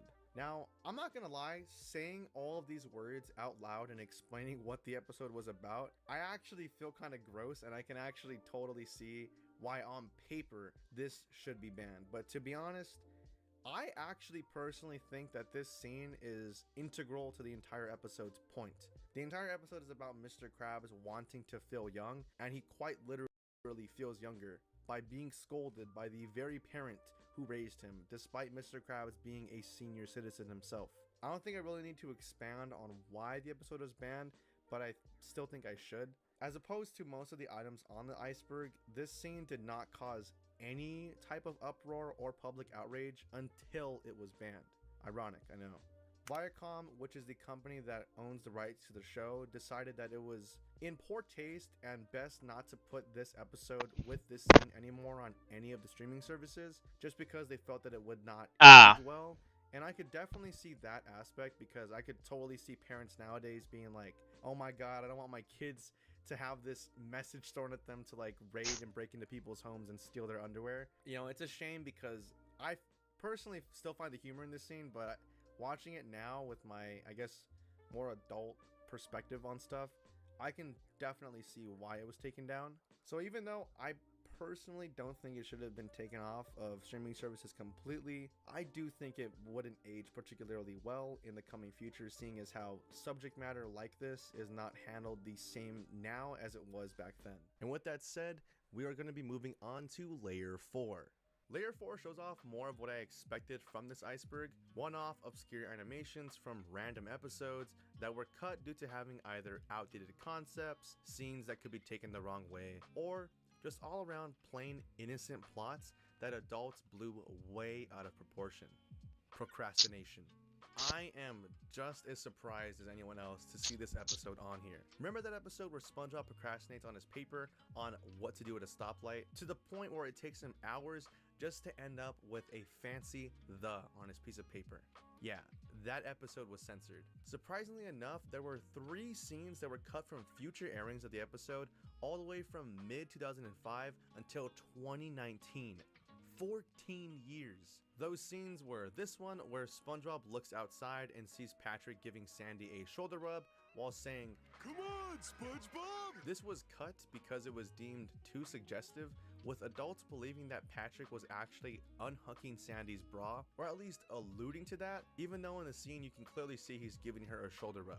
There's another scene where SpongeBob imagines getting his license, which prompts this random footage to play in the background of a race car getting into a fatal car crash. And lastly, there is a scene where SpongeBob practices Wait, what? A fatal car crash? his calisthenics next to his desk. This part was removed because of his nose moving up and down in this suggestive manner. Obviously, it's alluding to another type of phallic object that moves up and down like this. But yeah, this scene was said to be too obscene and suggestive, and it was also cut in its entirety. One thing that I feel like is a huge commonality between everything on the iceberg so far is that a lot of these things were kind of unjustly taken off the air. I feel like this one is also one of those. However, Nickelodeon did come to their senses in 2019 as they actually brought back all of the original scenes in their entirety and put them back onto all these streaming services. So if you watch SpongeBob on a streaming service like Prime Video or Paramount Plus, you guys will be able to see those scenes in this episode. What's crazy though is that those 3 scenes cut actually added up to around 2 to 3 minutes of total airtime, which is crazy to think about, because if you didn't catch this episode when it came out before 2005, then that means from mid-2005 to 2019, there was all this funny jokes and context that was missing for like 14 years. And I imagine that some people out there that watch SpongeBob watched one of the other airings of this episode and were surprised to find out when they watched on streaming services that like these 3 scenes were just seemingly added in, even though they were the original cut of the episode. Star versus the forces of evil. Star vs. the Forces of Evil is an American cartoon that can be found on Disney+. This show features a lead named Princess Star Butterfly, who after turning 14 and being given the Royal Magic Wand, is sent to Earth in order to safely practice her newly found powers. It's a pretty simple and cute series to follow from the get-go, and it might leave you wondering why this show of all things has a banned episode. Well, there is a scene from episode 11 titled The Benagic Wand that might have been a little too suggestive and adult themed for Western audiences. There is a wand featured in the episode that is called the Benagic Wand. It's this wand that's designed to make banana pudding and is also shaped like a banana. It seems innocent enough on the surface, but yeah. Disney thought this was too close to another phallic-shaped object that also shoots out a mysterious substance. So they cut the episode in its entirety from TV and Disney+. And I'm not gonna lie, I kind of have to agree with them on this one, because even though it's super innocent, like, come on, man. On a side note, the entirety of the series is actually banned in Syria due to its gay themes, and it has also been censored in Southeast Asia, Portugal, and Turkey. There isn't really a lot else to be said on this one. There is a ton of episodes from this series that were banned in various countries around the world just due to their LGBT themes in the episode.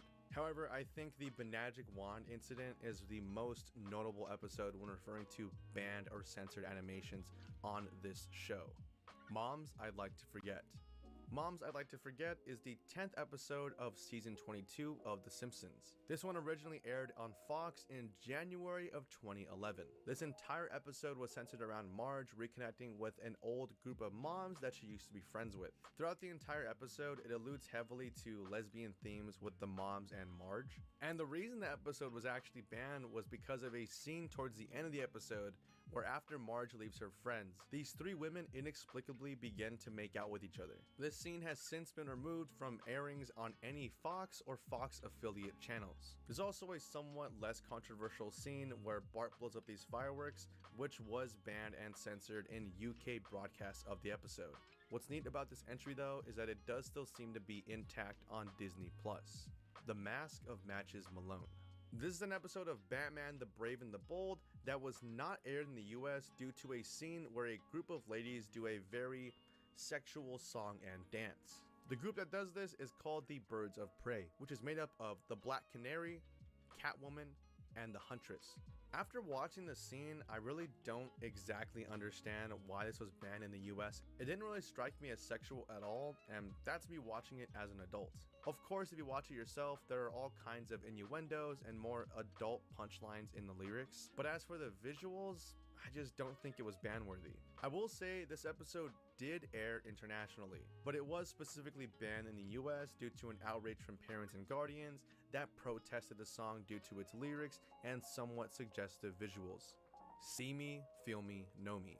An episode of the Powerpuff Girls titled See Me, Feel Me, Know Me was banned due to it somehow having a relation to religious imagery. For example, there was this character that looks eerily similar to Jesus Christ, and earlier in the episode, there is this scene with destroyed burning buildings. Some people mistook these metal broken beams as crosses and thought it was a metaphor for burning the cross, which, if you're unaware, is a huge no-no in the Christian and Catholic community. Also, there is another scene that is reminiscent of the Why?